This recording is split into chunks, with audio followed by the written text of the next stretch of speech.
Volume 1, by Natsunami. Translated by Gadgetized Panda Translations. Audiobook by Masquerade at Masquerade Audiobooks.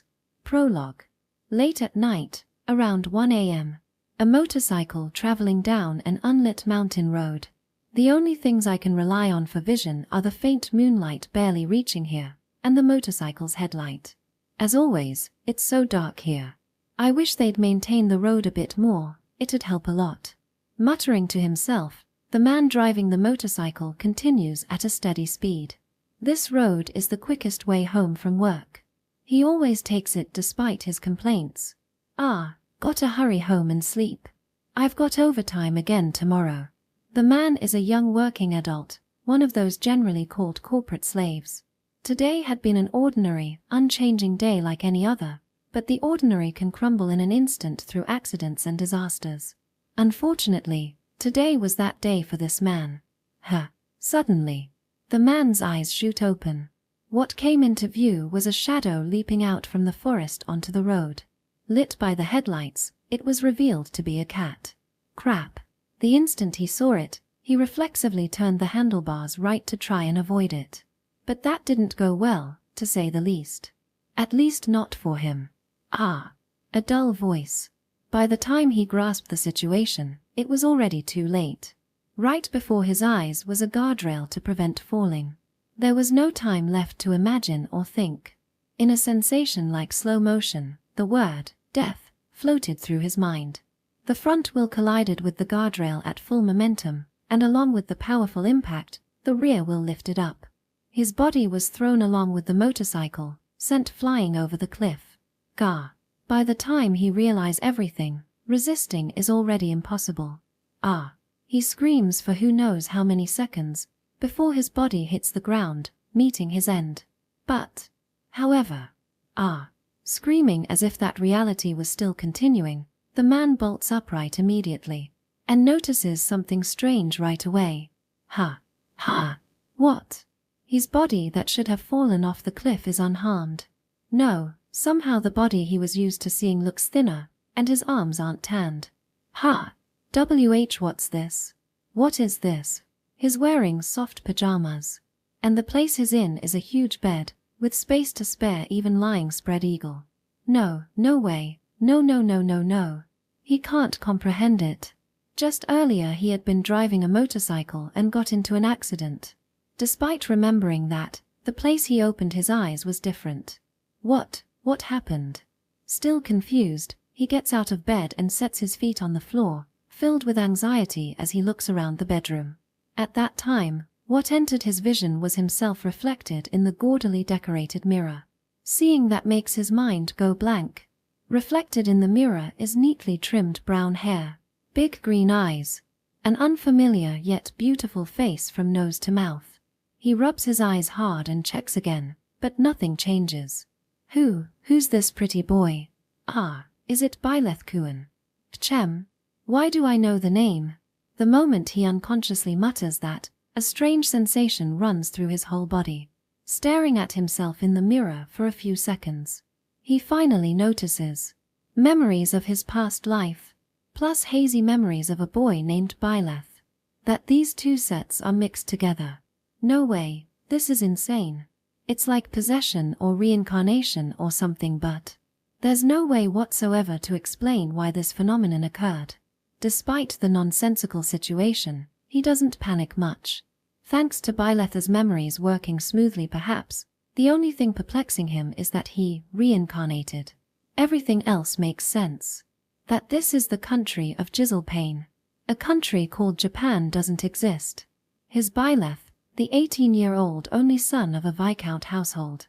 His parents are away developing another territory, with his grandparents managing this territory in their stead. He has a maid serving him, etc. Really, this feels so weird. Alright, so about now it should be time for breakfast. Once I finish eating I've got to go to the academy too. He calmly pieces together the current situation, drawing it out from memory. Honestly, he wants time to properly sort out his mind, but he doesn't want to draw attention by taking a break. For now I've got no choice but to keep going like this. No one will understand if I try to explain the situation either.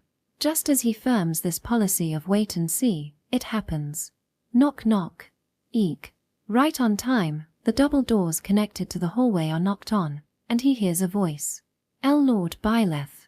It is morning. A delicate, hesitant voice comes from beyond the door. That's the maid seer's voice. She's busy but still comes to wake me every day. She really does her best. It's her job, so that's only natural. But he doesn't think that. He tries to politely respond, showing his respect, when a jolt runs through his brain. Section. A small girl wrapped in a maid uniform. Fluffy yellow-white hair tied with a pink ribbon in twin tails. Large rolling blue eyes. With a face still retaining some childishness, she, Sia, faces Byleth, brow furrowed. Hey Sia.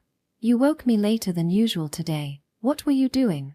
Do you understand you're my personal maid?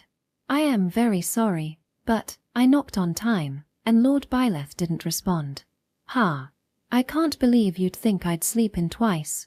Ah. Keeping his overbearing attitude, Byleth speaks maliciously. As always, you're useless, aren't you? I'll replace you with someone else soon, really. I'm sorry. Please, just that, just that. How many times do I have to hear that? Hurry up and do your job properly. Useless maids only get in the way. I promise I will be of service next time, so please forgive me. I'm very sorry. Despite unreasonable treatment, she bows deeply and apologizes. Her family has the mission of serving this household for generations. Sia is 16, 2 years younger than Byleth, and a student at the same Ravenwart's Academy. She does her utmost to support him, yet he kept up his domineering attitude, intimidating her daily life. As the heir of a high-ranking Viscount household with virtually no one who would defy him, Byleth had become arrogant. As a result, rumors spread of him as an arrogant, wicked man. All of this flooded into his mind. Chapter 1. Personal Maid. No. What did this Byleth do? I'm shocked at how I treated Sia, my personal maid, in the past. To be honest, I'm at a loss for words. Lord Byleth? Ah. Yeah, I'm awake. Hearing Sia's voice confirming I'm awake from beyond the door brings me back to myself. I wish it was just my imagination. Her nervousness comes across in her voice. The best I can do now is make sure not to scare her any further. I consciously use as gentle a voice as I can to speak. Sia, come in. Why yes, pardon my intrusion. Hearing that, she enters the bedroom quivering. Dressed in her maid uniform, fluffy yellow-white hair tied with a pink ribbon in twin tails. Large rolling blue eyes. Small stature with a face still retaining some childishness. Just like in my memories, she's carrying a tray with tea. Despite meeting her for the first time since reincarnating, it feels strange not to feel awkward or uncomfortable with her. Lord Byleth. Gee, good morning. Yeah, good morning to you too, Sia. Eek. Good morning. Ah, yeah, good morning. Not expecting to be greeted, she looked around in confusion before bowing her head to me again. I brought tea, but would you like to drink it? Yeah. Since you went through the trouble, I'll have some. Oh, thank you so much. Ha. Yeah, sure. I'd understand if she said, understood, like acknowledging an order, but this gratitude is definitely strange. No, the reason for giving such a strange response is clear. Sigh. I've been bullying a kid who's been working so hard from early in the morning. I'm the worst. While I genuinely feel that way deep down, the current Byleth is me. A complex and indescribable feeling washes over me. To shake off that sense of unease, I force a smile and awkwardly bow my head. Anyway, thanks as always, Sia. You're a huge help. To make sure my feelings get through, I raise my voice volume too. But this action was a mistake to take now. I realize it the instant I lift my head. What enters my vision is a stunned Sia dropping the tray she's holding. The offensive, overbearing man who she absolutely never expected gratitude from, the man who never thanked her, suddenly bowed his head today. It's only natural she'd be shocked, as if the earth itself flipped over. Crash. The sound of a teacup shattering echoes through the room, fragments scattering. The steaming tea spreads across the floor. Silence rules the bedroom. In contrast to me, frozen in shock, Sia returns to herself quickly. Oh no, I'm terribly sorry. I'll clean it up right away. Whoa, stop. That's an order. Why yes sir. Her face pale, she squats to pick up the broken glass in a flustered rush, reaching out in a panic. I hurriedly stop her. If I let her pick it up panicked like that, her fingers would be covered in blood. No doubt about it. Just imagining it gives me chills. Though just a command shouldn't make her cower that much. Chomping down on a response shows how frightened she is. Proof she's terrified. It's dangerous, so leave this to me. While calm she might be fine, but I can't have her clean up in this state. On top of that, her agitation now is due to Byleth's past actions. By thanking her, I provoked the mistake. The blame doesn't solely lie with Sia. Taking the initiative, I gather the fragments of the broken cup onto the tray, and use some paper from the side table to wipe up the tea. When I sneak a peek at Sia meanwhile, she's standing there on the verge of tears, her whole body shaking. It really was a terrible environment. Sadly, this is the result of the awful treatment I've given her up to now. To avoid exposing I've reincarnated, maintaining my past attitude would probably be best. But there's no way I can treat her like that. While gathering the pieces, feeling sorry she's so shocked just by me saying thanks, I call out to her again. Sia, you aren't hurt? No burns? No, I'm not injured or burned. I'm very sorry. What? An apology as if implying, it would have been better if I was hurt or burned. Imagination, maybe. I briefly think that again, but considering how she's been treated, it seems more likely there's implications. Anyway, I'm glad you aren't hurt or anything. My voice doesn't seem to be reaching her as she remains bowed. Oh. From Sia's position, she probably feels responsible for making me, her master, clean up. Since I ordered her to stop, there's absolutely no need for her to think that, but maybe that's inescapable due to our positions. Hey, Sia. Eep. Well, how to put it, don't worry about it, okay? Everyone makes mistakes, so be more careful next time. If you drop something, pick it up calmly and carefully, got it? She looks at me bewildered, like she can't comprehend it. Anyway, be more careful from now on, okay? Why yes. I understand. She seems confused since I didn't scold her as usual. While sad, at least I got to see an expression besides fear from her. Right. So about this cup, let's pretend I'm the one who broke it when we talk about it. I'll coordinate my story to match, so go along with that. Wait, no need for that. It's fine. Whether Sia broke it or Byleth broke it, the result is the same, it's broken. But just saying I did it means Sia won't be blamed or rebuked by others. At times like these, it's definitely not bad to use my position. Oh, about punishment, this was a cup you cherished, so. She seems about to say, the normal Lord Byleth would, but is too scared to continue. I can smooth this over. It's true I loved using this cup, but breakable things will eventually break, it can't be helped. Yup. Strange, right? Byleth who abused you saying stuff like this. At least your face looks hurt. That's why I want to say just one thing, for her to get used to this Byleth quickly. Anyway, the most important thing is Sia wasn't hurt. I can replace the cup easily, but no one can replace Sia. Yup. Definitely strange, right? Byleth who abused you saying stuff like this. You must be wondering who's talking. She doesn't say anything back. Just standing there stunned the whole time. Amid that, I carefully choose my words to match past circumstances so my reincarnation isn't exposed. First of all, isn't it my fault for dropping the cup?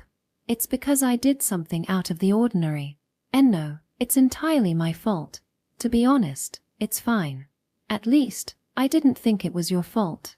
Gulp. She must have felt my command in my assertive tone, and there was an audible swallow. Well, she doesn't need to tremble like that. It's like there's an earthquake only in that part. I can't help but feel sorry for her in this situation. To be honest, I was just surprised. Because I thanked you. Nod. She nodded ever so slightly after a long pause, and her eyes were filled with anticipation, wondering what would happen next. This is my moment of truth. This is where I must make sure that no one suspects that I've been reincarnated. I can't say I've been replaced on the inside, because that would be too outrageous. It's clear that I'll be seen as crazy. It may be an overreaction, but it could lead to me not being treated as a human. I might even face persecution. Well, I mean, don't you think I've changed?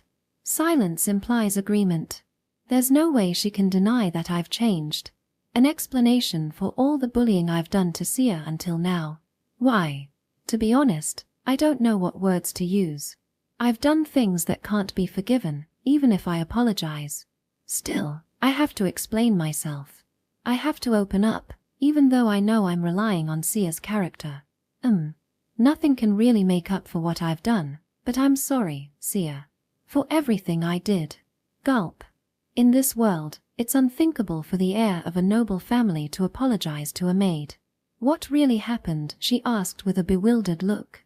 But there's no way she can just say, "Oh, you've been possessed by another personality. Ha ha ha. What should I say?" Well, yes.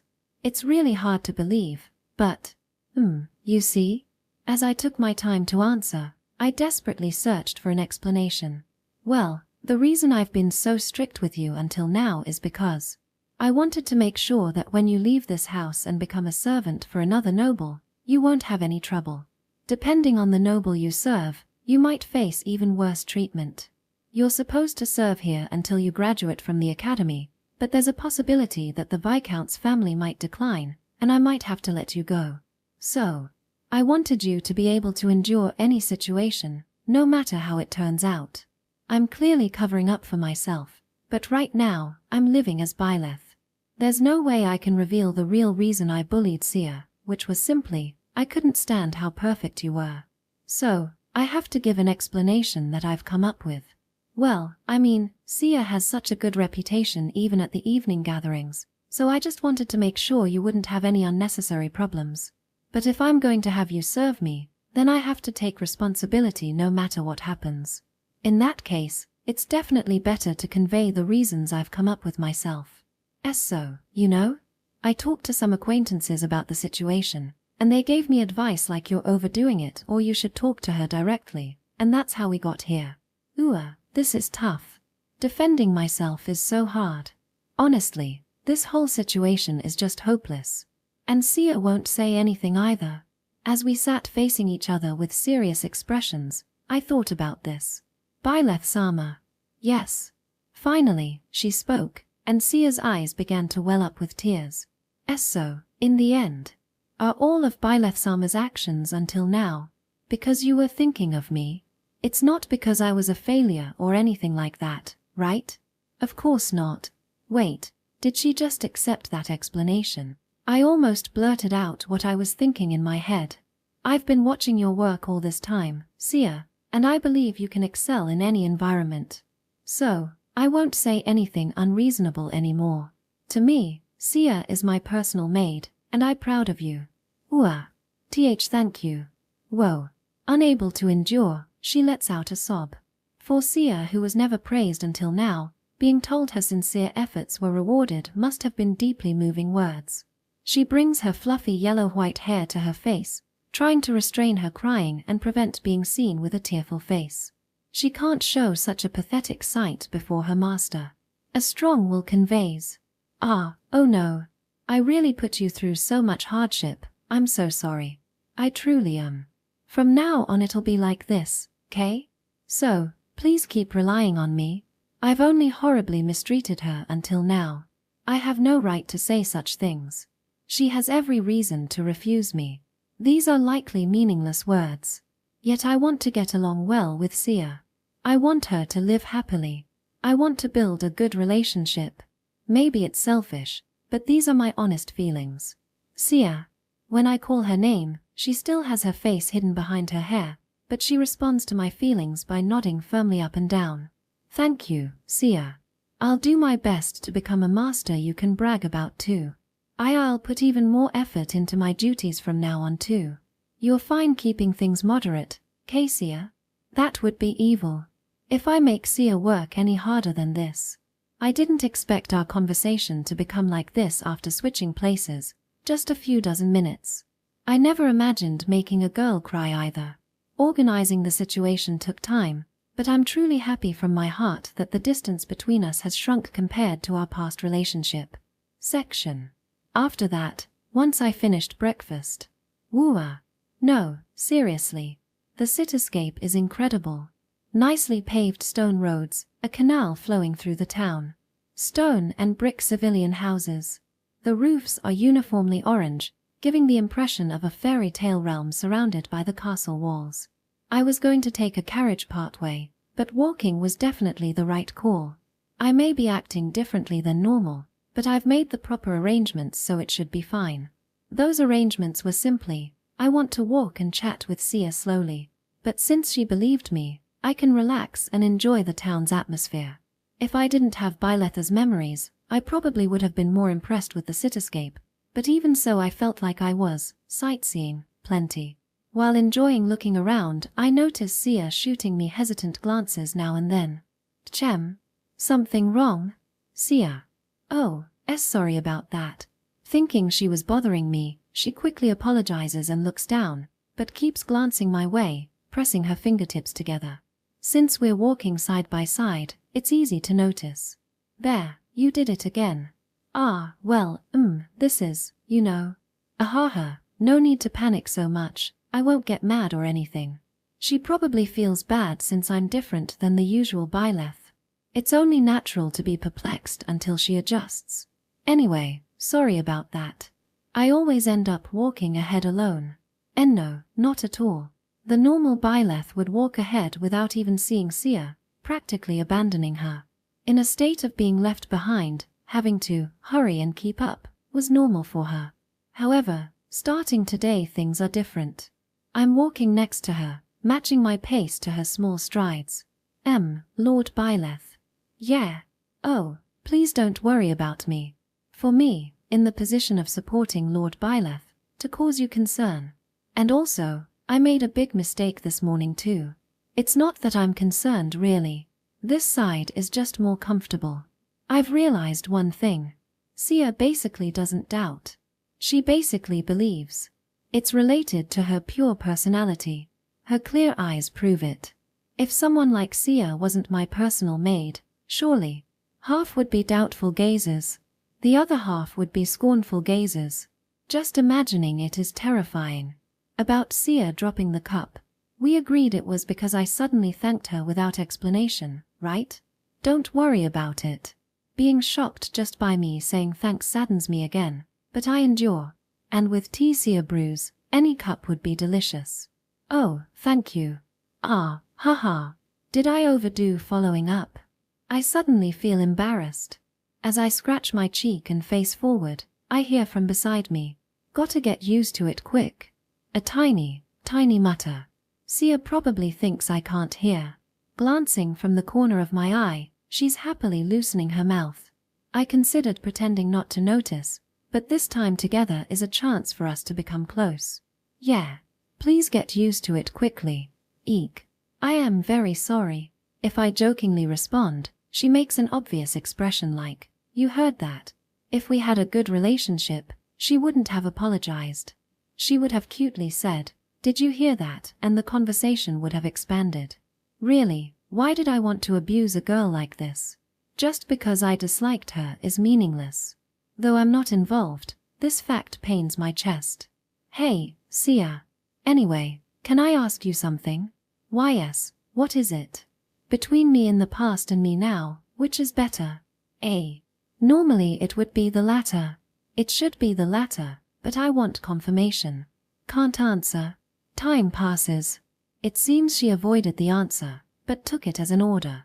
Mumbling with her little mouth, somehow looking embarrassed, she answers. That is, I can admire this kindly Lord Byleth more. Thank you. I'm glad then. If she had answered, I liked the previous Lord Byleth better, here, I might have been too shocked to move. I was worried she was disgusted by the change from before versus now, but that was needless worry. With this big relief, I now look around us. I've actually been concerned about this for a while now.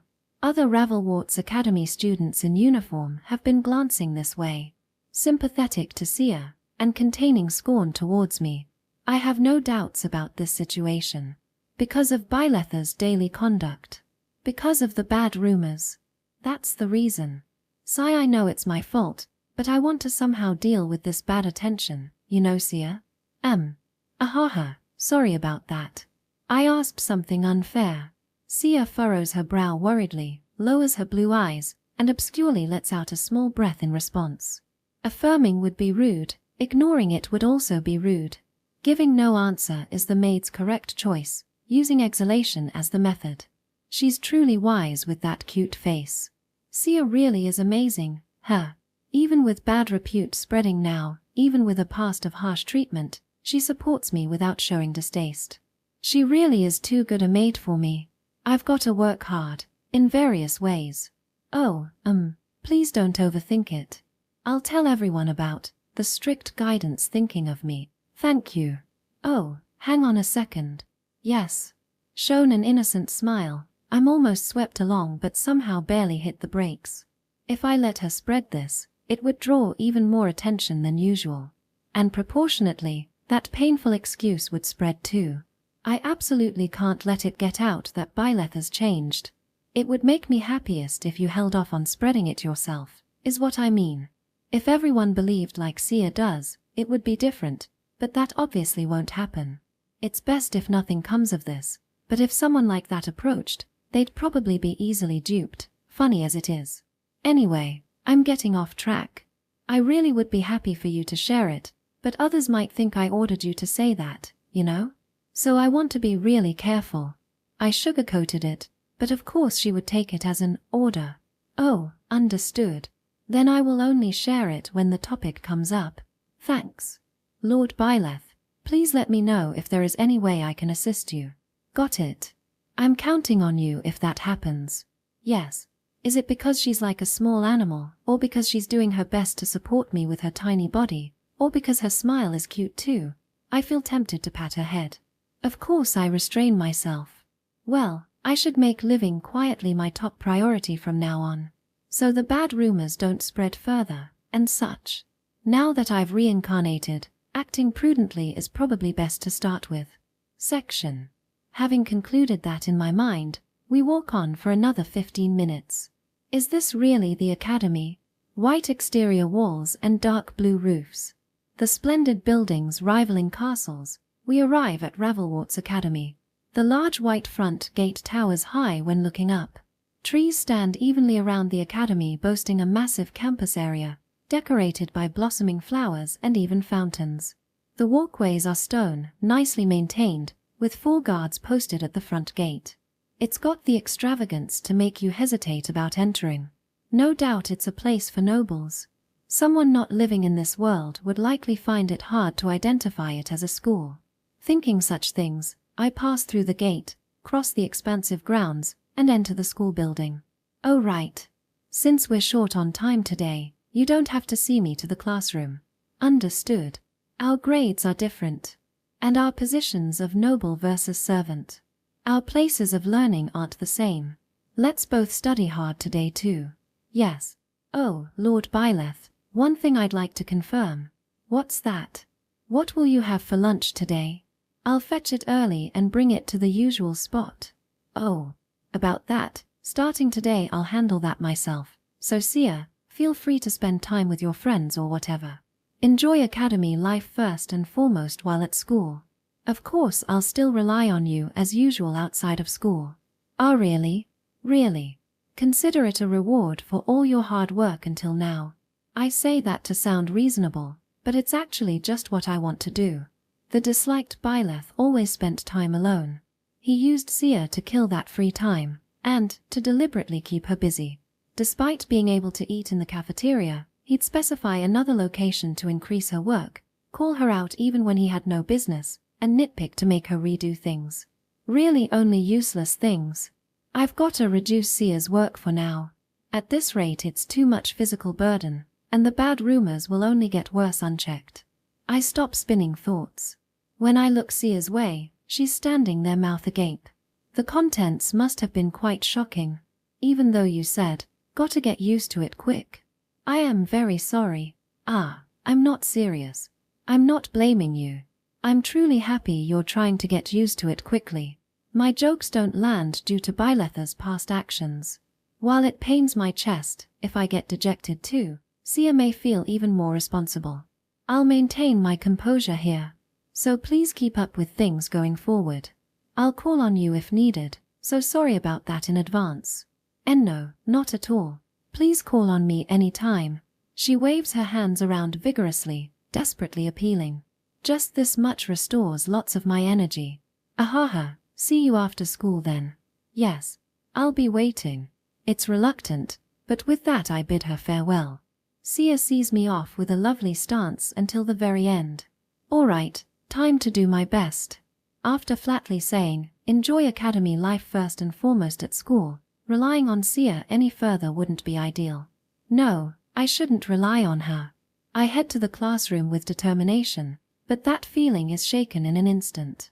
And it's actually really bad, as expected. A voice of despair slips out in the classroom. When I entered, I noticed several things. 1. My chatting classmates suddenly fell silent. 2. No one tries to meet my eyes. 3. When I sit at my desk, everyone turns their backs, putting distance around me.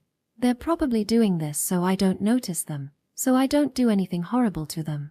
This hits me hard. How could Byleth who caused this feel fine? I can't comprehend that mentality. Facing a reality far worse than I envisioned, I want to rely on Sia immediately, but I have to bear it here. It's going to be a rough day. My inner voice comes out unintentionally. Section. At the very front gate of the academy after passing through. Oh, oi oi, over there, over there. Lady Elena is there. You, don't get my hopes up with jokes like that. No, I'm serious. There.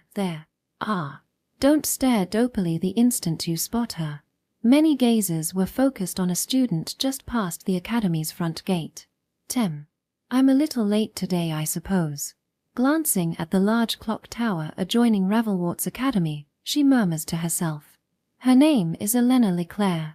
Symbolizing her are the bright red locks falling to her waist. Sharp purple eyes, a slender and straight nose, thin pink lips. A black choker is wrapped around her slender neck. Despite being the daughter of a prestigious upper house aristocrat family, Elena does not flaunt her status, earning admiration and abundant trust even from those of lower status. With her beauty and excellent character, today as well she walks to the classroom bathed in envious gazes. And just then, noticing a dear friend enter her vision, she widely opens her purple eyes and calls out, "Oh my, good morning, Sia. What a coincidence." Good morning, Lady Elena. That's right. This dear friend is none other than Byleth's personal maid, Sia. Sia hurries over with a smile and quick steps. A Viscount family's maid, and a count's daughter. At first glance they seem to have no connection, but at aristocratic events outside the academy, dinner parties for instance, their paths cross practically without fail.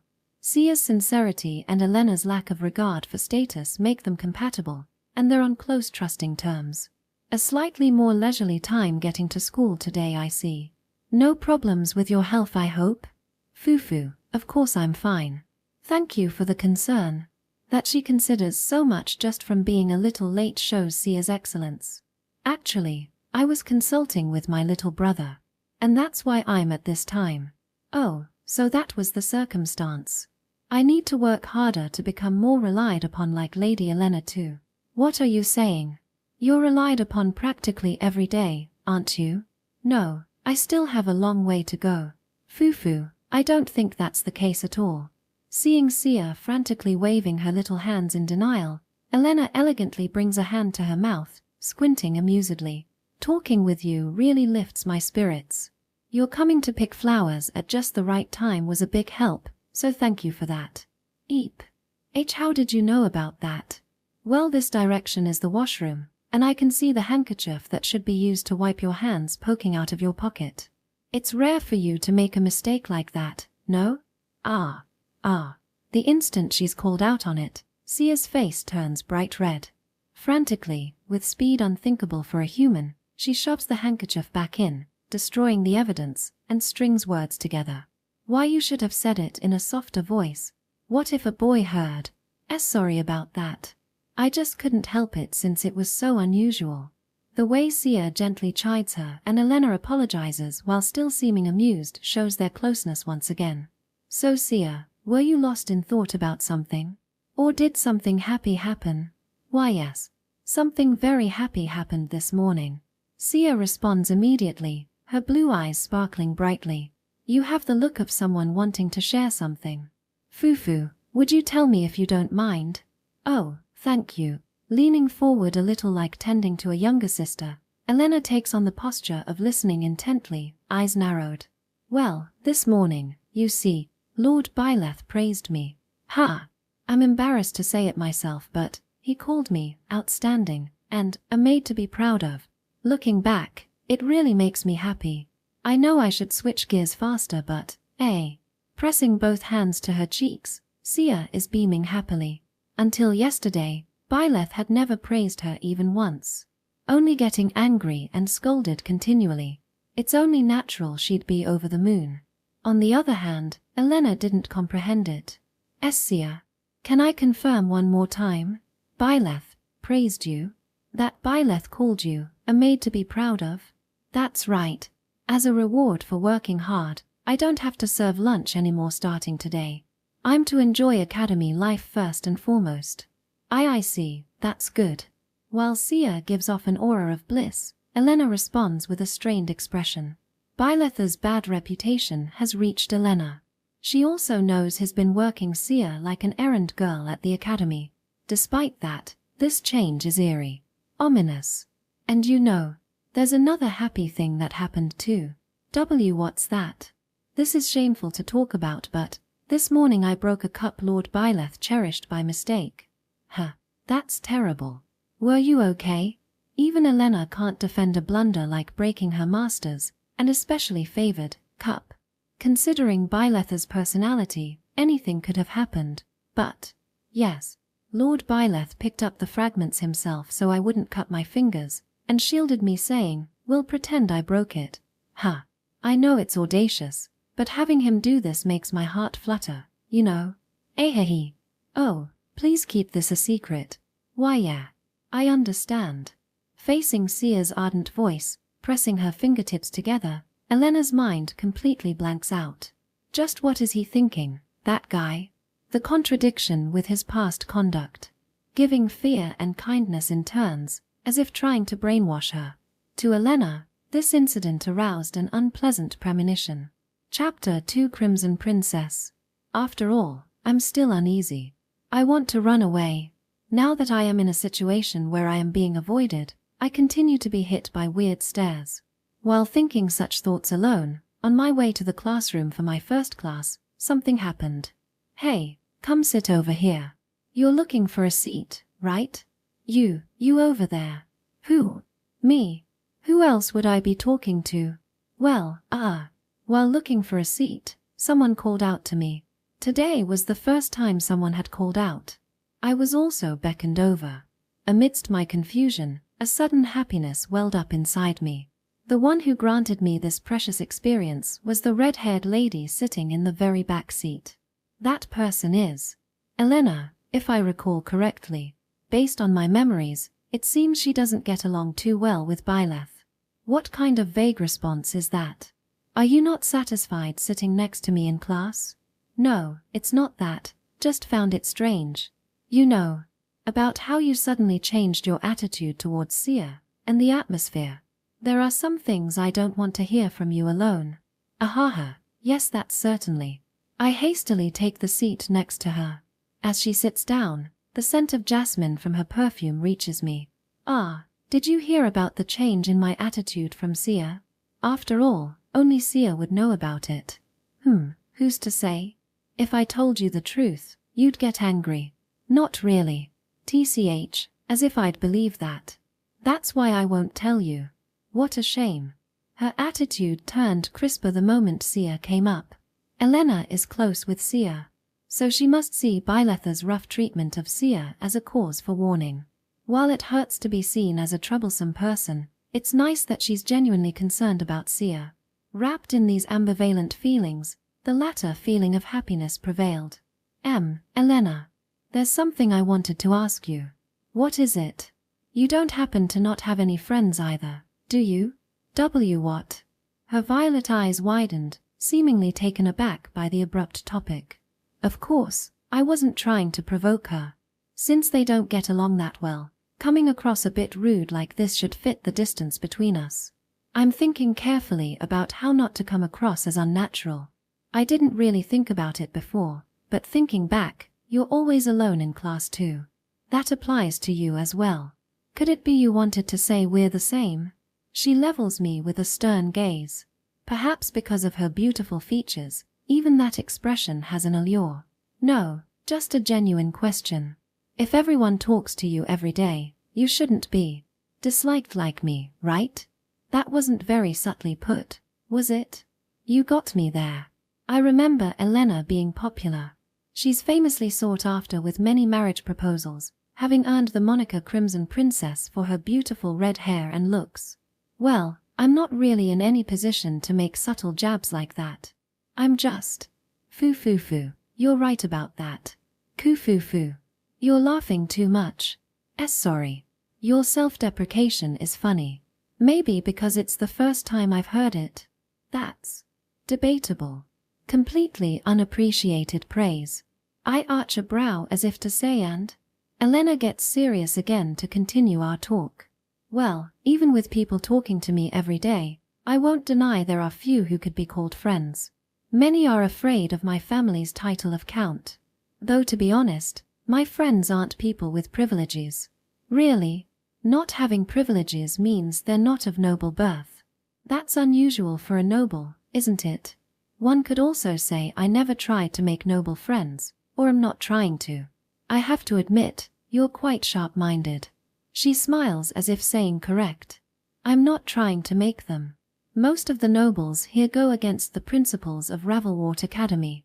I didn't want to directly say it since you're also from that side. What is that principle again?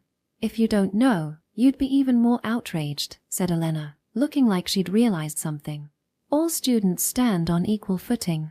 Oh, I see. It's a pretty aggressive principle for an educational institution, but you'd expect that from a school. While the principle may not have been functioning properly if Byleth couldn't remember it, its message isn't a bad one. Ah, wait.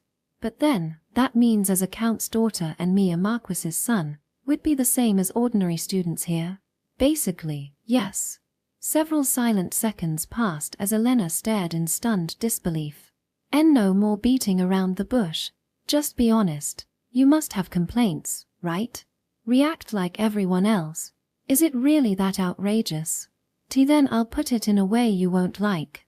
This principle takes away your high status, right? Commoner students can call you Byleth too? Within the academy, is it a problem? Status differences only get in the way of studying. That's. To begin with, it's our parents who are important, not us.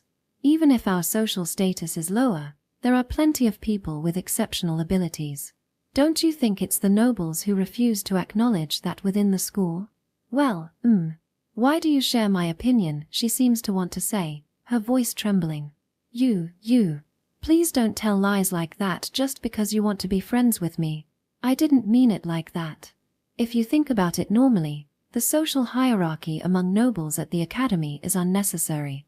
It just gets in the way of studying. Well. Elena's pupils quivered. She seemed flustered, losing her words. No, you're still lying. What you say contradicts itself. A contradiction? Yes. Because you're always mistreating Sia. Calling her away every lunch for no reason, acting so mean and high-handed. You could only do that because of your status. That. She's right. The real Byleth wouldn't say things that make him suspicious. I got too immersed talking about myself. He'd forgotten due to expressing his own views. Elena had good reason to be shocked this whole time. But more importantly, I need to think about why I mistreated Sia. See, you're not being honest. You can't answer the contradiction. You must be scheming something weird. And no, I just hesitated to say. Who? Then answer me. Well, I takes time answering while desperately thinking. Thanks to that, he comes up with one reason without contradiction. Cough. Keep this a secret, especially from Sia. I understand. Answer quickly. Yes, yes. The reason I mistreated her. There are many nobles enrolled here at this academy. More like, there are many servant students like Sia who both serve and study, and many are opposed to the principle of all students standing on equal footing. You didn't even know the principle at first, right? PSSH, I was just pretending not to know. It's easier if I'm thought to oppose it. That's why even after being told, my reaction was normal. Foo-foo, I see. Ah, dangerous. A cold sweat breaks out. So, continue. With many opposed to the principle, if I let Sia be too free from the start, she'd draw resentment from nobles, saying don't get conceited. Worst case, she could earn jealousy or hatred from other servants. Why are you the only one getting so much freedom? That doesn't sound incorrect. Elena puts a slender hand to her chin, thinking deeply as befits her Crimson Princess's name. But in the end, you did let her do as she pleased, right? I don't think that's very consistent. Well, that's because I was being super harsh on her, had spread to everyone. So I figured with this, it could be excused as, I'm glad you're free now, and with the harsh foundation I laid plus her personality, from now on she'd just be doted on by those around her, right? Even if she rebelled and someone came out against her, those around her would protect her. I really can't believe I came up with all this on the fly. Was it thanks to Byleth's intellect? I'm surprised at myself for saying that. Wait, so you thought that far and maneuvered things? There must have definitely been a better way to handle things without causing Sia trouble. Without a doubt. I judged that being harsh on her was the best way to get her to grow. No one grows without struggling. Well, that may be true, but I understand what Elena wants to say. That, the way I've done things up till now is absurdly harsh. That, there must have been a better harsh way. To be honest, that's probably right. Since I had no counterargument, I answered with an extreme. I thought it was my responsibility as master, and I think there were things gained by actually being strict. I won't deny that. Sia growing up properly is thanks to you being harsh. But I don't think it was praiseworthy conduct. You were harsh in order to get her to grow quickly, right? You could have just as easily taken a more gradual approach. Well, you're right. I think I did bad things to Sia. While Elena believes me, everything I've said up till now was improvised. I'm racked with guilt. Byleth just tormented Sia. The fact that she kept working hard and grew from it was merely incidental. It's good you understand. You'll be kind to her from now on, right? Yeah. I judged she could properly serve any noble house now. That judgment is too late. You may be right. It pains me to justify Byleth's actions, but circumstances forced my hand. Well, as long as you'll be kind to her, I won't kick up a fuss. But if Sia does anything bad, scold her properly, okay?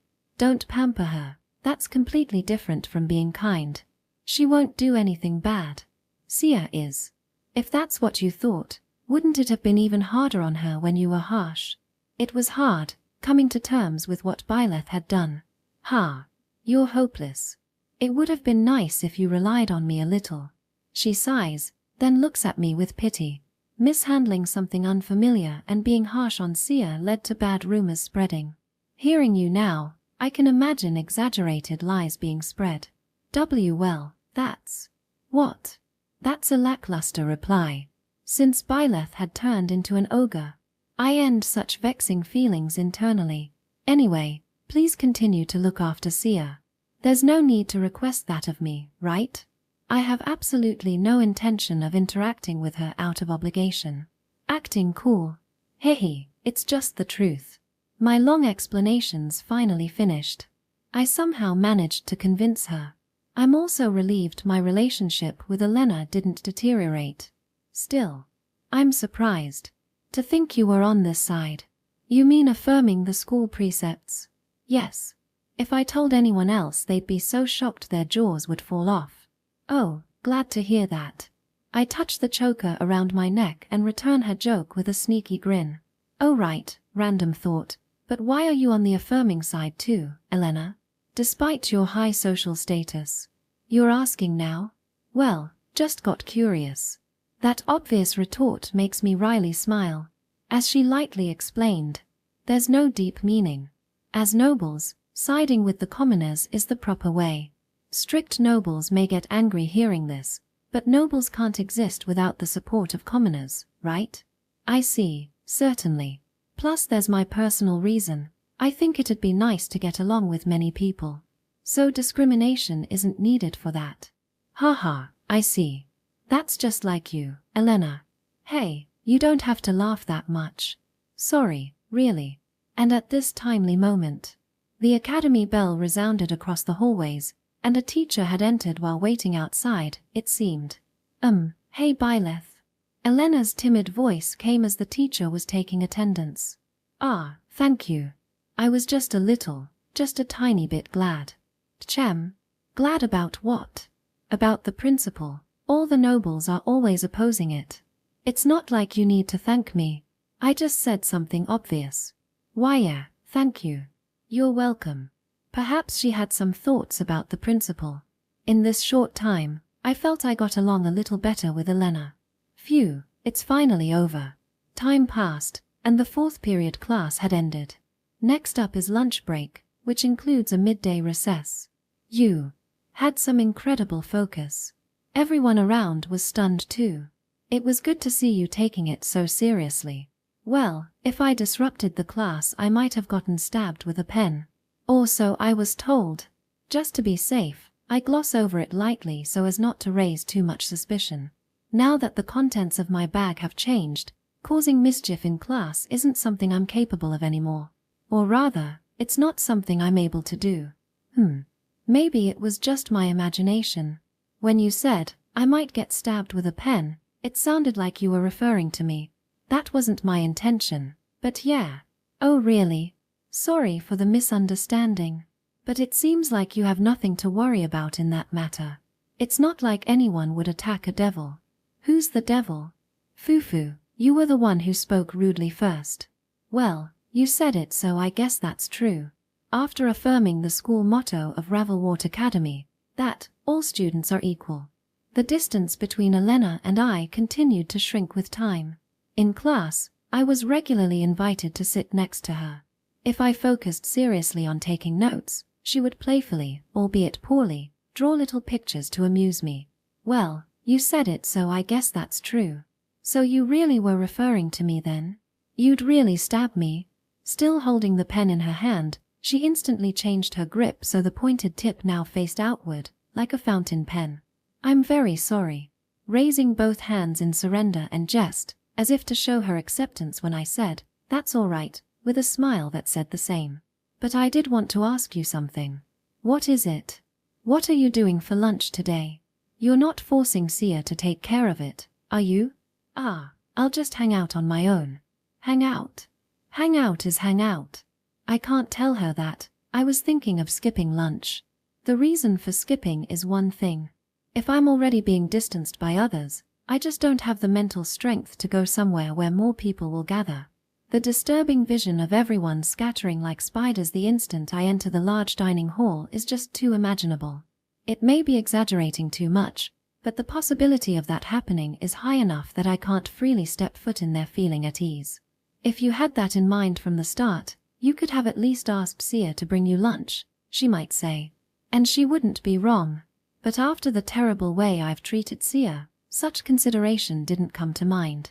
I just wanted to create some small bit of free time where I could see her happily spend time with friends. Or maybe you just don't actually know how to use the dining hall, since you always relied on Sia. Come on, of course I know that much. You just order after looking at the menu. Oh really? Then what are you trying to gloss over exactly? Furrowing her brow in thought for a few seconds, Elena then perked up. Byleth, would you like to have lunch with me and Sia? What? I have plans to eat with Sia today. With me and Sia there, you wouldn't have to worry, right? It's true those two wouldn't be ones to cause me concern. but I still shake my head. I appreciate the invite, but I'll have to pass. Seeing as I let Sia off to do her own thing, I think she'd be surprised if I showed up. And I don't want to make her feel obligated either. But don't you think she'd be happy? Or not? No, I don't think so. Elena seemed genuinely confused, her eyes wide with surprise. Not a joke, she really didn't understand. Look, even saying this myself is silly, but I don't understand what reason there would be for her to be happy I'm there. Phut. She must have been holding back a laugh, because her cheeks suddenly puffed out like a balloon. Come on, if it was just Elena that would be one thing, but as for me, I don't know what reason there could be for Sia to be happy I showed up. Wouldn't I just annoy her? Phut, Fufu, please don't make such a serious face when you're putting yourself down. Don't laugh so much, it hurts you know. Sorry, you're right. This felt reminiscent of our conversation this morning too. While pushing my buttons, she maintained her composure and kept laughing gracefully. I don't know if I could emulate that. Oh, okay, I'm fine now. Really? With a cough to recompose herself, though her face still reddened from laughing so much without sun exposure, she wore a serious expression once more. Just my opinion, but I think if it was you now, Sia would be happy. She seemed really excited talking about you this morning too. Ha! Even if that was the case, I'm sure it would make her feel obligated. I want her to enjoy her freedom. That is truly how I feel. Byleth. You really have changed, haven't you? Don't tell me, you've started to like Sia's cuteness. Like is putting it too strongly, it's more about respect. Our respect? Yeah. I mean, she's incredible, right? She's younger than me but wakes up so early every morning, gets everything ready, works so tirelessly and studies well too without complaining, even if it's her job. I couldn't emulate that. What? Elena? Why are you looking at me like I'm a monster or something? Sorry. It's a weird thing to say, but for a second you didn't seem like yourself. Should we go to the clinic? I'll come with you. See, come on, don't take it so seriously. Alright. Phew. Getting hit with something so core like that isn't good for the heart. I feel slightly weakened, as if a decade was shaved off my lifespan. But I understand. If your feelings are that resolved, there's nothing else to be said, I suppose. Yeah. So just enjoy yourselves without me. Yes, we'll have a fun lunch. Heh, you sound pretty confident about that. If only I hadn't said something so silly. It's only natural. I fully intend to properly convey to Sia the conversation about you respecting her. Wait, that's no good. Fufu, too bad. I have no obligation to heed your orders. She smiled so enjoyably, sticking out her pink tongue in a Naya manner. Well then, I'll be going first. I'm looking forward to Sia's reaction. Without waiting for a response, Elena lightly left the classroom on her swift feet. I hope Sia won't take it literally, but knowing her she probably will. As long as she doesn't act differently, it should be fine. I'm not worried about the truth getting out. I'm worried Sia might act differently. Well, there's no helping worrying. I guess I'll head to the library and kill some time. It should be pretty empty there at this hour. Quickly changing gears, I moved to seek an unpopulated place. Chapter 3, Book-Eating Talented Lady. Wow, incredible. What is this? After parting with Elena, I was dumbfounded by the scene before me as I visited the library alone. A high ceiling that looked to be 3 stories tall. Daylight-colored lighting as far as the eye can see. A beautiful, glossy floor that highlighted the beauty. The bookshelves on the first and second floors were packed full of books, with spacious areas for reading, and a calming music box melody filled the air. So this is the school's library. Whether a book lover was involved with the school or it was built with great attention to detail, I could tell with one look. As expected of a school with many nobles enrolled. I'm so excited to be able to read books in a place like this. As far as I could see in the library, there were no students using it. It was the perfect time during lunch break. With such a luxurious place practically empty. Well, with no one here, I feel like I should turn off the lights and music box. I felt a small sense of thrift, but I continued browsing the bookshelves on the first floor in a sightseeing mood. What caught my eye were difficult genres. philosophy, autobiography, religion, secular, chivalry, etc. Do students read stuff like this? They're so thick, it's like getting hit with a blunt weapon. I wonder if literature is on the second floor. Since I had never used the library before, I didn't know where each genre was located. But I didn't feel inconvenienced. Rather, I felt lucky to be able to look around with a fresh perspective. All right, up to the second floor. I went upstairs in search of entertaining books. Literature, literature, where's literature? Since I thought no one was in the library, I had only been looking at the bookshelves. I was neglecting to look ahead. But there was something fundamentally wrong. The moment I reached the corner after looking through the rows of bookshelves, someone jumped out right in front of me. A girl with thin blue hair tied in a side tail, sleepy golden eyes, holding several books in both hands. Ha! Like a ghost, she appeared without a sound, letting out a powerless voice. By the time I tried to avoid her, it was too late. I felt an impact on my body. The girl must have been focused on the books she was holding, because she bumped into me without noticing. A small whimper. Next, the sound of books falling to the floor. Although neither of us had much momentum, being aware of an impact versus not being aware makes a huge difference in response. With no resistance, the slender girl suffered a complete defeat like a balloon being batted away. She fell hard on her bottom. I'm so sorry. Are you okay? Oh, yes, I'm fine. I'm sorry for my carelessness.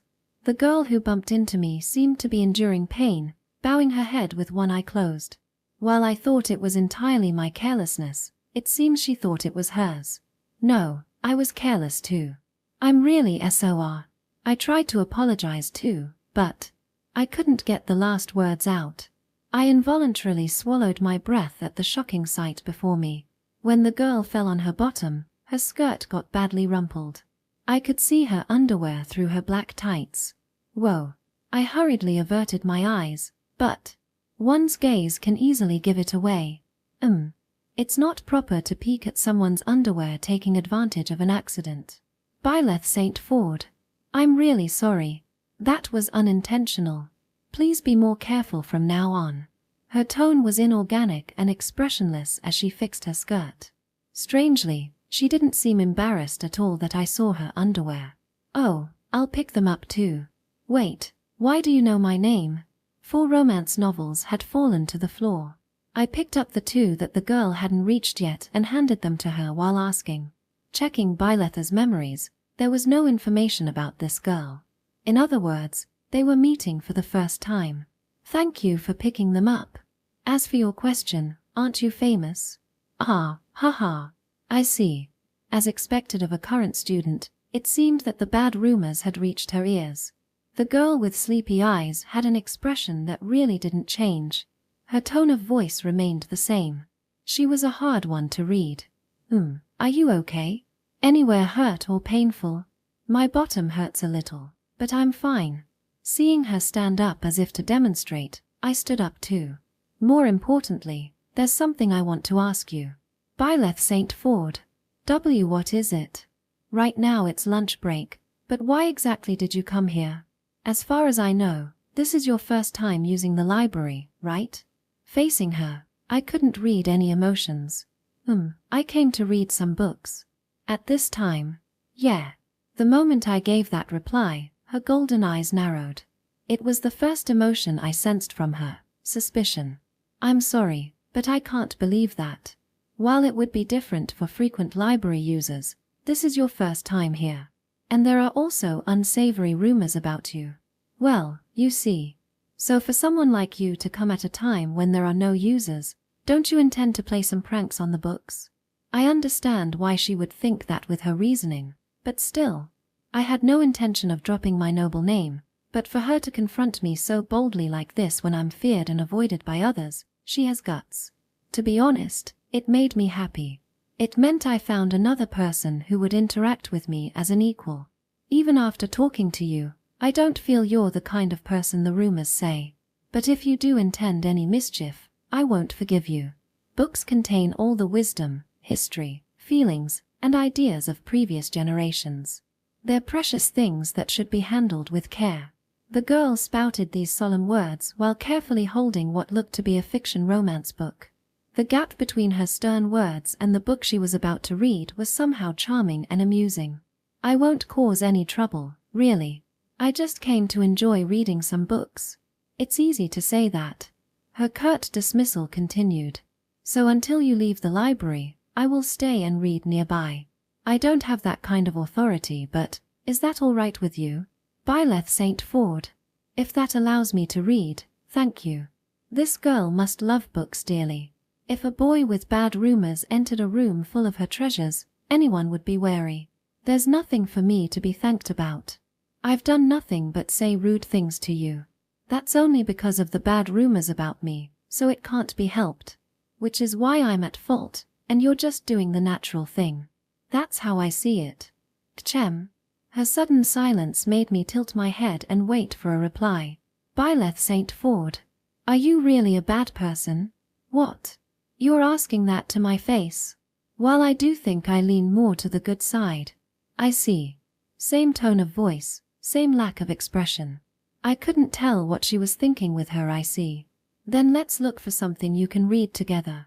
The genres I can confidently recommend are philosophy and romance novels. She spoke as if wanting me to read the books she recommended. Between philosophy and romance novels, the latter sounded more enjoyable to me. Then, could you show me where the romance novels are? Are you all right with that?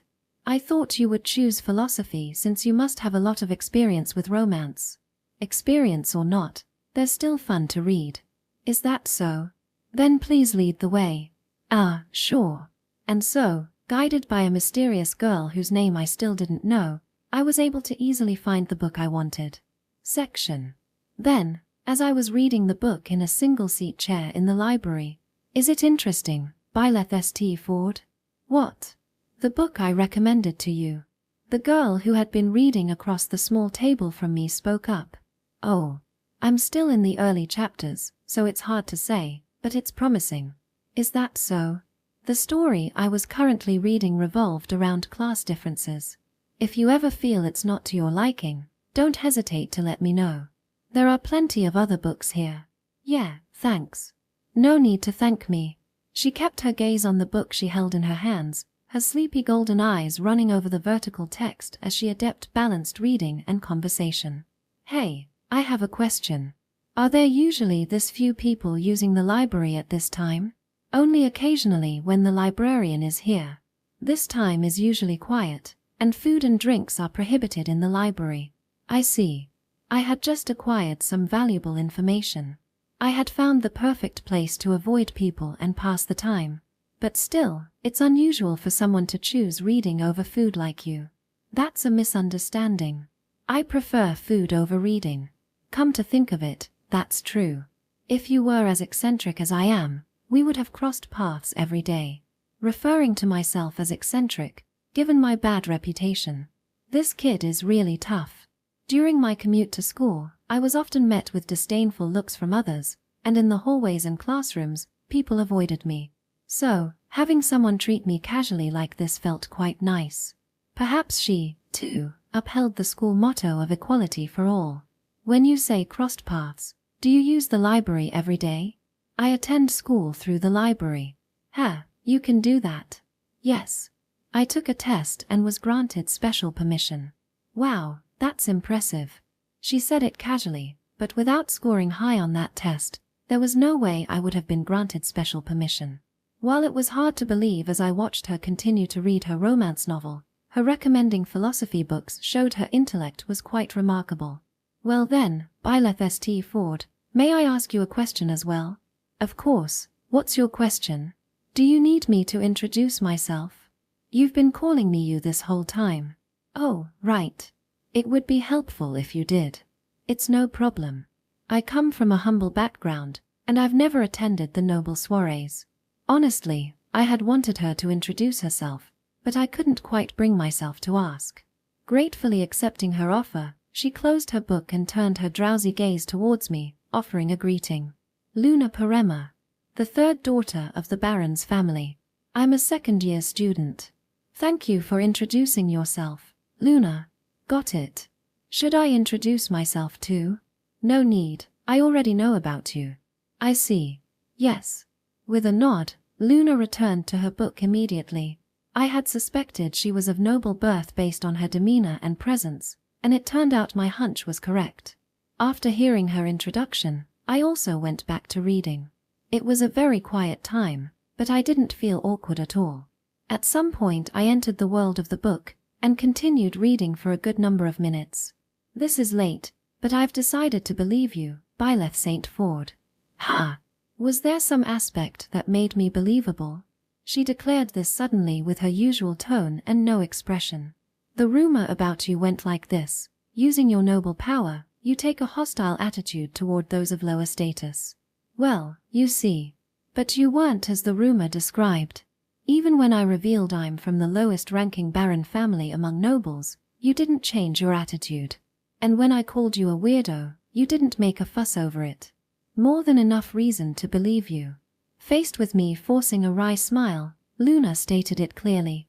So you had a scheme from the start, right? I also don't like continuing to doubt, so please excuse my rude remarks earlier. I apologize. Don't worry about it. Just being believed makes me happy. And I'm glad we can interact without reservations. It helps me to hear you say that.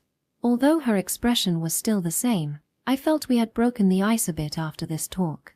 Hey, Luna. Now was the chance to ask. Is it okay if I come to the library again tomorrow at this time? However, that plan was betrayed by my own stomach. Gurragle. Maybe because I was relieved to hear her say, I believe you, my stomach growled at an unbelievable time. In the quiet space of the library, it would definitely reach the other person's ears. Oh, sorry about that. Quite an impressive sound. Why yes. Ahaha. I could only feel embarrassed at her calm, matter-of-fact retort with the same blank expression and tone of voice. Are you hungry? It's already quite late, so the dining hall may be closed, but I was planning to skip lunch anyway, so don't worry. I didn't intend to go in the first place. Even though you're hungry, there are various circumstances. I see there are reasons. There was no point trying to evade her here. As Luna looked me in the eye, I nodded, and she closed the book she had been reading and stood up from her chair. Understood. Then I will offer you my meal. I always bring my own, so there's no problem. That's going too far. You'll have no food left, Luna. No need to worry about that. I bring enough lunch and dinner to stay until the final dismissal time. I don't plan on staying until the end today, so there will be leftovers anyway. I couldn't discern any change in her expression or tone that would expose her lie, but I knew it was a lie that she didn't plan on staying until the end. If she didn't plan on staying, there'd be no need to bring dinner. Skipping a meal wouldn't kill me. I tried to decline out of courtesy, but Luna used clever, no, wise wording. Unable to lend a hand to someone in need would tarnish my barren family's name. Or do you find the meal I bring to be dirty and uneatable for a margrave like you? And nothing like that. Then it's decided. A persuasive argument blocking any escape. Her quick wits. It was a moment I directly sensed why she had been granted special permission. Thank you so much, Luna. Not at all. Now please follow me. We can eat and drink in the librarian's office. Can I really come into this room? I thought only Luna was given special permission.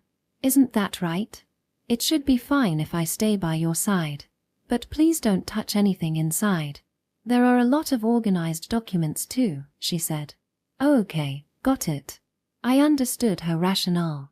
If anything happens inside, it would be Luna's responsibility for letting me in. Despite all the bad rumors about me, the fact that she's inviting me into such a restricted place shows that she really did believe me when I said that earlier. I'll have to properly thank her later. What Luna is doing isn't normal. If it were me, I'd be hesitant. If any problems arise in the library office, her special permission could be revoked. That's a real possibility. Watch your step, Byleth St. Ford. Ahaha, yes of course. Guided by her, I headed downstairs to the first floor, past the front counter, and entered the off-limits library office after she unlocked the door. The interior was simple in design. A rectangular table with a sofa. Some large shelves and vases with flowers. And piles of materials everywhere. It's like a room meant solely for working. Without touching anything around me, I watched as Luna took a lidded paper box out of her handmade bag and handed it to me. May I open this? Please do. It's nothing special, but, with her permission, I opened it to find neatly packed, colorful sandwiches inside. Whoa, amazing. Che, is it really okay for me to take this? It's nothing so surprising. Since you're here, I'll have these for lunch too. I'm really sorry. You've gone through so much trouble for me. I could clearly feel her intent, that it would be easier for me to eat if we did so together. Despite her stoic demeanor, she really did have a kind heart. No, please accept this as an apology for my rude behavior earlier. I can't do that. I'll properly repay you for this, no matter what. I see. Then I'll be patiently waiting. Thank you. You really are a strange person. What? Never mind. I felt like I should retort with something like you're one to talk, Luna, but that was probably just my imagination. Anyway, the sandwiches were truly delicious. I wondered if I should really accept something so incredible. That's how tasty they were. After that, following the fulfilling lunch break and afternoon classes, I returned home with Sia. While working on assignments from the academy in the Great Hall, I said, Sia, you're doing that thing again where your right hand and right foot move at the same time. It's kinda hard to walk like that, you know? Oh, I am so sorry. I was pointing out something that rarely ever happens in one's lifetime, while she was working no less. I really should have stopped Elena back then, when I had the chance. How many times have I regretted that now? And each time I do, I remember. Byleth, I properly told Sia how much you respect her. She turned beet red and was overjoyed, you know? Try not to worry too much if she's acting weird after school today. I wonder if that girl can properly sleep tonight. She was so happy earlier, and she's the type to keep grinning whenever she remembers something that makes her happy, right? Along with Elena's grinning face as she giggled while telling me that. When classes ended for the day and I headed home with Sia, she had been acting strange the whole time. Fidgeting, being awkward, glancing at me, staring blankly.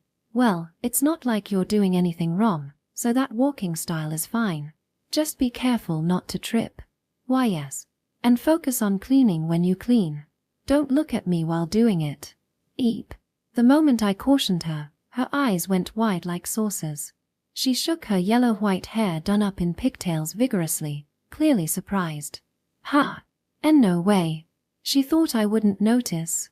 If you clean while obviously looking at me, of course I'm gonna realize it. She must have thought I didn't react earlier, so she assumed I was unaware. I am truly sorry. I wasn't trying to disturb Master Byleth's studies or anything. Calm down, calm down. I know that already. If a maid tried to disturb her master, she'd be fired on the spot. That's why Sia was desperately trying not to be misunderstood. But I know she's not the type of person to cause trouble. And the reason her behavior had become strange as well. At this rate, she's not gonna go back to normal. I have to do something. Sensing that, I stopped working on my assignment and decided to converse with her in order to restore our distance. Hey Sia, sorry to ask while you're cleaning but… Why yes. When do you usually finish the assignments from the academy? They give us a pretty large workload, don't they? It was an abrupt change of topic, but natural to segue into since I was doing my own assignment. Well, as a Maid class student, I don't get as much homework as Master Byleth and the others. Meaning, a servant's top priority should be supporting their master, not academics. I see. If focusing on studies causes her work to suffer or creates issues, that would be putting the cart before the horse.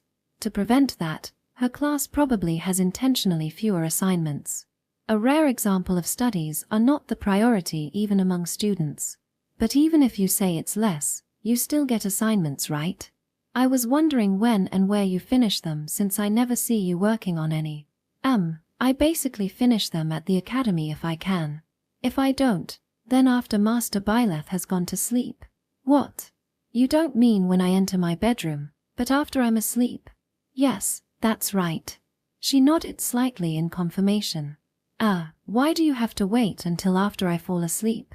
Doesn't that cause lots of inconveniences? Well, this is just normal for a maid like myself.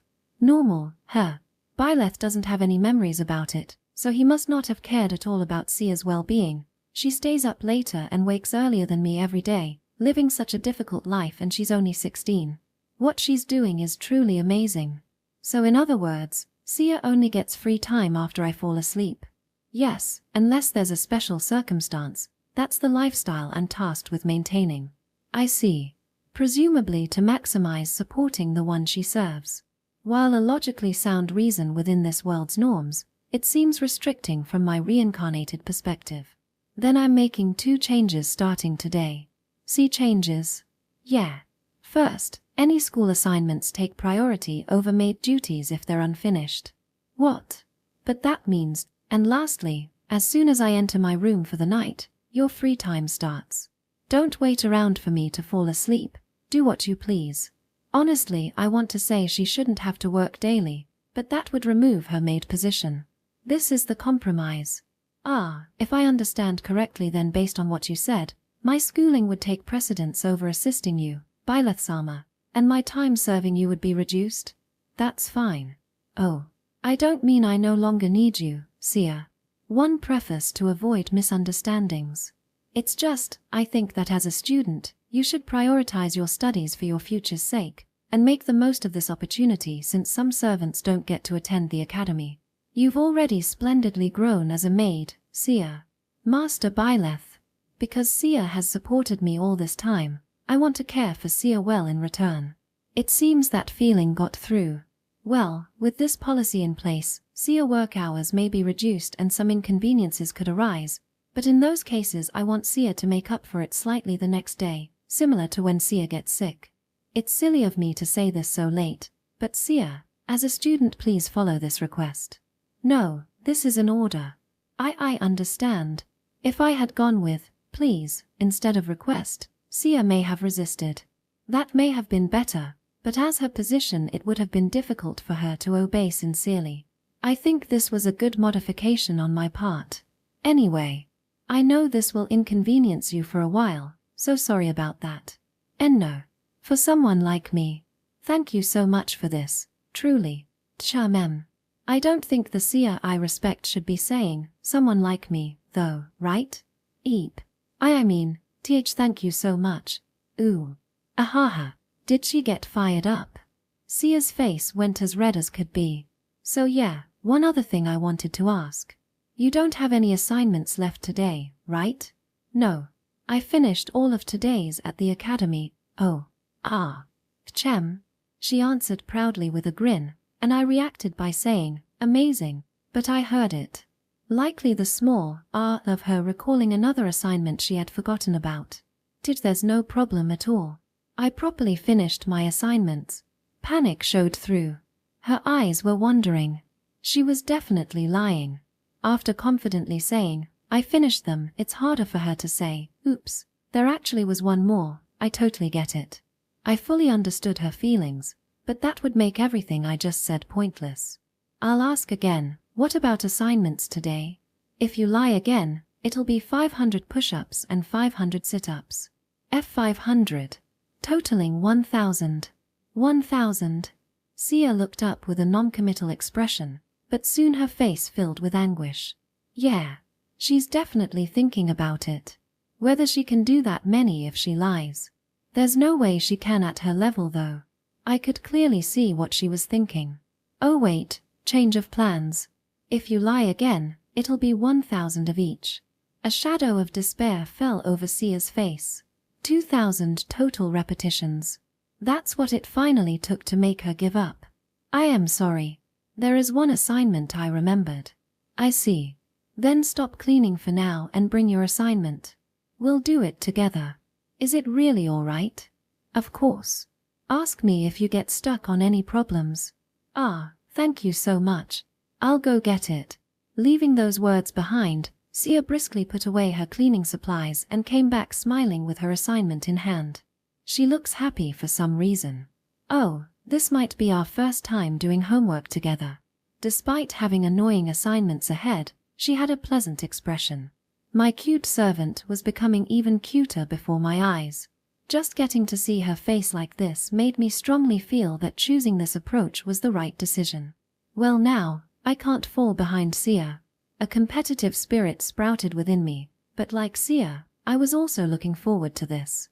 I'd get to see her work hard on her assignment while going, teach then, I'll work on my assignment too. Yeah, go ahead. But I really was a fool to think that. Because Sia finished her assignment in less than 5 minutes. Then, I will return to cleaning. It was an honor to work on assignments together with you, Master Byleth. Ah, why yeah. Sure. Sia blew through the problems at a fiery pace. She deeply bowed her head and resumed cleaning. Ha! What? Teach that solving speed, something's definitely off. Could Sia be more skilled than I thought? My offer to ask me if you get stuck on any problems was suddenly embarrassing. If Elena had been here, she might have retorted know your place or something. And finishing assignments so quickly then immediately returning to work. She's too amazing.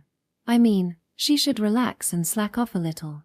Once I recalled what I was like at 16, I was lost in thought for a while. Interlude. Wow, what incredible sandwiches. They're super delicious. That memory from lunchtime in the library office today. Byleth St. Ford. You wolfed that food down without considering whether it might be poisoned. Weren't you taught to be cautious of gifts? I would assume so, but… that's true, I was taught that. But I don't want to become the type of person who doubts others' kindness. If I was overly cautious about everything, I wouldn't be able to believe in anything, you know? Well, I absolutely don't think Luna would do something like that anyway. With your position, that is the incorrect mindset. If I harbored killing intent, you would be completely defenseless. Ha ha ha, then I'd gracefully accept my death if that happened. In a different sense, you are quite the eccentric. I'll take that as a compliment. Changing topics, but they really are delicious, aren't they? Those sandwiches. They truly, seriously are super tasty. It's awful to say it like this, but it makes me glad I skipped lunch. I see. If it's not too much trouble, could you let whoever made these know I said thanks? It'd make me happy. I understand. I will pass that along. Thanks, Luna. The most memorable things were his smile and gratitude in that moment. It really does feel nice to be praised so highly for food I made. Luna murmured as she closed her book and gazed at the darkened sky. The time was 6 p.m. Luna, who normally reads non-stop until the final 8 p.m. dismissal, didn't have the energy to stay in the library much longer today after feeding Byleth lunch. And the exchange from earlier kept coming to mind, making it difficult to focus. Are you heading home? Carrying the book she had been reading along with 2 more to read at home in both arms, she descended the stairs to the first floor. Luna's eyes looked sleepy, but her vision was fine. She stopped in front of the counter where the librarian was seated, without stumbling. Oh, what's wrong, Luna? Did you find some other book you want to check out? No, that's not it. I'm heading home for today. Already? Yes. Are you not feeling well? Should we contact your family? What should we do? The panicked librarian wasn't unreasonable. It was Luna's first time returning home before the official end of the school day. I'm feeling quite well, she stated. Oh really? Then perhaps you had some important errand. There was no particular errand. I see, With no clear reason given for her early return, the librarian's curiosity grew. Luna explained simply and expressionlessly to the librarian seeking comprehension. The reason is simple. My lunch was stolen. What? That's a big deal. I should contact someone right away. Hearing it was a thief, the librarian grew more distressed. Watching this with no change of expression, Luna spoke before things got out of hand. I apologize. That was a joke. A joke? Yes, nothing was actually stolen. Oh dear, so that's what it was. Sorry for overreacting. I'm glad then. Relieved after the reveal, the librarian sighed. Luna always maintained an even tone and indiscernible expression. Were you surprised? Of course. Since Luna's lunch is here in the library, I thought precious materials may have been stolen too. Ah, sorry. I didn't consider you might think that. I'll stop doing unfamiliar things. Don't worry about it. Nothing really happened. She bowed her head sincerely. To an outsider, it may not seem like she's reflecting. But Luna apologizes when she feels bad, without bowing otherwise. The librarian understands this well, allowing their good rapport. Fufu. But something good happened to Luna, right? How did you know? I said nothing of the sort. You did say just now, I'll stop unfamiliar things, and that's accurate. It was your first joke, right? Just from that.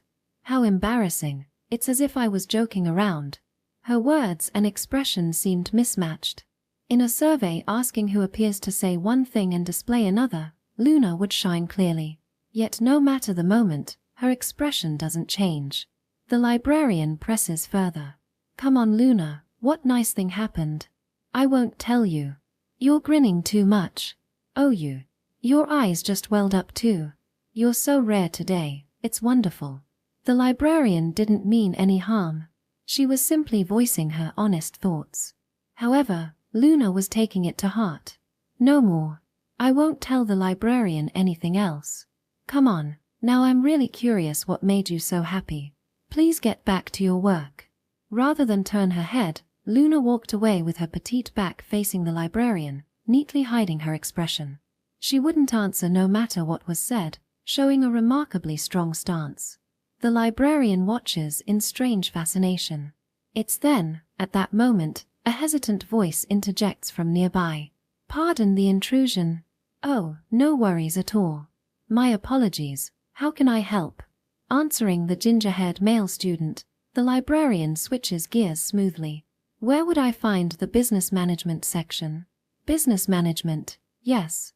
For business, it's on the left side of the first floor, third shelf in. Thank you very much for your help. With refined bows, the student swiftly headed to that section. That guy just now seemed quite refined, didn't he? As their conversation ends, Luna's identity is revealed upon speaking up nearby. Of course, he's the young lord from the Leclerc family, Lady Elena Leclerc's brother. Ah, no wonder I smelled jasmine. That's a Leclerc family trait. Watching his back depart, Luna guides the topic. He seemed rather stressed to me. I wonder if he plans to use the whole time until closing to finish. The Leclerc family's restaurant business has really taken off. Maybe he's pursuing that route too. That's quite likely. Want to lend him a bit of wisdom, Luna? Please don't joke. Experience gives wiser advice than books for business matters. I can offer no guidance and would take no responsibility if my words backfired. Now that's a tricky one, all right. Hopefully as classmates, he can resolve it safely. Luna's words hold no flattery, as shown by her worried eyes beneath tired lids. If you'll excuse me, I'll prepare to go home now. Librarian, may I borrow a management book that looks promising? Just to skim through a bit. Fufu, you're so kind, Luna. That's not true. I merely felt like gaining some knowledge, as I said before, it's important regardless. I'll leave it at that then. Though Luna tries to evade, she can't help but see through here. Alright, let me pick one out for you. Oh, and Luna, about what had you so happy earlier? I won't tell you, I wasn't happy. The librarian skillfully tried again later, but Luna didn't budge, curtly refusing before taking. Chapter 4. Clearing up the bad reputation. Alan, are you okay? Oh, sister. Late into the night when the city had grown quiet. In the Leclerc family's mansion, Elena called out worriedly to her brother while dressed in light negligee. It's getting so late, you should rest soon, right? It seems you worked hard in the study until the very end, she said. Thanks for the concern, but I can't rest yet. I'm still lacking time no matter what. Well, that might be true, but... Alan replied without looking up from the business book he had borrowed from the study, which he was meticulously copying into his notebook, rereading to commit it to memory. And still he continued in the same fashion. At this rate you'll catch a cold. Your health is paramount, Elena cautioned. I'm fine. Unlike you, sister, I'm resilient, Alan lightly retorted. There you go saying things like that again. Elena pouted, unable to refute his reasoning. Giving in to her emotions, she placed both elbows on her bare thighs and rested her chin in her hands as she gazed at Alan. "Ha. Father is as father does, I suppose," suddenly saying, "I'll leave the new store to Alan." And he unilaterally decided on the discussion schedule because he's so busy. "It can't be helped. Since you were born into this family, is what we've been told all along," Alan calmly replied. MMPH. Unable to talk back to his sound argument, Elena let out a disgruntled murmur. She leaned her elbows on her thighs, resting her chin on her hands, and gazed at Alan as if surrendering to her emotions. "Well, that's why I've studied to some extent, but it was still insufficient. My thinking was naive." "I see." When their conversation lulled, the siblings let out a synchronized deep sigh, as if on cue. "I'm sorry, Alan. If I was in a position to be involved with the business, I could offer you lots of advice right now. Just having you say that is enough. You have your own duties to fulfill as my sister. Even if you call them duties, all I have to do is marry some elite noble. That's nothing compared to Alan's challenges. But problems could arise after you marry too, right? That won't happen. I'll be picking my partner. It's guaranteed to make me happy." "Ha ha." Alan acquiesced to his confident sister's declaration as she smiled brightly. "Ha. Anyway." Elena conspicuously changed the subject as she stood up and looked at the remnants of Alan's studying. Her slender eyebrows furrowed as she said, "I knew it. Forcing yourself is no good. Even if you don't know what father will say, it'd be better to look for another way, don't you think? You're not completely lacking business knowledge." "Another way?" See, asking someone for help, for instance. The way Alan consulted me this morning." Elena stretched out her index finger and said suggestively. "I was thinking it might be possible to get help from others, to lessen the burden. But when I brought up the idea of asking my brother for help, Alan, you shook your head sideways. I think that would be difficult. The matters for consultation are confidential, and for someone of the Earl's station to consult on business dealings could seem rather alarming to others," Alan replied. "Ah, what about asking Lady Luna of the Baron's family for advice?" Elena offered. "Of course, leaving responsibility out of it," Elena added. "She has remarkably broad knowledge beyond her years, and I myself have met her before, so I think I could request her cooperation," Elena continued. "Thank you, sister. But this is something I must handle myself." "Oh, I met Lady Luna for the first time today. I was too busy to greet her properly though," said Alan. "What a shame, but at least you got to meet her." "I'm sure she knows who you are by now," replied Elena with a smile, as if stating a common phrase. "Were you surprised by her unique air?" Elena asked playfully. "Unique air?" Alan inquired. "She was taciturn and composed, right? It was a little hard to approach her for a greeting, wasn't it? She did seem quiet, but the Luna I saw was being teased by the librarian and was kinda flustered. So she gave no such impression at all. There was a discrepancy in their opinions, but neither of their claims were mistaken." Really? Then that person wasn't Miss Luna. I wonder, was it not her? The Luna he knows is like a statue, always reading books. That calm and unperturbable Luna. Elena's notion that it wasn't Miss Luna made sense, but the flustered girl had definitely been Luna herself. She just happened to be caught at a bad time. "Well, even if Miss Luna rejects you, it'll be fine, Alan. I have another method." "Another method?" "I'll allow marriage proposals from anyone who helps my troubled brother. How's that for publicity?" "What, sister? Hihi, just kidding, just kidding. There's no guarantee I'd get a lot of suitors, and advice from suitors with ulterior motives would be useless anyway." "Teach, that's good then. Anyway, you have to carefully choose who you consult with. I don't mean to name names, but there are people like Master Byleth, so." Alan lowered his voice and spoke resolutely. "Byleth, yeah. I only hear bad rumors about him.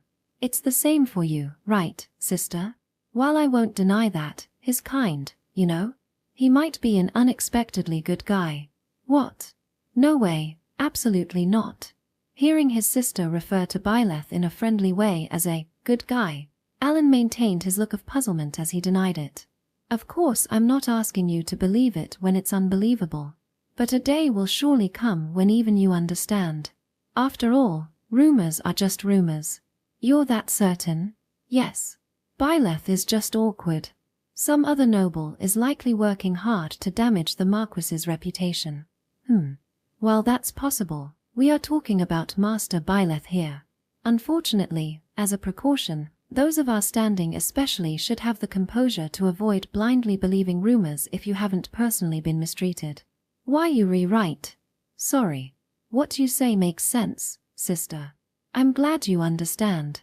It's only natural for Elena, who is now on good terms with Byleth, to want her brother to get along with him too. This follow-up was perfectly ordinary. Now then, I'll go prepare some tea since I have the chance. You're making it, sister?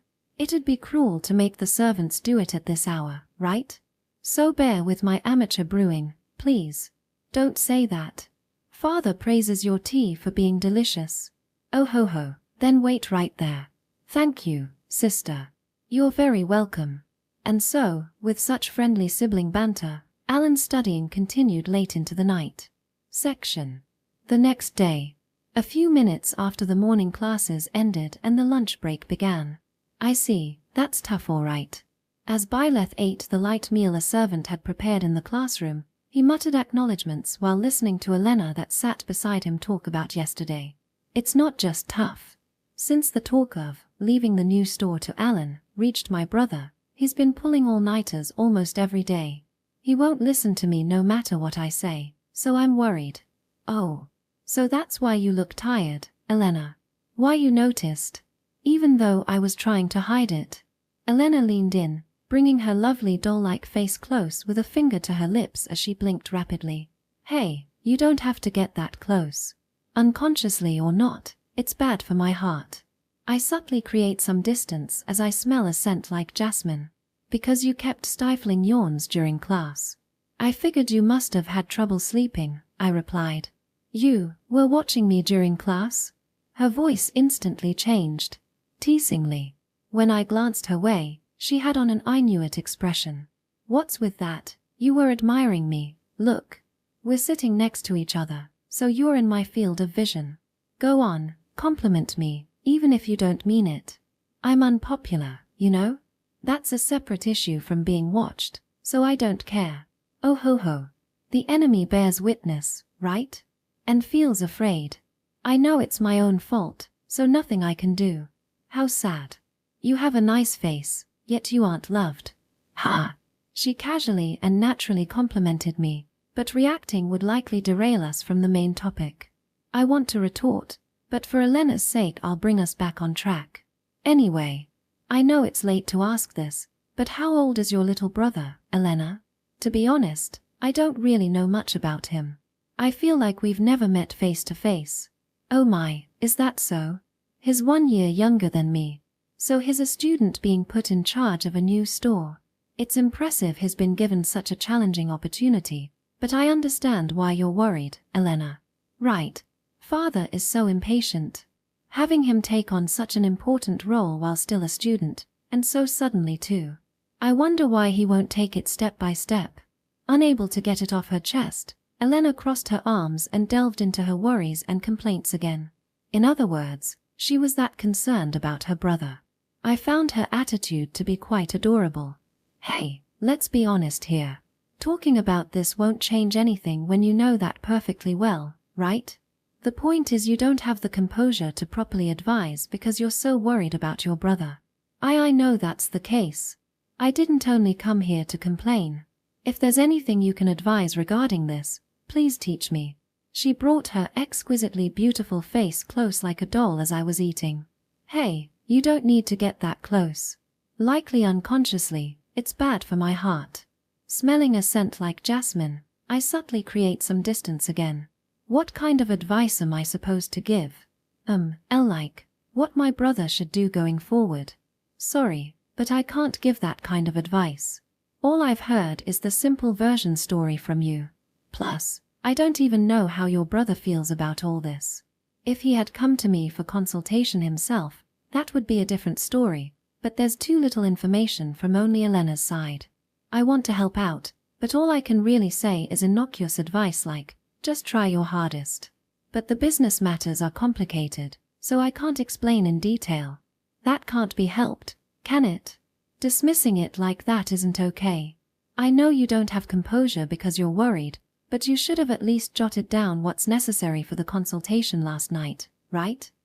Page, don't be so reasonable. Don't make that sad face. Elena narrowed her jewel-like purple eyes and pursed her lips. I'd never seen her make this expression before, but she was likely showing her true colors because she feels comfortable with me now and is impatient. Don't say I'm sulking. That makes me sound childish. Yes. Ha. But you're right. If I want advice, I should have done as you said. I really am useless. She sighed deeply and her shoulders slumped. While I didn't intend to discourage her at all, when seeing her like this I had no choice but to follow up. Well, the thing is, from a broader perspective, things will surely work out positively in the end, so Elena just needs to stay composed, right? Don't get distracted worrying about your brother. While that may be true, how can you state so certainly that things will work out positively? Because he's being given a chance for practical experience from a young age. He'll be able to learn from failures and successes. His family has the financial resources to provide an opportunity like this, one that's impossible for most people, so the potential benefits for him are huge. That may be, but he could just as easily do that after graduating or working his way up slowly. What you're saying isn't wrong, but there are definitely perspectives you can only gain by doing this now. The ability to tenaciously pursue an ideal stems from being young. Isn't that part of what your father expects of him? It's all conjecture. However, the Leclerc family Elena belongs to is so renowned in this town for vastly expanding the food and beverage industry that every resident recognizes them. There's no way such accomplished people are proceeding haphazardly. If I hadn't reincarnated and entered society, I couldn't have said any of this. Exchanges like these make me freshly realize I'm in a different world.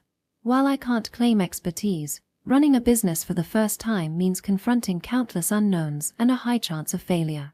That's exactly why he has no choice but to stubbornly give it his all, and when he hits walls of reality, he'll have to think flexibly to try different approaches.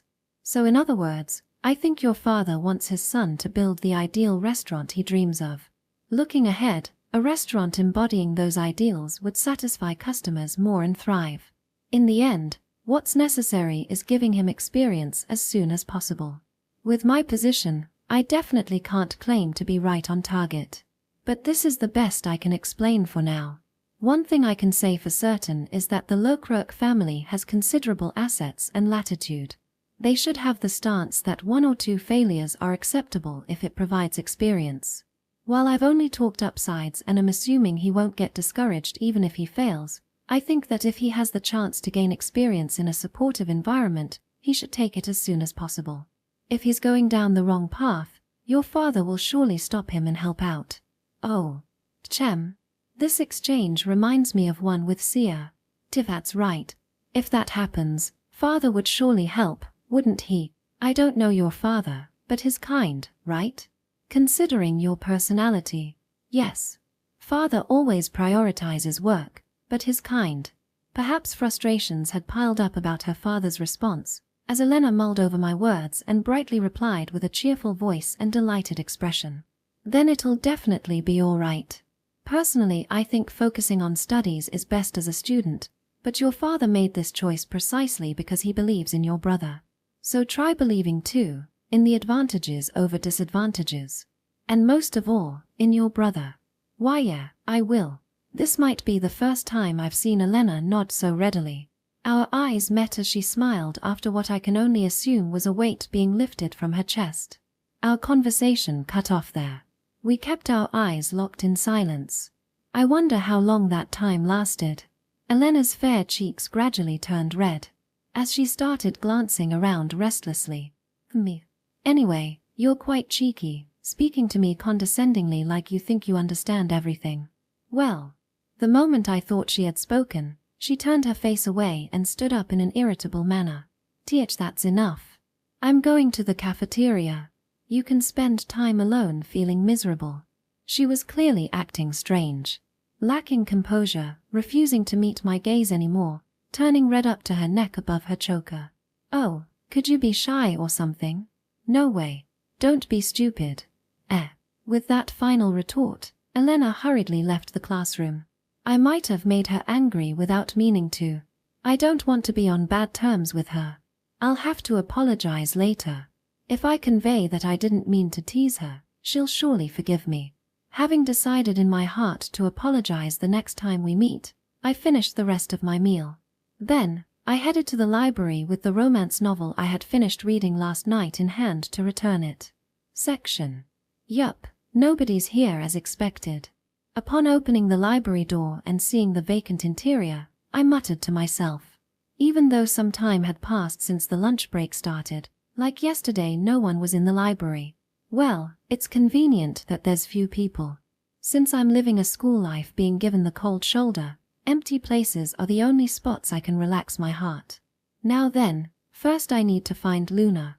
I came to the library for two main reasons. To return the book I borrowed yesterday, and to get a book recommendation from Luna. While the romance novel she recommended was targeted at women, I was fully able to enjoy it. Asking her would take time from her reading, which is regrettable, but I looked forward to what kind of book she'd recommend next, so I came here. I can return the book last, so first I'll look for her on the second floor. I encountered Luna carrying a stack of books yesterday on the second floor. If she moves in a similar cycle, there's a good chance she'll be there.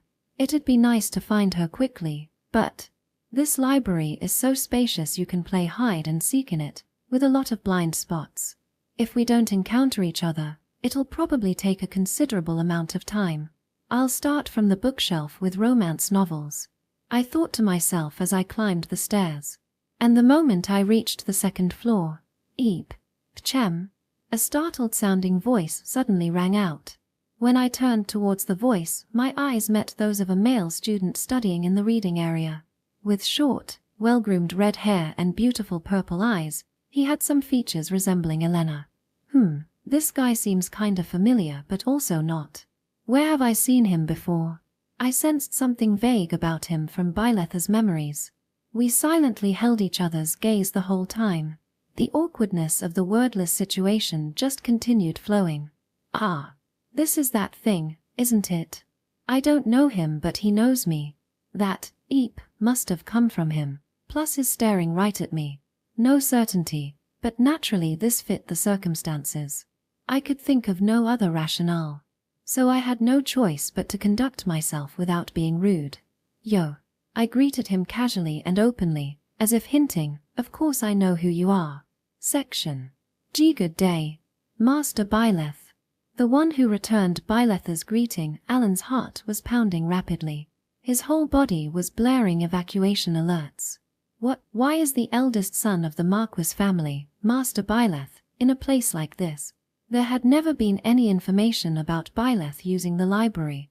Alan was facing an unexpected, improbable situation. Studying this early, right? That's admirable. And no, nothing like that. Alan waved his hands in refusal while leaning back to create distance. Sister told me not to blindly believe rumors, but still, impossible. His presence is intimidating, and that lingering voice is scary too. Byleth slowly approached while grinning. Sensing something sinister behind him, Alan's face paled. No need to be so modest. What are you studying now? IITs, business related. Business. Wow, business. Byleth finally stood right in front of him. Unable to call for help in this situation, unpleasant premonitions ceaselessly welled up. Actually, I happen to hear that an acquaintance's little brother is struggling with business matters too. I know it's rude, but could I take a quick look at what you're studying for reference? If that's all right. He intends to ruin my notebook. I know your rumors, after all. I guess not. And no, please, go ahead. Even knowing that, I can't refuse. There's no way I can. Marquis and Viscount families. He held the superior position. And this was cutting off my own tail. I handed over, with a trembling hand, my precious crystallization of studying to protect myself, to Byleth. I had to suppress my anger at what was about to happen, and in the instant I steeled my resolve. Really sorry about this out of the blue. Thank you. Byleth, who lightly bowed his head apologetically as he accepted it, entered my vision. What? Just now he bowed his head to me, even though his status is higher than mine. This was no mistake. The proof was Byleth carefully turning the pages without creasing them as he read, being mindful not to damage the notebook. For this to happen. For this to. A manner contrary to the bad rumors. It was a shock like being bashed in the head with a sledgehammer. Hey, how long have you been studying this stuff? I've been, since I was 12. 12. Why yes. Will he say, too late? Do you even wanna do this? Or, it's impossible for you. I imagined negative reactions, but that was needless worry. Wow, that's really impressive. Seeing the content, I can tell how hard you've worked. And that you continue studying daily, of course. Recapping it neatly so you can review, making notes about parts you don't understand. Not to put myself down, but I couldn't imitate this if I tried. With a serious expression, he spoke sincerely without a hint of flattery. I was at a loss for words. I could tell he really meant it. Those bad rumors were totally bogus. To think he was such a humble, magnanimous person. With this much studying under your belt, I figure you can hold your own knowledge-wise to a degree, right? At a glance, it seems you've covered a fairly wide range. And no, I still have a long way to go. Is that so? But this diligence will surely be rewarded someday. Not just anyone could put in this much effort. Thank you for your kind words. No. Oh, and thanks for showing me. It puts me at ease that my acquaintance's little brother has worked about as hard. Without an overbearing attitude or malice, he praised my efforts. Furthermore, seeing Byleth worry about his acquaintance's little brother completely changed my impression. What sister said was true. He's kind, you know? He might be an unexpectedly good guy. Byleth is just awkward. Some other noble is likely working hard to damage the Marquis's reputation. My sister's words from last night crossed my mind. Those bad rumors were totally false. Because he doesn't have any real faults, the only way to ruin his reputation is to spread nasty gossip. Meeting him like this let me understand with conviction. This was the moment the dots connected. By the way, you're not doing this because your father or mother forced you, right? You chose to do it yourself, correct? Yes, of course. In that case, isn't your struggle more related to the foundation rather than knowledge? The foundation? Yeah. To give a simple example, conceptual stuff. Areas you have to think up yourself. I'm sure you've considered things to a degree, but you try to gain more and more knowledge to explore whether that's really right, no? Oh. Sounds like I'm on the mark, judging from what I saw. That's what I figured. Having my innermost thoughts seen through and getting smiled at, I no longer felt an ounce of fear towards him in my heart. Just who is Master Byleth? There's no way he should be able to deduce so much in such a short time. I was flabbergasted. Someone so astute deserved a completely different rumor, like that, book-devouring genius, Luna Parema. The fact no such rumor existed meant he must be trying to spend his days peacefully without standing out. But nobles who knew his ability feared him and sought to ruin his reputation. If it's Master Byleth, then maybe I can rely on him. Just moments ago I had regarded him as wicked and kept my distance. Even so, Master Byleth. I apologize for my rudeness, but if you have time, could you please listen to my proposal? I nervously made the request, and deeply lowered my head. Oh, sure. No guarantees I can help, but go ahead if you're fine with that. Thank you so much. Even though he must have noticed me avoiding him, he accepts so readily. How merciful Master Byleth is. Then pardon me for taking this front seat. I'll move the chair so. No need, I can handle that much myself. I'm happy to advise you of my own volition. With those words, Alan became even more certain that the bad rumors were false. I was mistaken. Please forgive me. Alan deeply reflected in his heart, then flipped a switch. To seize every second for himself, He faced Byleth with a serious expression, completely oblivious to the girl watching the scene from between the bookshelves. Section. I wonder who this handsome guy really is. He wouldn't ask a stranger for consultation if he wasn't acquainted with Byleth. I've got to remember him quick or I'm so screwed. If he asked me, "You know who I am, right?" I'd be totally busted. While facing him, I was listening to their talk drenched in cold sweat. "Well, you see, my father wants me to take charge of a new store," he began. At your age?" "Yes. My father and mother run several restaurants, so." "I see. That's why you started studying so young even with circumstances like that." His story kinda resembles what Elena told me, but that has to be my imagination, right? Red hair, purple eyes. He did have some points resembling Elena. If told we looked alike, I might also feel we did a little, but our personalities seemed quite different. Plus, if he was Elena's brother, Byleth would have those memories. While his identity intrigued me, probing into it now would definitely make him feel uncomfortable. For the time being, I had to lead the conversation to avoid him asking, "You know who I am, right?" Anyway, moving on to the main issue, could you tell me what kind of shop you envision? That's likely one of your sticking points too. Understood. After a clear-cut reply, he began speaking. My goal for the restaurant is to provide cuisine that satisfies all customer demographics, nobles and commoners alike at low cost. And to reduce food waste. I'm considering those 2 points. I see. Regarding serving cuisine and pricing, procurement plays a huge role, so I can't really comment. What about ideas to reduce food waste? Yes. At my father and mother's shops, any excess stock or inventory past its safely edible date is disposed of entirely. I want to change that cycle.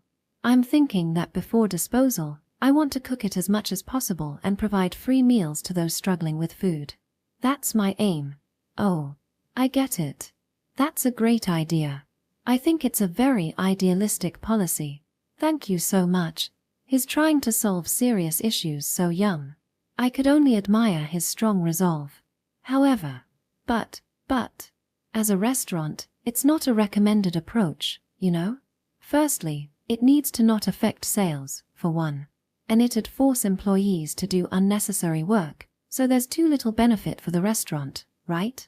I hate to say it, but there's almost no return from helping poor people, and there's the chance no good rumors might spread about the restaurant that helps the poor. Did I ever ask my grandpa, the owner, similar questions when I worked part-time at his restaurant and we still wasted ingredients? Asking such questions earned responses like, "It's educational," as he taught me various things. Without that experience, I couldn't have said any of this. I understand I'm saying harsh things to someone who wants to realize their ideals, but profit-wise, it can't be helped. Since I was relied on, I have to convey negative opinions too. I'd say the biggest issue is providing free meals. Why is that the biggest issue? Because risk management is difficult when malicious people get their hands on the food. He tilted his head in puzzlement. Likely because he's still young and unable to imagine it. It's gonna go there, huh?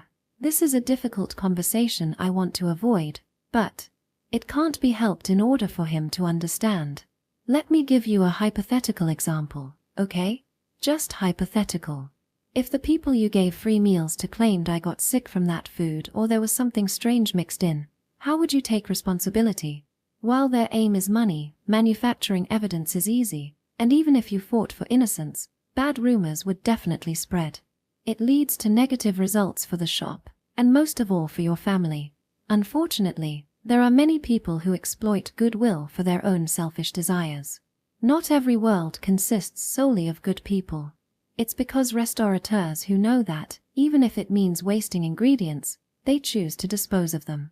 If their business doesn't thrive, they can't protect the livelihoods of their employees who work hard. He hung his head silently, not refuting me. He seemed to be prudently taking in what I said. For him, it must sound unrealistic. If I was in his shoes, there's no way I'd accept what someone not much older than me said. I felt like I was doing something incredible that I couldn't put into words. And someone trying to take on difficult challenges, I just wanted to cheer them on. From here on I decided to focus on words that could draw out his motivation and courage, on praising words. But not empty flattery, of course. One glimpse of his studying was enough to easily say as much. I wonder if around 10 minutes had passed. The unexpected consultation I hadn't anticipated ended, and alone now, I let out a deep sigh. So, who the heck was that handsome guy in the end? He was super polite even when we parted ways. With the nagging feeling left unresolved, I rested my chin in my hand. Oh, I can ask Luna, she might know. Since he was using the library, there's a chance he's used it in the past too. In other words, Luna who commutes to the library might know his identity. Thinking I'd found a ray of light to resolve this vexing feeling, I raised my face the moment I tried looking for her, the original reason I came here. The library is neither a place for consultations, nor for resting your chin in your hand. Byleth St. Ford. Without making a sound, she appeared behind me with her hands clasped behind her back, directing her usual listless golden eyes my way. Luna. Don't tell me you overheard that consultation earlier. With the volume you were speaking at, I could hear it even without trying. The library is a quiet place. Alright. Really sorry for disturbing your reading. As long as you're reflecting, it's fine. Unable to refute her sound argument, I scratched my cheek and apologized, prompting her to readily forgive me. More importantly, will he be alright? Him? I think he'll be fine. He really had a strong look in his eyes, so I don't believe he'll fold so easily. I'd like to believe that, at least. I see. After murmuring that, Luna turned her face in the direction the red-haired youth had left. In that instant, I witnessed a breathtaking sight.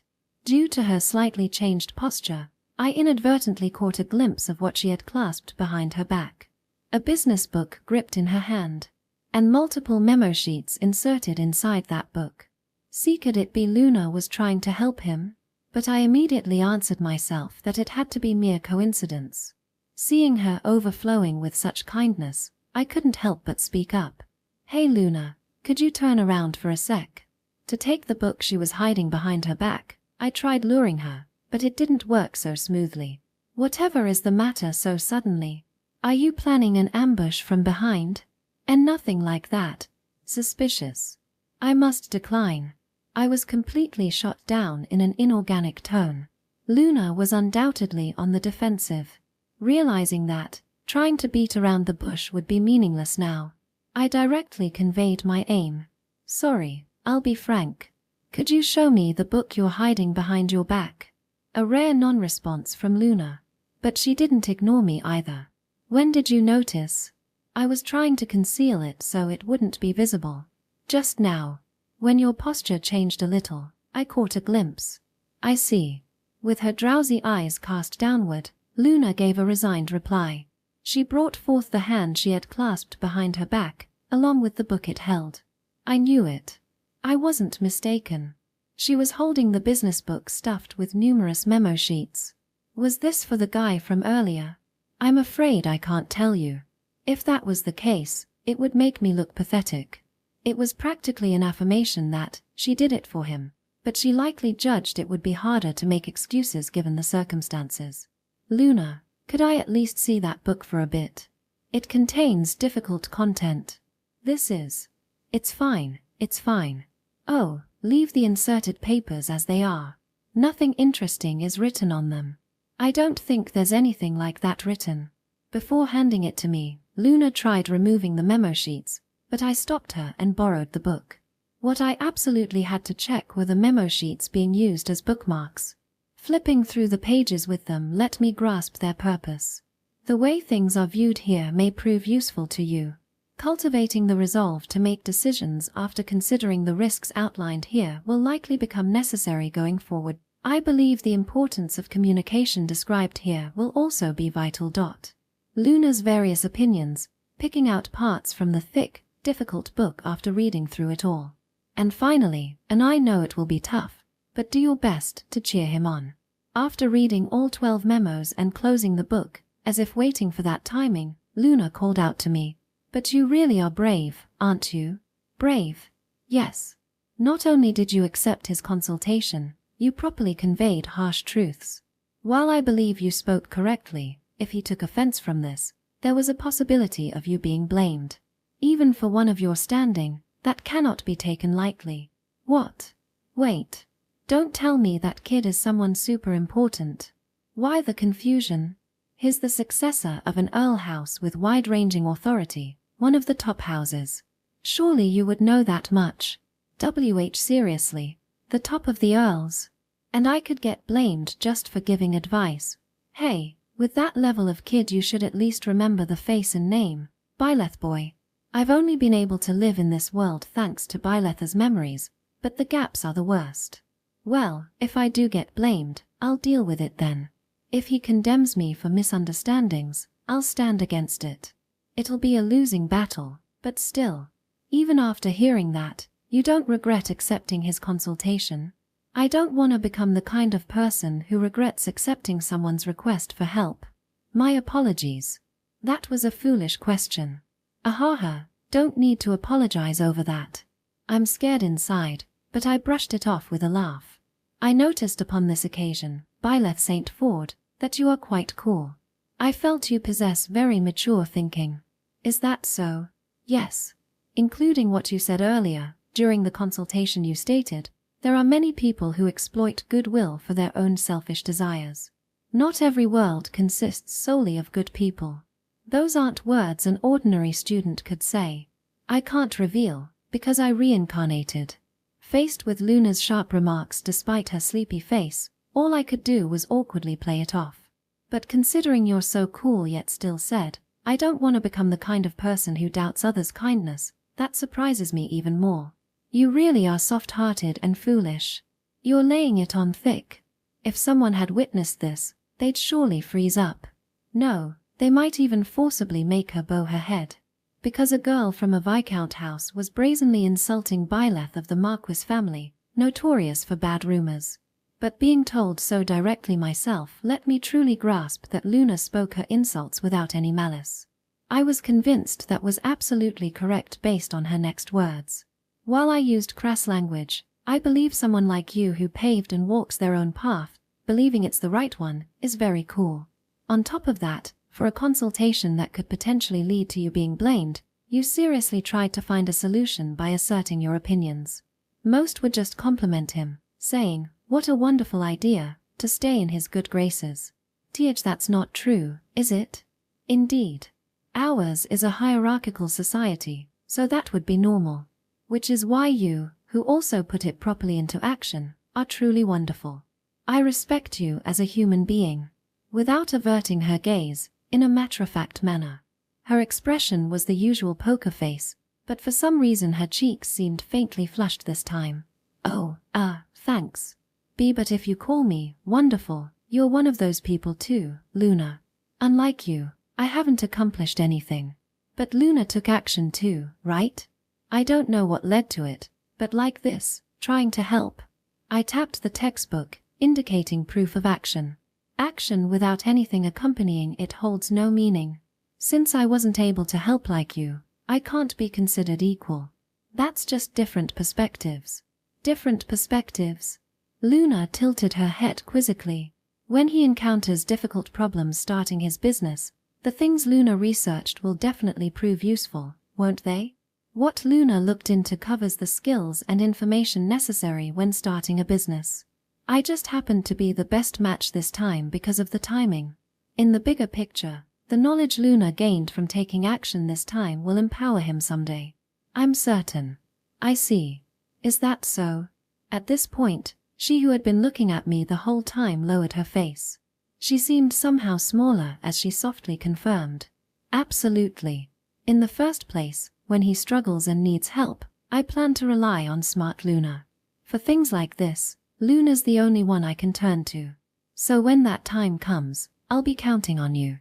I know it's weird to say this to a girl, but you're cool too, Luna. That was returning her cool compliment. When I snuck a peek, smiling. Thank you very much. As she bowed her lowered head and backed away, I called out to stop her. She randomly grabbed books from the shelves and started using them to hide the lower half of her face. You okay? I'm fine. Really? Please don't mind me. Even when she says don't mind, she's hiding her face with books. I didn't understand her intent, but I picked up on Luna's desire for me not to pry any further, so I decided to change the subject. Oh right, Luna. Are you free to hang out next week or the week after on our day off?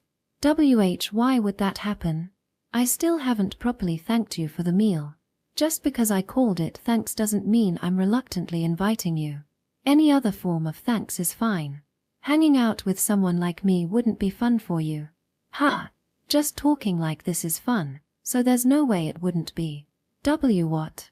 I don't think I said anything weird. Do I seem like some freak to her? She retreated another step with her face still guarded by books. Please give me 1 day. No, 2 days to think it over. Got it. I'll be waiting for your reply then. Why yes. Then, I'll be off now. Ah, you forgot the business boo had other business too. And she's already gone. Before I could stop her, she left the area even faster. Luna can move that quickly, huh? While she doesn't look sleepy, I was caught off guard since she always has a drowsy face. Section. When classes ended for the afternoon and I left the academy to head home with Sia. There she was, walking lightly with a upbeat, though not exactly skillful, unique rhythm as she hummed. Sia, did something good happen? You seem to be in a great mood. Eep. Why you noticed right or? Well, with how she looks, probably no one wouldn't notice. The other students were also watching her fondly like, something nice must have happened to her. She probably wasn't considering how she was seen by others. She's genuinely surprised. Maybe she was unconsciously humming. So what nice thing happened? Well, you see. I received thanks meant for Master Byleth. Thanks. Yes. Her large blue eyes widened vigorously with excitement as she leaned in to tell me. Oh, regarding that expression of thanks, please tell him thank you again for consulting with me, considering who he is. I was so surprised when he came to see me personally. It was such an honor. Oh, I see. Thank you so much for making me feel this way. Seeing her hiding her grin behind her hand, it makes me feel more flustered than happy. The only one the consultation could refer to is that guy. And Sia seems to know him even though I don't even know his name. He's the successor of an earl house with wide-ranging authority, one of the top houses. Surely you would know that much. If even the maid knows him, Luna's words carry more weight. I guess I've got no choice but to find out naturally. In the end, I couldn't get it out of Luna either. Sia, who said, an honor. There's no way I could tell her. Actually, I don't know anything about him, now. That would surely disappoint her if she found out. So, just wondering, who did you get the thanks from? Master Alan. Oh, him. The redhead. Yes. And his eyes are purple. Ah. Of the Earl's family. His Lady Elena's younger brother. What? I smoothly learned his name. I easily obtained the information. Just as planned, things were going great and I was getting into it when I got tripped up. It was shocking enough to make me stop in my tracks. No way. I did think they looked alike, but that handsome guy was Elena's little brother. He's super good looking. No wait, with Elena being so beautiful herself, it's not that surprising. In other words, I heard about her brother's struggles from Elena, then soon after I advised her brother on his consultation. That's way too much of a coincidence. Why does Master Byleth seem surprised? Could it be you didn't know? No, I knew. Of course. Alright, that makes sense. My apologies for saying something strange. You would know that much. Why yeah. The cost of my lie is getting unintended sarcasm from her. Just like anger from a usually calm person is frightening, sarcasm from Sia, who's always kind and sincerely supporting me, stings deeply. If this conversation continues, it may wound me further. For self-protection, I decide to change topics quickly. So anyway, there's a chance I might make plans to hang out soon. But are there any spots you'd recommend, Sia? I'm not super knowledgeable. Places to spend time? There are several, but how many people will be going? Just 2 of us. With a girl named Luna. The instant I said that name, It was Sia who stopped in her tracks this time. She looks at me with a clearly flustered expression. You mean that Luna? The third daughter of the Viscount family, the only one at the academy who commutes to the library. Yeah, her. Just hearing the name and she knows all that info. As expected of Sia. Just when I was impressed by her, I end up hearing something unexpected. It's very hard for me to say this, but regarding Miss Luna, I don't believe she spends time playing. What? Why? To put it simply, rather than playing, she prefers reading books. Oh, I see. A normally unbelievable reason, but one I can accept since it's her. But if I invite her, don't you think she'll agree to play? There's certainly that possibility, however. It's widely known that she turns down all invitations saying, "Please let me read." Miss Luna treasures her time, especially reading time, above all else. In particular, she has been known to tell men, "I don't want to play with you." Most likely because she has been pestered persistently despite rejecting them many times. Sia frowned, making her well-shaped eyebrows form the kanji for 8. By the way, the invitation didn't come from Miss Luna, correct? She prompts me with a questioning look as if to say, that would change things, but sadly that's not the case. It came from me. She's done me a favor, so. Luna doesn't seem to have a history of accepting invites. Seeing her apologetic face, I understand what she's trying to say. All right, Sia, let's forget that talk for now. Okay. Why yes. Let's head home. Yeah. I don't want to keep making her say difficult things. Knowing I'll be rejected and having my heart hurt is, in front of my maid. I can't show such a pathetic sight. For tonight at least, I'll soak my pillow in tears while pondering another way to repay my debt. Interlude. That night. Sister, there's something I want to ask you. What is it? Why so panicked? Elena's eyes widened at her brother who had rushed over in a hurry the moment he got home. She immediately stopped working on her assignment and turned to face him. Listen, just like you said, Master Byleth really is a kind person. From now on, I won't blindly believe rumors either. No matter what. What? What's with you all of a sudden? First, calm down. Though puzzled by his elated state, Elena firmly patted the spot beside her and had Alan sit down. After a brief pause, she prompted him. So what exactly happened? Talk slowly so I can understand. Oh, okay. So during lunch break today, when I was studying in the library, Elena came to learn the reason for Alan's excitement. I met and was even consulted by Master Byleth there. That Byleth? No way, he's not the type to use the library in the first place. Are you sure you didn't mistake him for someone else? I wouldn't mistake the person who advised me. I guess you're right. She had never heard of Byleth using the library. It was only natural she couldn't picture it. But how could he give you advice? It's a difficult subject as is, right? To be honest, I got the impression that if Master Byleth led, he'd be more likely to succeed than me. It's really pathetic. Oh geez, no need to be so modest. Haven't you diligently studied this for years? There's no way you'd lose in various areas. Ha ha, I wish I could be that modest. The smile Elena made as if to say, that's just like you, disappeared when she saw Alan's wry smile. She realized he was voicing his honest thoughts as words, with no deception. Master Byleth clearly taught me the harsh aspects of the concept I came up with. There was no room for objection and he has a much broader perspective than me. He even cautioned me about the current weakness of my aspirations. I seriously felt I couldn't compete. It was almost like getting lectured by father. I understand you're saying that seriously, but the ignorant cannot defeat the knowledgeable. Elena tried to find a way to gloss things over, but Alan cited a different reason it wasn't so. Probably. I think he excels exceptionally at management skills.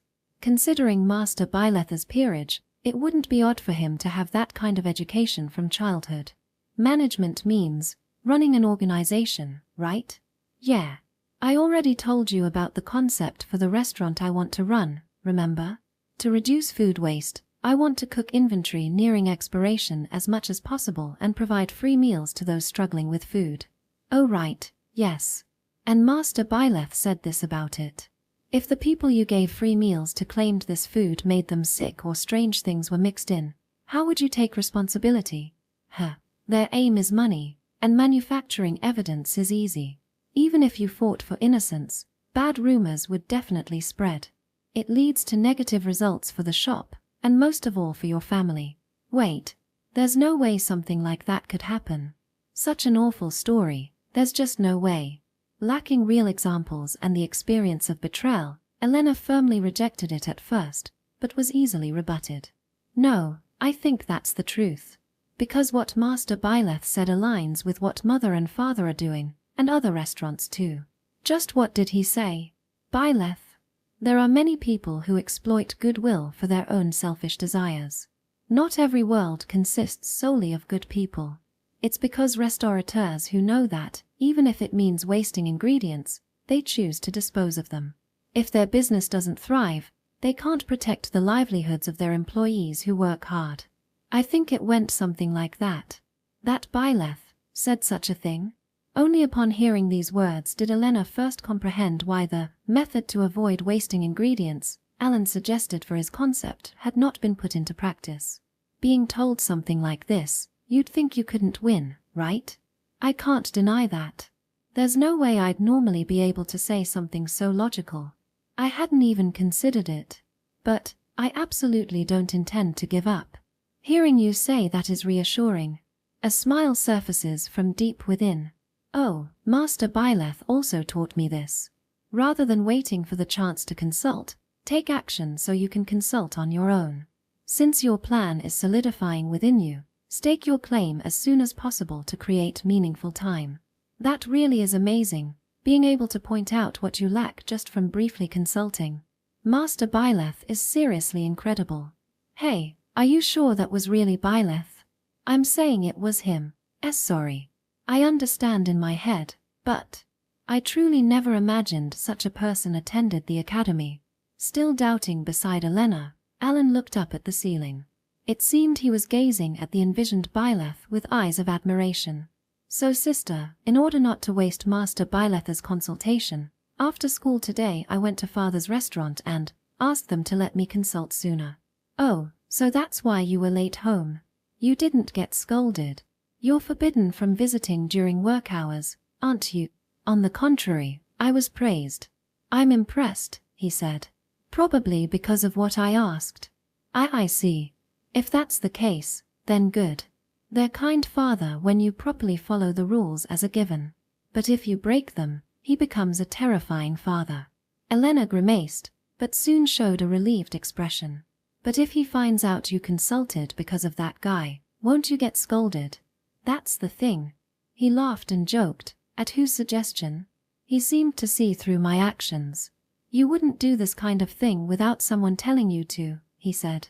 Teach that so like father. Haha, really. The ability that allowed him to rise to the top Earl is utilized even in ways like this. And as one topic ended, the air mellowed. At that time, Alan spoke up. But I've really been blessed by some lucky coincidences. Coincidences? Like you said, I never hear about Master Byleth using the library, right? So, if Master Byleth hadn't happened to use the library, I wouldn't have gotten this valuable consultation. That's true. For him to happen to. Oh, sister. The moment she mulled over his words, Elena seemed to realize something as she quickly covered her mouth. Because the difficult talk was over and the atmosphere had become more casual, she was able to think flexibly. Alan, could it be that matter wasn't a coincidence? What do you mean? You see, I also consulted Byleth about my brother struggling with business matters. Right after the lunch break started. So, there's a possibility that, anticipating struggling Alan would visit the library, Byleth also went to the library. If what Alan says is true and Byleth has studied management, he'd likely have confidence in addressing some concerns. Come to think of it, when Master Byleth met me, he had a big grin. Could that smile have meant, as expected, you were here?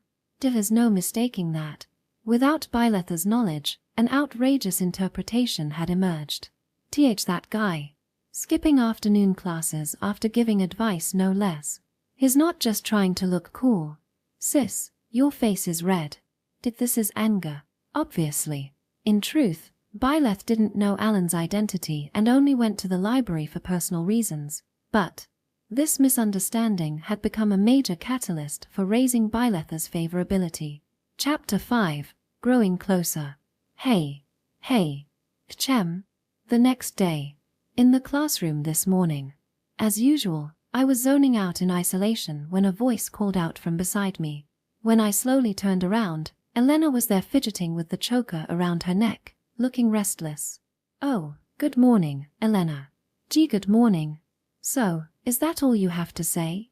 Ha! Good morning. If you say it twice, you're greeting me twice, you know. Ha! Elena let out a sigh from her slender lips and glanced at me in exasperation. She looked unsatisfied, but I couldn't figure out why. You're planning to brush it off again like yesterday, aren't you? Sorry, but I already heard how you gave Alan advice. Oh, that. It's not just that. If you gave him advice, you should have told me yesterday. Then maybe I would have praised you for it. She mumbled quietly, but I could hear her voice. Sorry. You're right. I should have mentioned it since he came to me for advice first. Do you really think that? Your words feel kind of empty to me. No, I mean it. She's sharp. Actually, I didn't know he was Elena's brother, so I couldn't say anything. It's not that I deliberately didn't mention it. I had no choice. Can I ask you something? How was Alan at home? Does he seem okay? I know this is hard to ask, but did you have to be harsh with him at all? Don't worry. Far from being hurt, his eyes were sparkling as he praised you. I was more troubled with how to respond. I see. I'm glad to hear that. Relieved by her report, my cheeks relaxed a little. Yesterday, I had reflected on how I should have chosen my words more carefully. The uneasiness in my chest was cleared away. Hey. Byleth. Chem. You're kinda starting to sound like Sia. If you're teasing me, I'll hit you. Sorry. Anyway, thank you for listening to my worries and then going out of your way to find Alan so you could advise him. In a manner I suppose you could call typical of her, she conveyed her gratitude in a somehow embarrassed, dismissive tone. But I didn't understand part of what she was thanking me for. What do you mean? I don't remember going to look for Alan Kuan or anything. We just happened to run into each other after all. You're still going to pretend you don't know? But it's useless. You had no other reason to be in the library, right? I went to the library to return some books and because I had business with Luna, though. Hey, have you always just spent your time like that? It's okay not to be quiet if you've been praised, she said. What do? I can't follow with jokes. This is serious. If I continued being vague, the conversation would definitely go off track. For now, I'll grasp what I understand and try to have a meaningful discussion. When you said, if I've been praised, I didn't give advice to get thanks. I don't feel the need to tell others, I replied. Back then I was just desperate for her not to say, you understand me, right? That's quite an excuse, but wouldn't you need to let others know in your case? With rumors going around, why put on airs? She challenged. Ahaha, you make a good point there. Geez. With all these nasty rumors following me, maybe I should be more vocal about the good things I do. I meant it as just a natural thought, but as the eternally rumored Byleth, it was like taking a punch of reason straight to the gut. Anyway, I should let you know my father has taken notice of you. Why's that happen? Because he heard how you gave Alan sagely advice. Not just that, he asked me, what kind of man is Byleth Kuan? Please tell me more about him. He's never asked me something like that before. What's that supposed to mean? Sounds kinda scary. Don't worry, I gave you a good recommendation, so be grateful. I appreciate it, but you didn't have to make me stand out. It would have been better if you said bad things about me. Elena's father reigns at the top of the earldom. There's nothing more frightening than catching the eye of someone like that. When I honestly put my feelings into words, she looked at me with wide eyes, seeming surprised for some reason. What? You really are smart, huh? Ha! That's what father said too. If you tell him this and he tries to downplay himself, He must be an even wiser man. I guess capable people tend to avoid standing out because they get assigned more work and responsibility. No way, that's not true. Supposedly, the wiser someone is, the more they have a learning attitude and are always trying to take in new things. That was Father's words too. Ah, I see. But it's not like I've been trying to take in anything new or whatever. This is all just misunderstanding. Just listening to this, I feel an uncomfortable, eerie sensation like she's seeing right through me. If everything lines up with what he said, I'm supposed to report back. But for it all to be true, no really, I'm not that smart or anything. Supposedly, the smarter someone is, the more they have an attitude of learning and are always trying to take in new things. So that's why they feel that way. Also Father says. Aha. So why does the conversation flow that way? I'm not constantly taking in new things or anything like that. It's all just misunderstanding. Anyway, there's no point in you denying you're smart. You were able to give Alan specialized advice, after all. She spoke as if it were obvious, without a shred of doubt in her own view. Can I ask you something? What exactly is your father planning to do, after hearing back from you? I can't even imagine, but maybe arrange a political marriage? They call it that, don't they? What? Who? You, of course. Elena pointed her slender finger this way. And then, with me, she said, pointing to herself as if it were the most natural thing. Huh. What was that reaction? Are you dissatisfied with me or something? I'll have you know, I've been proposed to by plenty of nobles. No, that's not what I meant. The idea of a political marriage didn't feel realistic to me after reincarnating here. Are you really okay with that, Elena? I'm nothing but nasty rumors. You should oppose it. Don't underestimate me. If you're so smart, you should be able to read between the lines. No, I really don't get the implication here. Elena puffed her cheeks in a sulky way, flushing red. I calmly retort, as this is truly incomprehensible. I don't want to say. If you've made a mistake, take responsibility and speak up. Oh, fine. Since it involved others, she obediently acquiesced to my demand. Elena crossed her slender arms and glanced around, blinking rapidly. I may have joked to my brother that I'll allow proposals from anyone who helps Alan. And Father happened to hear about that joke. Ever since you advised him, Alan's really taken a liking to you, it seems. Oh man, so basically it's Elena's fault, huh? It's Alan's fault. If he hadn't told Father, the one who started it is most at fault, right? Self-sacrifice like that shouldn't be praised. You don't have to blame me that much. I only said it because I wanted to help Alan that badly. Pouting her lips in a somewhat sulky way, Elena stopped crossing her arms and started twirling her beautiful red hair around her finger. Well, I think it's really noble of you as his sister. I like that spirit of yours. Oh wait, it'd be embarrassing if you just ignored me there. The moment I pleaded eye to eye, Elena, who had frozen up with wide eyes, started moving in her normal manner again. Don't get the wrong idea. It's not like I said that hoping to get praise from you or anything. So don't misunderstand. Don't worry, I won't. Somehow, this attitude really suits Elena best. While some might call it haughty, for some reason I don't find it unpleasant at all. That's her incredible trait. Anyway, here. This is for you. Chem. With the abrupt change of topic, Elena reached into her pocket and held out 3 wrapped packages to me. What's this? Chocolate. She told me curtly, still looking displeased.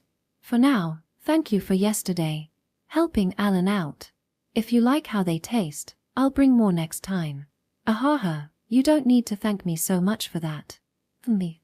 With that snort as her last remark, Elena sat down next to me. The chocolate she'd given me had melted a little from being warmed by her body heat. Section. After that, it was time for lunch break as usual. Hey, don't you get lonely eating alone? Isn't it less fun? As I took out the lunch I'd brought to the classroom, Elena hit me with those heart-rending words just as she was getting ready to head to the cafeteria. I'm a person with feelings too, you know, Elena-san. I didn't mean it in an hurtful way. Don't get the wrong idea. Well, if you say so. So what did you want to say? Oh, what I meant is, you don't have to bring your own food, right? If you're set on having your meal in the classroom, of course you'll end up alone. It'd be the same if I used the cafeteria, though. How can you forget about me there? I'll keep you company, I guess. Reluctantly. For me. She turned her face away, but she was offering something truly thoughtful. Oh. Then if you start bringing your own lunch too, Elena, we can solve that. What's with that? As long as there was a risk she could evade me like a spider scattering its young, I absolutely did not want to go to the cafeteria. So instead of changing my own actions, I'd make her change hers. I threw out that ridiculous argument, but for some reason, she didn't resist. She glanced around, blinking rapidly again. Ah, are you asking me out? Of course. You're not taking what happened this morning seriously, right? The talk about father wanting to arrange an engagement between you and me? That's unrelated though, right? You're thinking of sticking close so you can keep the Locroak influence, aren't you? Something like that. She stared sharply as if to say, answer me honestly. But I wasn't thinking anything like that. No, there was no need to think about it. Well, the old me might have thought that way, but no need for calculations like that. Elena and I are already close, aren't we? So there's no point thinking that way, and I don't want our interactions to be calculated. Eek. From your reaction, was I the only one who thought we were close? Oh geez, then what I just said was really embarrassing. I do think so too, you know. That we're close friends. The vigor she had shown before disappeared in an instant. She nodded meekly in agreement. I felt relieved. I meant, are you not worried about the engagement and trying to get closer to me? That's what I was asking earlier. Ahaha, I get it. No need to be embarrassed about it. I'm not taking it seriously either. Gah. You were teasing me like that yesterday too. I'm actually getting mad now. Sorry about that. She already seems angry though. If I had kept playing dumb here, I surely would have damaged her mood even more. Oh, fine. Just think about it for now. I'll come around 3 times a week, I guess. You're allowing that much. 2 times. It's annoying if it seems like I'm looking forward to it. That's a shame. Shouldn't have said anything unnecessary. Eating alone really is lonely and not fun at all. I could only regret that she'd decreased the number of times. Oh wait, I just had a thought. If Elena eats with me, won't Sia end up alone? If that'd happen, then the number of times could. What? What are you talking about? She looked at me in utter exasperation, even though I thought I was just considering the obvious as her master. Everyone knows making that girl your enemy means you can't remain at this school. Sia has the most friends here. I see. You're right. Surprised by her response, but honestly, there was no room for doubt. When she pointed it out, I realized it with a start. Considering Sia's personality and character, there's no way she lacks friends. The only reason you still could go to the academy beside the nasty rumors was because you were a Marquis family and the Sia's master, right? Without those 2 things, you would have long been crushed by others, she said bluntly. Do you somehow intend to become the ruler of the academy? I wondered aloud. By giving your friends more freedom, your bonds will surely deepen unintentionally, she added softly. Sia seemed gentle, cheerful yet fragile, as if tapping her head would send her floating away like a dandelion. In a game analogy, she seems easy to gain experience from, but attacking her would immediately summon hordes of allies for retaliation many times over. Truly a hidden final boss. Sia really is amazing, just as I was reaffirming her incredible qualities. Oh, excuse me, please don't mind my intrusion. Byleth St. Fordsama. Luna Paremasama is calling for you. Come again. One of my classmates fearfully called out to me. Luna did. When I heard that and looked to the classroom entrance, Luna was there with the same sleeper-looking face, holding 3 books in both hands and facing this way. Thanks for letting me know. You saved me there. Eek. Why yes sir. Excuse me. When I thanked my classmate, he rushed off at the speed of sound. Just what kind of rumors have reached that guy's ears? His fear is unbelievable, but I'm not surprised since I know the situation, but it's still shocking. Welp, Luna called me over so I'll be right back, okay? Byleth. You knew her. Why's that so surprising? Luna goes to this school too. I don't get why she reacted that way, but I say what I'm thinking and approach Luna. It's been a day, Byleth St. Ford. Yeah, a day. Expressionless face and monotonous voice, both hands holding books. It's a familiar sight now. I came here today because I need to speak with you. But before getting to the main issue, may I ask one thing? Something has been bothering me. Go ahead. Hearing my consent, Luna turned her head to look at Elena's direction. You two seem close. Yeah, I'd say she's the one I'm closest with. I see. Elena-san is the one you are closest with? Ah, Something sounds prickly in her voice. No, maybe I'm imagining it. Is it because you have a family-like relationship with Elena-san? It's not really that, just she's the only one who talks to me in the classroom. I don't understand your meaning. You are a kind person. You forgot, Luna. I have lots of nasty rumors. Ah, you're right. My apologies. Jokingly saying that, she nodded with a straight face. Now I understand. The sympathetic looks directed at me.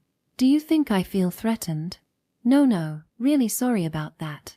Please, I'm the one who came to you. Luna shook her head lightly side to side. This much small talk before getting to business should be good. To not waste her time, I prompted the main issue myself. So what did you need from me, Luna? My answer regarding the invitation you extended yesterday. Didn't you say you needed 1 or 2 days to think about it? I decided yesterday. A thought flashed through my mind as we conversed. This is hard to ask, but Luna-sama, would you like to play with me sometime? To briefly explain, rather than playing, you prefer reading books. It's famously known you decline all invitations saying let me read instead. That conversation with troubled-looking Sia. I already knew she would decline. Thanks to Sia, I'd been prepared for rejection since yesterday. So of course I'd also get a bewildering response. I accept. Either this week or next is fine. What? I said I accept. Ah, really? Why are you so surprised? Weren't you the one who invited me? Well, yeah, but I heard you turn down invitations to go out. That's depending on time and circumstance. Is that no good? No, of course it's fine. I'm really happy actually. I thought I'd be rejected. I see, is that so? Somehow. Luna also looks happy, but her face and voice showed no change at all. Surely I was imagining things again. Byleth St. Ford, I have one request regarding our playdate. As I spend my days off reading as well, I don't know of any places to play. So may I leave all planning entirely up to you? She opened her eyes a little wider, staring strongly. The feeling of I'll leave it all to you definitely got across. Ahaha, since I'm the one who invited you, of course you can leave it to me. Thank you very much. Then please decide the date and time as well. I have no engagements other than reading, so I can match my schedule. Got it. Then, I have conveyed what I needed to, so I'll be going now. Luna bowed her head lightly and took a step back, quickly trying to leave. Oh, Luna. Just one last thing. Yes. What kinds of books are those you're holding? Since you recommended me an interesting book before, I'm curious. These aren't recreational books. Oh, is that so? Yes. They're personally embarrassing, so I can't tell you about them. I'll see you again. Ah. Seemingly not wanting to be questioned further, Luna immediately changed the direction she was facing and tottered off in a hurry. I kinda caught a glimpse of something like a fashion magazine, but she'd have no reason to find that embarrassing, so what could it be? Now I'm curious. As I watched Luna's retreating figure, pondering over it. Hey. Whoa, you startled me. Someone tapped me on the shoulder. When I looked back, there was Elena with her lips pursed as if she had something to say. What are you so enraptured by? I wasn't enraptured or anything. Chmph. Anyway, none of my business. Saying that curtly, Elena changed her tone of voice and switched topics. So, Luna-san knows you too, right? I thought it was just Sia and me. Knows what about me? If you're pretending not to know, I'll get mad. I'm not pretending. Ha. Realizing I was serious, she sighed in exasperation, then told me bluntly. Lee, like, a good guy, I guess. Something like that. Ahaha, I dunno if Luna thinks that about me, but she does recommend me books and stuff. Well, of course. You looked like you were really enjoying the conversation too. Tchem. How can you tell if Luna was enjoying it? She just came to deliver a message. Catching her use of too, I returned with the obvious, which led her to give a rather unbelievable opinion. From my view, she looked like she was having more fun. What? You mean the Luna that Elena saw? Not mistaking her for someone else? Are you indirectly saying my eyes are rotten? That's not what I meant. I can't badmouth the daughter of the top Earl family like that. Besides, it's a misunderstanding, so I wave my hands explaining. No, it's just, that's Luna, you know? Can you really tell she's having fun? I don't know either. I was asking vaguely. Her muddled question got across, and Elena likewise muddily denied it. But that was my first time seeing her talk with someone for so long. The Luna-san I know says goodbye and leaves right after conveying her business, you know? Ha! Plus, she's never been the one to approach someone before. Aside from coming and going to school, she never takes a single step out of the library. She doesn't. Well, I guess that's not surprising for Luna. I was surprised, but thinking rationally, it wasn't anything to be surprised about. The most unbelievable thing is her accepting an invitation to play. Yeah, that did surprise me too. I'd heard from Sia that she declines play invitations. But, now that I think about it, maybe it came off like I was forcing her to play. From your personality, there's no way you'd do that, right? Not personality, but more like a status issue. I heard Luna turns down invites from all kinds of people, but wouldn't an invite from me be hard for her to decline? I am still the heir of a high-ranking noble family. I see, in that sense. Certainly it would be harder for her to decline compared to others' invites, but she's not such a weak girl that she can't refuse. Luna is. I'd be glad if that's true, but there's another reason I think she might have felt forced. See, I actually have a debt to her, so I also had a reason for inviting her this time, to repay her. So maybe Luna was just trying not to ruin my reputation. After advising Alan, Luna had said, I respect you as a person, and such. It would make sense that she couldn't refuse and damage my pride, since she truly thinks that way. I can see your point, but she accepted your invitation this time because she favors you. Definitely. I hope that's the case. Don't worry, I'm not wrong. Because she was no, never mind. Tchem. Was she about to say, glaring? No, there's no way Luna would do that, and I didn't feel that way talking together with her. Surely she meant to say something else. Hey, Byleth. You didn't say anything to her about me, did you? Let's see, just that when she said, you two seem close, and I answered, she's the one I'm closest with, I think. Not happy about that at all. Since you don't have any friends. Ahaha, you're absolutely right. Seeing through why I said, the one I'm closest with, Elena looked at me in exasperation. That gaze stung. So you made her jealous, didn't you? Saying you were going to play with her but, she's the one I'm closest with, and all that. Jealous? Ahaha, Luna's not a petty girl like that. Really? I do get jealous hearing something like that. I realized my blunder. It was as good as saying, you're a petty girl, indirectly. What do I do? I'm scared to look at Elena now. Hey, if I get jealous over something like that, does it make me a petty girl? I felt pressure. Pressure in her voice. If I affirmed it now, I'd surely be attacked. I think, it's cute. What? Don't let it go to your head, idiot. Sorry about that. She pinched my cheek sharply with her slender fingers. I turned bright red, scolded. The moment I said, petty girl, I realized I would be berated regardless. The dome-shaped ceiling with great depth. A row of large stained glass windows lined up side by side. Chandeliers installed all around to illuminate the entire spacious room.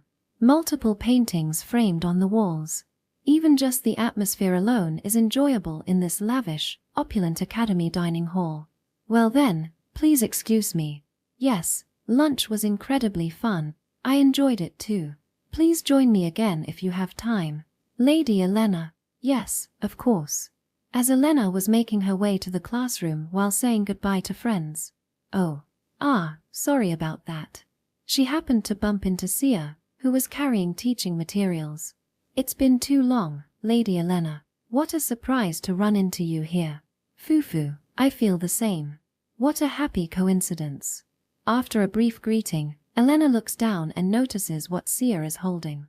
She asks curiously, though, what are you doing carrying materials at this hour? I'm sorry, I had a question I didn't understand, so I received individual tutoring. As expected, you're still so diligent. While juggling serving duties but always willing to ask questions if unsure, Elena can't help but admire Sia. But she also feels concerned. But you should cherish your free time more. Since you have leisure, you should pamper yourself some. Thank you for your concern, but I feel I should make use of my freedom for my studies. A typical response from Sia, but as her close friend, Elena just can't help meddling. That may be, but using free time to rest your body can also be a good way to take advantage. Or has Byleth said something to you? No such thing. I'm simply acting of my own accord. Then you really shouldn't tire yourself out so much. It's common knowledge amongst nobles that servants lead busy lives. As Elena studies Sia's face, searching for an argument that may convince her to rest, she blinks in surprise. Achem. Sia's eyes were sparkling brightly, with no dark circles under them. Her entire body seemed full of life and energy. Could it be? You're not actually tired? While it's true I work hard, I dare say I have the easiest job amongst the servants thanks to Lord Byleth. Fufu. Thanks to Byleth? This explanation made no sense to her. I'd love to hear more about this. I'm quite curious. Of course. Smiling sweetly, she nods eagerly, no doubt happy to discuss her master. Grinning back at Sia's expression, Elena decides to steer the conversation to the main topic. Alright then, how is it that you're not tired, Sia? Juggling your studies and duties as a servant should make that impossible, no? That's true, but amongst the servants, I dare say I have the easiest job. Sia replies, folding her small hands apologetically yet with a hint of pride. Lady Elena, has Lord Byleth told you nothing of this? She asks. Yeah, he's the type to keep it low-key even when he does something praiseworthy. Fufu, it seems others see him that way too. Like he plays it off as no big deal after doing something so natural? Exactly. Who knows what he's thinking, but he tries too hard to be cool about it. It is pretty cool though, isn't it? Now, I didn't say it was that great. People who hide their good deeds just irk me. Elena speaks harshly, but Sia doesn't take the bait. Smiling as she continues her story, it seems she understands Elena's true feelings beneath the words. You see, the reason I'm not tired is because Lord Byleth changed his policies. Oh, policies? Yes. First, if I have unfinished schoolwork, that takes priority over my duties. And when Lord Byleth retires to his chambers, that becomes my free time. Elena makes a strained face at how Sia describes it happening to her. Like saying, surely it's not supposed to be this way for all servants, right? So in other words, his prioritizing Sia's studies and lightening your workload?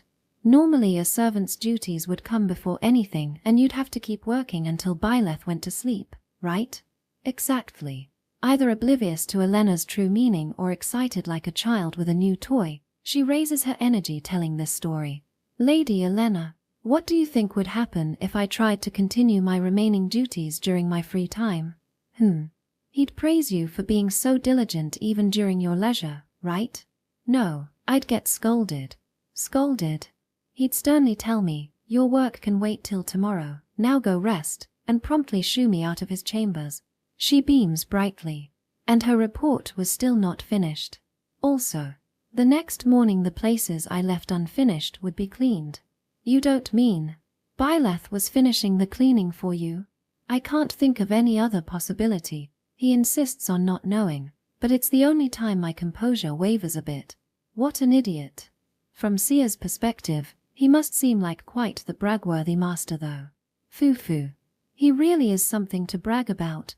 While nodding deeply, she seems shy as she narrows her eyes. You're right, Byleth is truly out of the ordinary. Do your classmates at the academy know about this? Since I answer when asked, yes. Then, has he become popular among the servant girls? That, it's possible. When I talk about Byleth-sama, about 10 people gather around. That many. My classmates at the academy believe my views rather than rumors about Byleth-sama, says Sia casually, but Elena instantly understands the strategy. It's thanks to you, Sia. Absolutely. You're happily grinning from ear to ear like my master is amazing, bragging, right? There's no way they wouldn't believe it. That's not true.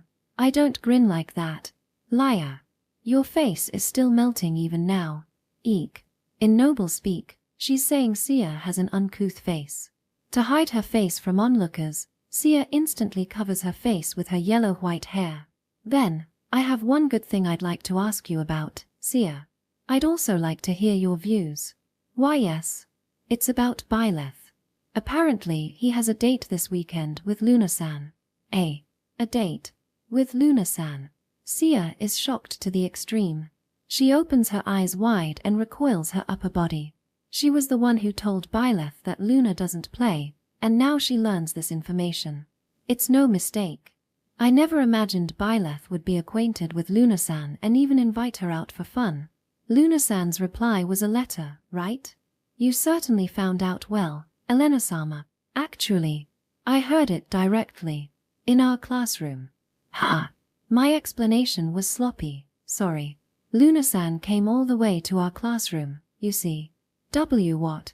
The bookworm Luna who never leaves the library except for commuting. Sia knows this about her too. Precisely because she knows, she finds it hard to believe. It's natural to react this way, of course. Everyone else in the class was surprised too. Do you think Luna-san might actually like Byleth-sama? There's no mistaking she has taken an interest.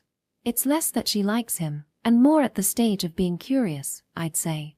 Byleth said something like to not further crush my reputation, but for Luna who values her time more than anything. As they say, she's famous for turning down all invitations, with the excuse that it's absolutely pointless to invite her since she'll refuse, right? You. The two have no discrepancies in the information they know. So it's very possible Luna likes Byleth. Sia clutches her head with a groan. And she glared at me, you know. She glared. With a woman's intuition, I think she felt envious, and that's not fair about us being in the same class. You. Getting additional information, Sia groans even more. Foo-foo, even you, who's usually so sensible, can feel jealousy, right? That's not. My job is to sincerely serve Byleth-sama without causing any trouble. Your expression and line don't match. You're looking all stern now. Emotions like jealousy could cause trouble for her master. Naturally, as a servant she shouldn't show, must hide, any such improper feelings, but 16-year-old, innocent Sia hasn't mastered that skill yet. Given her personality too, it's the trait she's least compatible with. Sia, I won't tell anyone, so you can be honest with me. I don't want Byleth-sama to have a lover yet. When Elena urged Sia like this, there would be no awkwardness. Sia answered immediately with puffed-up cheeks. Oh my, that's quite frank of you. I am sorry. I don't mind at all, hey. So, why don't you want him to have a lover? Well, it's because he'll have less time to spend with me. If Byleth-sama has a lover, we won't be able to walk to and from school together anymore. We won't have time to talk at the mansion. I don't want that. Ha! With words implying, is that your real reason? Sia expresses her true feelings. If Master Byleth were to find a romantic partner, we wouldn't be able to walk to and from school together anymore. We wouldn't have time to talk at the mansion either. I don't like that. This is different from the previous Byleth. The distance between the two has closed, and a close relationship has been built. For Sia, who has worked hard and is now seeing the results, this is the most enjoyable period. Her honest feelings are that she wants to protect her territory. That's really cute, for that reason. I never thought about it like that. So, Elena-sama, what do you think? Please, Elena-sama, share your thoughts. This is a fair exchange. For her, who affirmed the principle of equality for all students, Sia's words were valid. No, she chose these words precisely because she knew that. This is just a hypothetical scenario, okay? Just a hypothetical scenario. But I can't help but think that maybe Byleth should have asked me first instead of Luna-san. Her composure from earlier had disappeared, and with each word, Elena's voice grew quieter. Her eyes wandered, and her face turned red as she muttered. Elena-sama, do you like Byleth-sama? Why would you say that? It's just a woman's intuition. Now, Sia was staring at Elena without blinking, overflowing with consideration. If Byleth were here, he might have said something like, "Your face is all red, but are you sure you're not running a fever?" Well, you see. I mean, it's not like I like that guy or anything. Is that so? Why yes. Really? Yes. Really? Sia stared at Elena without blinking. Please don't look at me like that. I really don't like him that way, but, well, I guess I kind of think it's okay. Honestly. Unable to withstand the silent interrogation, Elena turned her face towards the scenery outside the window with a tsundere attitude, and continued speaking with her eyes downturned. Sia probably knows, but from my position, there are times when you have to get engaged to someone you don't even know, both in appearance and personality, to form a political marriage. It's a political marriage, right? Yes. I can refuse a proposal now because I'm a student, but it won't work in the future because getting married is my job. So, it's better to look for someone early, isn't it? Someone I could possibly come to like. Marriage is a commitment to spend a lifetime with someone, and the desire to marry someone you love is a wish that everyone has. Sia, I have something special I need to tell you. For now, my number one candidate is him. What? Oh, there's no need to be so surprised. As it turns out, he's actually a pretty good guy. He's humble, kind even to those of lower standing, acts without expectation of reward, and he's smart too. Sure, he may lack some tact and can be a bit cheeky, but when it counts he's reliable. This part one can't say directly. I smile coyly and add, isn't he good enough as a candidate? So, I got a little jealous of him going on dates. It's an ugly feeling, but I wish I didn't have eyes for men the same as Luna does. Please don't be distressed, lady. I am firmly against Lord Byleth seeking a partner at this time. In Sia's opinion, how many more years should Byleth wait before pursuing a romantic partner? That's a difficult question. 1 year? No, 3 years. No wait, 6 years. I mean 8 years. I should play a trick on Sia and tell Byleth she's been bothering me. What? No, that's not true at all. If she's waited 8 years, it will be time for an arranged political marriage. Elena's perspective is understandable, but Sia was just answering honestly.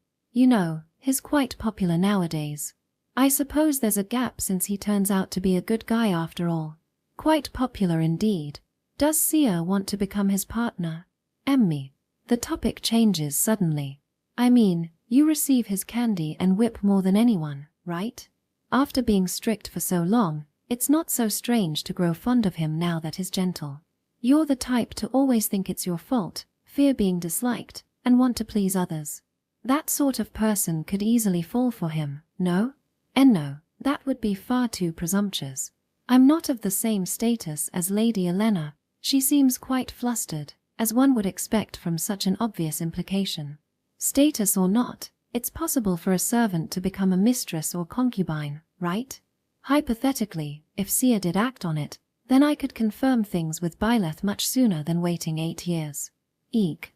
Teasing words receive an alarmed Sia, who replied, but, wait, you're right, that wouldn't be appropriate. Why is that? If I think that way, I might cause trouble for Lord Byleth. I'm selfish, spoiled, and jealous. I tend to direct those feelings towards him. Foo-foo, it's not a big deal. What? Byleth-sama wouldn't get angry about something like that. And since you've been treated harshly until now for whatever reason, You should let out your feelings a little and get retribution. If anything happens, I will definitely protect you. The words of the eldest daughter of the Earl's family are truly reassuring. And if he didn't get angry, doesn't that mean it would be okay to think that way? It's not a bad thing, right? That. Sia's face turned redder and redder before her eyes, as if imagining how things might turn out well in the future. Oh, you ended up liking him after all, didn't you? I guess the carrot and stick approach worked. That's not the case at all. This secret girl talk between them continued until the start of the next class. Section. Audiobook by Masquerade at Masquerade Audiobooks. Chapter 6 Modest Date. Around 2 weeks later, on a certain day. Master Byleth, let's have you wear this embroidered dark blue suit today. Let's tidy your hair as well. I'll assist you right away. Please be sure to arrive at the meeting spot 20 minutes early. Both your and Luna-sama's outfits will stand out even downtown, so please be sure to spend time only in safe areas.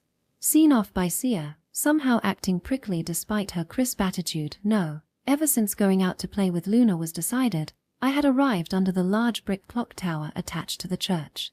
Doesn't look like Luna's here yet. This was our meeting spot for today. I glanced around and confirmed she wasn't there, then looked up at the clock tower. The time was 1:10 p.m. 20 more minutes. Right on schedule. After checking the time, I took a seat on the nearby bench, looking down to avoid the gazes directed my way. Like Sia said, we're standing out. Especially feels like I'm being watched by women, but they don't think anything weird, right? Sia's the one who chose these clothes for me, after all. While I trusted Sia, it still bothered me. To hide my restless feeling, I was rubbing my thighs when, "Why are you ignoring me, Byleth St. Ford?" Eek. A familiar voice called out right beside me. "I'm right here." Sorry. I couldn't see you there. You were already here? Yes. I was sitting on the bench in the back, but you're right, it is hard to see from this position. My desperate excuse worked because Luna was short. The fact was I hadn't noticed because her atmosphere had changed so drastically. Her blue hair, normally tied, was let down long. She wore a wide-brimmed hat, a black jumper dress, and a pale yellow coat. Luna still had the same expressionless, sleepy-eyed look as always, but the modest fashion and her appearance were drawing attention from those around her. "Hey, how long were you waiting here, Luna? I figured you'd show up like 5 minutes early. I just arrived now." "Really? You're not borrowing lines from a book?" I tried joking since she loves books, but surprisingly, I was correct. "You saw through me well. The truth is I arrived an hour ago." "What, that long ago? I'm really sorry, making you wait." "Please don't worry. I simply didn't know the criteria for when to arrive. I'll come 20 minutes early next time." Ahaha. I should have discussed that too. If she had read romance novels, she probably would have understood around when to meet up, but she must have taken that as fiction. And the rumor that she declines invitations must be true too. I should have made more plans with her beforehand. I reflected on that. Were you okay waiting? What do you mean? No one bothered you or anything? That outfit really suits you, Luna, and your hair down is pretty too so. At that, Luna abruptly pulled her wide-brimmed hat down lower. Around 10 people spoke to me. Teach that many. I heard only 4. But for some reason they all clicked their tongues at me. I don't understand the meaning. Clicking tongue? Let's see. Maybe, but it's because you didn't respond to anything, isn't it? Luna. Because I know her, I could guess why. With her usual expressionless face, showing no interest and ignoring them, that must have been her response. Ignoring strangers is only natural. They didn't introduce themselves and I don't know them. Why yeah. I can't really say, but maybe respond a little. Like shaking your head. I see. That was rude of me. Well, the other party should introduce themselves first if they have important business, so I don't think you need to consciously change. But still. Her non-reactions that I could predict thanks to knowing her led to her getting clicked at apparently. It probably made me look bad since I invited her out. Ignoring strangers is reassuring behavior for family and lovers, you know? Because they believe I won't accept strange invitations? Yeah. And I'd be happy about it too. Firmly turning down invitations from the opposite sex. You too. What? I'm asking if you too, is what I said. When I answered, she looked up at me sharply with a somewhat provoked expression. Oh, yeah, I'd be happy too. Same for Luna, right? If I, not me, but the person you love, got spoken to by the opposite sex and seemed amenable, wouldn't you feel anxious? Certainly, I would feel unpleasant. I might reprimand them later. Ahaha, right? So thanks. I'm glad you're taking this stance even after everything that happened. I should be the one thanking you. The reason I'm out today is to spend time with you, after all. You're welcome. Somehow getting complimented by the fashionable Luna makes me lose my cool. It looks like it'll take some time to get used to her, so different from normal. Honestly, if I let my guard down, I feel like I might become infatuated. Oh yeah, I've been wondering for a while, Luna, but you're slowly backing away as we talk, aren't you? I'm doing no such thing. Her shoulders jolted for just a moment. A reaction of definitely not doing any such thing. Could it be you're a little embarrassed to walk side by side in public because my outfit is kind of flashy? That is not the case. I think it's lovely. Luna, touching and pulling her hat down lower again, continued speaking. Please don't misunderstand. This is merely me being nervous. I've never waited to meet up or played outside before, so I see. And it's also my first time seeing you in casual clothes. I'm not used to it. Well, the tension should dissipate soon, so let's relax and enjoy ourselves, okay? That goes for me too, haha. Yes, please. Luna bowed her head politely and continued. What are the plans from here on? I was thinking we could walk around Ron Street in the shopping district. I hear they have lots of goods, so we can both have fun. Understood. Then shall we head that way? Yeah. With that talk, just as I tried to move my feet towards our destination, Luna did something completely unexpected. Here, please take my hand. For some reason, she held out her slender hand to me, stretching out a hand unmarred, white as snow. My sister taught me. When being escorted, you must always hold hands, she said. They have a rule like that. I know you hold hands when going downstairs and such, but no, if Luna's sister said so, she must be right. My mind blanked for a moment, but I quickly accepted it and switched gears. Then pardon me. NN. Saying that, I grasped her white hand and gently applied force so as not to let go. I wasn't used to things like this, but showing tension would only make both of us feel awkward. I made an effort to act composed. All right, let's go. Feel free to speak up if there's anywhere you want to go, Luna. Sorry. On second thought, let's unlink our hands. I didn't think it would make me this nervous. Let me have you endure it for safety's sake. What? No, really, that's right after thinking about it. Since I invited her out, if anything happened to Luna, there's no way I could take responsibility. Sia must have advised this too, including that meaning in, please be sure to spend time only in safe areas. Byleth St. Ford. PL, please don't be cruel. Do you want to make me this nervous? You're the one who suggested it first, Luna. Oh dear. Ha. She tried waving her hand and pulling away, but gave up right after I applied more strength. She truly had little resistance strength. After that, we took a carriage and arrived in the bustling shopping district. Luna restlessly looked around. For her who spends time in the quiet library at school and reads quietly in her room on days off, the lively atmosphere must feel novel, if also uneasy. There are so many more people now. It's a shopping area for you. We're still holding hands like this. I actually think it's better to stay close in a crowded place like this. If we got separated here, it'd be the end. If she did get lost, the unlikely to shout Luna wouldn't be able to let me know her location. While holding hands in a crowd is embarrassing for me too, I have to endure if we're to spend time without incident. I should make clear now that if any schoolmates see this and spread strange rumors, I take no responsibility.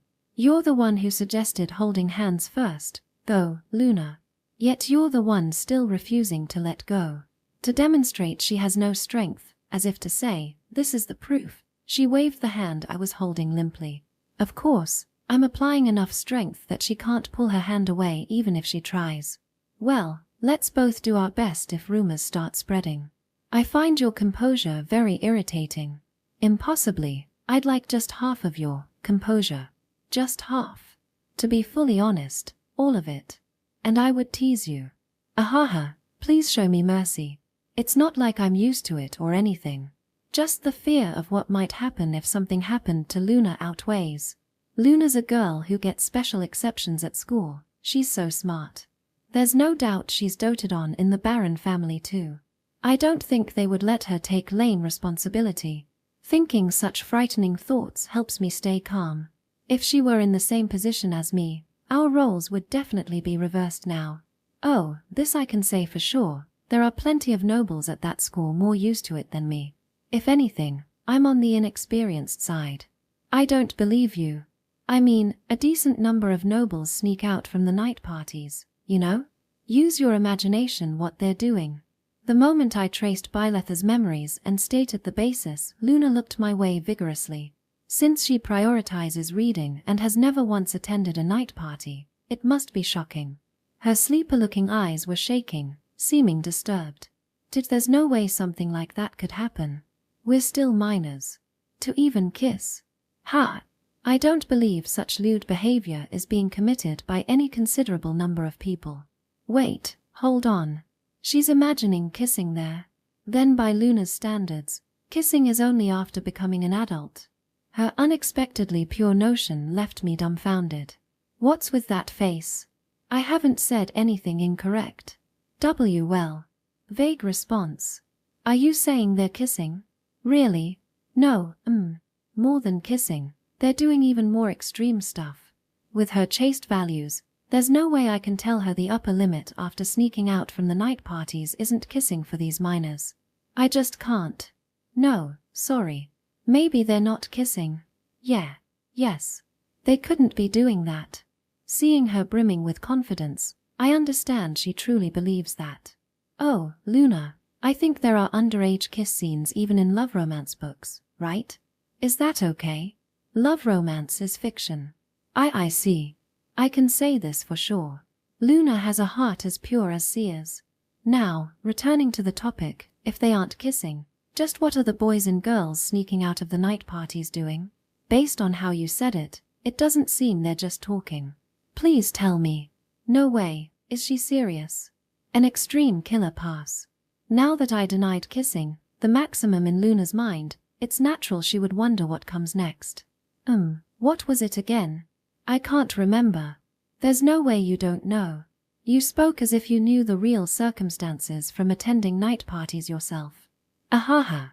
What are they doing? I feel incredible curiosity conveyed. Well, that's, yes. That's. What is it? I rapidly spin my thoughts to buy time. Yeah, that's it. They quietly chat in a tranquil place, gazing at the moon. Sometimes they hold hands then too. I see. That sounds very enjoyable. I understand now why you're used to holding hands. Yeah. So you're also switching between different ladies? What? Somehow. Luna's gaze feels painful. At that moment, strength entered her hand too. That's a misunderstanding. A complete misunderstanding. I just greet them and go home, always. Is that so? I've heard night parties are as fun as reading, though. Well, maybe for normal people. Because of my nasty rumors, no one wants to associate with me. I understand. Just hearing your story, I can picture the scene. How pitiful. Hey Luna, you're not secretly enjoying my misfortune or anything, are you? That's your imagination. Shaking her head sideways, Luna pulled her hat down lower again. See, could you start a new topic, please? I have nothing more to say. Oh, sure. Then. Let's see. Sorry for the sudden request, but could you advise me about a problem? Understood. Thanks. But first, you know Sia, right? Your personal maid, right? Is there anything wrong? Yes. She's been acting strange lately. Not like she's angry, I don't think, but she's had this sulky attitude, been a little cold, and this isn't a bad time either. In the middle of the bustling, noisy shopping district.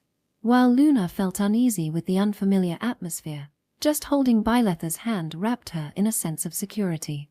Do people in relationships spend time like this every day? Honestly, I'm a little envious. For Luna, who had been fulfilled just by reading, playing today, dating, was a first-time experience. Was this the first time I felt frustrated by the limited time? Since reading books. Right now, I was enjoying myself as much as when reading books. Luna, you know Sia, right? Your personal maid. Is there anything wrong? Yes. She's been acting strange lately. Not like she's angry, I don't think, but she's had this sulky attitude, been a little cold, and consulting about worries regarding a maid feels a little imposing. But that shows how worried you are, like you. I had a vague feeling for just a moment.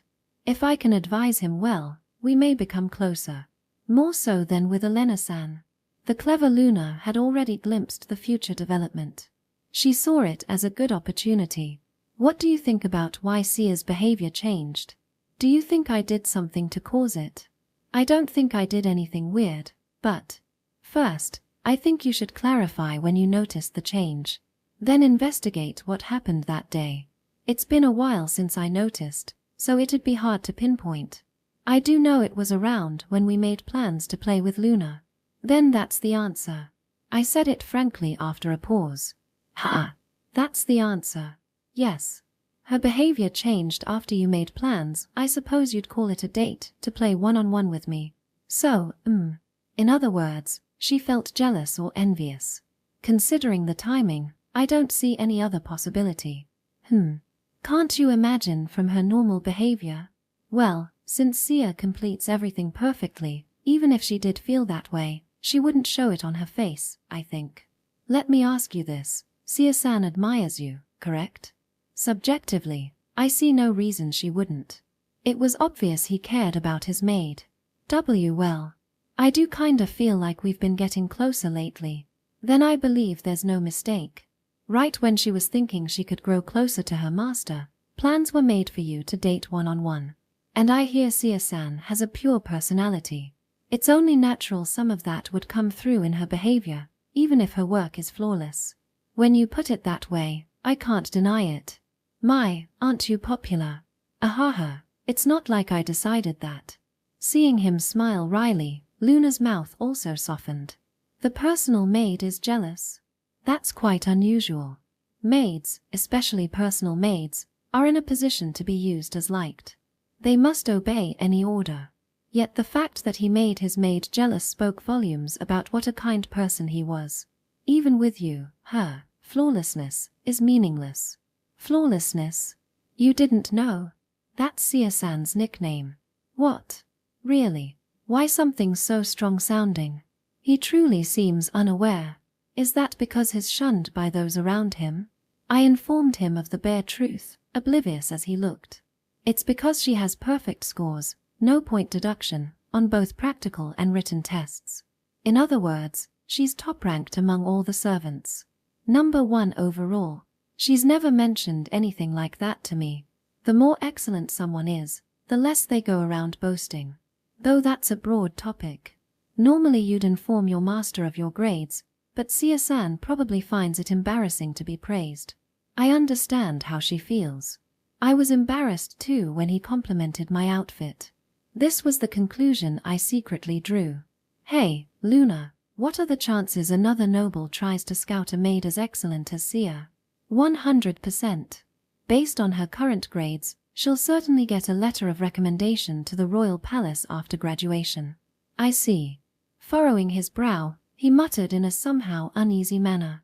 Could it be, you're thinking, she might not be able to fend them off and get scouted by another noble? Why you get me so well? Since Sia seems so faltering and all, she'd definitely lose against them. You truly haven't been informed about anything. There is no firmer maid than her. Sia is firm. Like, she gets help from those around her. Even that has a weak point, doesn't it? like being attacked when alone. She herself is firm. Frankly, she's a maid who needs no protecting. Sia-san is. How so? Around 2 weeks ago, when I went to your classroom to convey business, I witnessed her being hit on by a male. What? Luna accurately relayed the situation at that time. I couldn't hear what sort of invitation he made, but he seemed to have his pride hurt since she didn't nod once. When he tried to grab her arm, she shook him off and intimidated him. Please do not touch me so freely. Ha! I was watching from behind, worried something might happen to Sia-san, but even from the back I felt a sense of danger from her. Wait. You sure that was really Sia? There's no mistake. It's true that angering a gentle person can be frightening. How I put it was clumsy, but because I tried to help her, I got a face full of that pressure. But I mean, of course Sia would get angry in that situation, right? He was trying to scout her as a personal maid. You're one to talk, after thinking she'd be pushed around. However, you're right. She's kind to anyone, but she bares her fangs at those who trample her dignity. There's no way such a girl is weak. Somehow hearing that, doesn't Sia seem more frightening than me? Those whose fangs she bared probably think so. Ahaha, yeah. Despite his personal maid being feared, Byleth laughed as if enjoying a joke. You look very happy. Well, knowing she can defend herself even alone. She has to be able to defend herself. Having your personal maid looked down on is tantamount to smearing mud on your face. Oh, so it's to protect my reputation too, huh? While I hate to dampen your admiration, you who wants to protect her are also quite admirable. Ahaha, thanks, Luna. It was nothing. He truly has an eye for people. Like Elena-san. Following my reply, what came to mind was the daughter of the Earl family. Oh, may I propose something? Why not buy Sia-san a present while you have the chance? I'm certain she would be delighted. That's a great idea. An immediate reply. As expected of you. He couldn't have answered so strongly if he didn't feel deep gratitude and affection. Feeling envious, I also felt it was adorable. Oh, but if I use time on this, I won't be able to repay Luna for. There is nothing like that. Simply being here like this is enjoyable. I'm having pleasant thoughts too. Yes, that was the truth. As Luna pulled down the brim of her hat, she looked to the hand she held. Thanks to Luna, I was able to decide without hesitation. You really helped me out. Please don't thank me for that. Luna shook her head denying it, but her advice truly saved me. Girls like things they can use daily. For Sia-san, wearable items may be good. After scrutinizing, I ended up buying a yellow hair tie and a necklace decorated with natural purple gems. There really wasn't anything you wanted, Luna? No. There were lovely products, but none I wanted. I see. I had chosen this shopping area thinking I could gift her glasses-suited products and repay my debt if I found any, but it didn't work as planned. While I obtained goods, as soon as I picked them up, I promptly returned them to their original spot. Luna simply would not, feel any material desire. However, I greatly enjoyed the shopping district.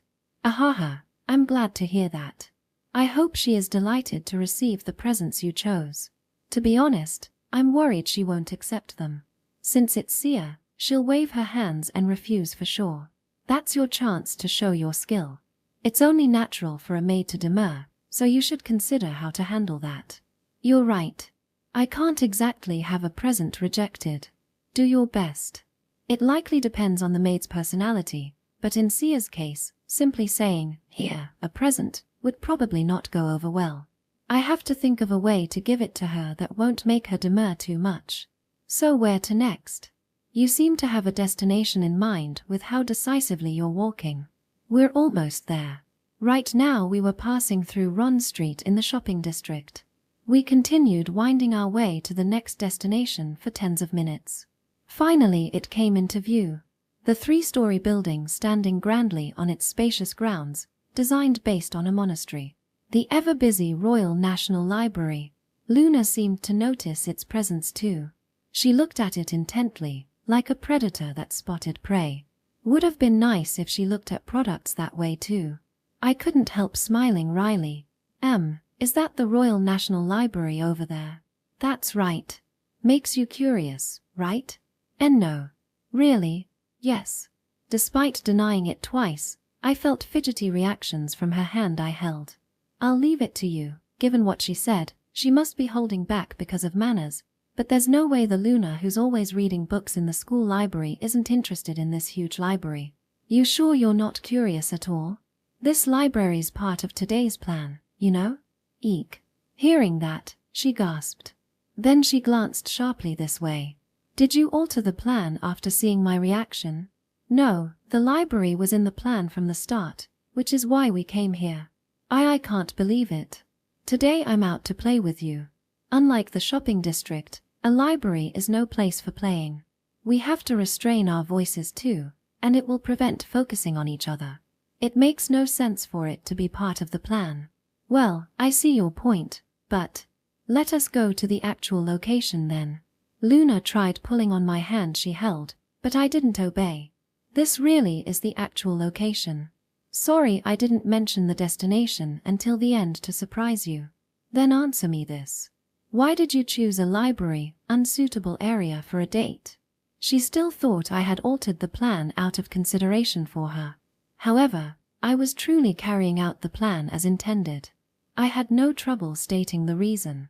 Because even a library can be a place for us to have fun together. Ways of having fun vary by person, so we should have our own fun way. You're right, it's not suited area for date, but we can have a fun way of passing time that suits us both, see? Only hiding the destination until the end to surprise her led to this misunderstanding. As I volubly explained the reasons, she blinked once and her sharp gaze steadily softened. You truly didn't alter it? Yeah. It'll be perfect as a rest spot too. Hearing the word, rest spot, her eyes wandered. Then looking up at me, she asked, how did you know? I was tired. Anyone would know that much. You're walking way more than normal, and you're probably mentally exhausted in this unfamiliar environment too. I see. You're right. Sorry, it's because I have no stamina. No need to apologize. I love reading with Luna too. Unable to respond to that, or so it seemed, she deeply pulled her hat down again as if thinking that wasn't enough. Then she nodded firmly. Let's head inside then. Before that, there's something I'd like to promise. A promise? Once we finish reading, will you hold my hand again? My sister also told me incomplete leading is unacceptable. Of course, gladly. Thank you very much. I'm very happy to hear that. Why yeah. Right after that thanks, power was poured into the hand she would hold. Honestly, her promise now surprised me, but it worked out conveniently for me. We could move safely. Yet the way she made that promise felt cunning, making my chest throb intensely. Oh, I should have brought a hat too. My face is hot. Thinking such things, I entered the Royal National Library with Luna. Look, Byleth St. Ford. This is an out-of-print philosophy book. Amazing. Ooh, wow. Just a few minutes after entering, I heard her say this. She trotted over quickly and showed me a thick, headache-inducing looking difficult book with a thud. That's amazing. Honestly, I didn't understand anything about that book, but I reacted largely so as not to ruin her mood. But this was a mistake.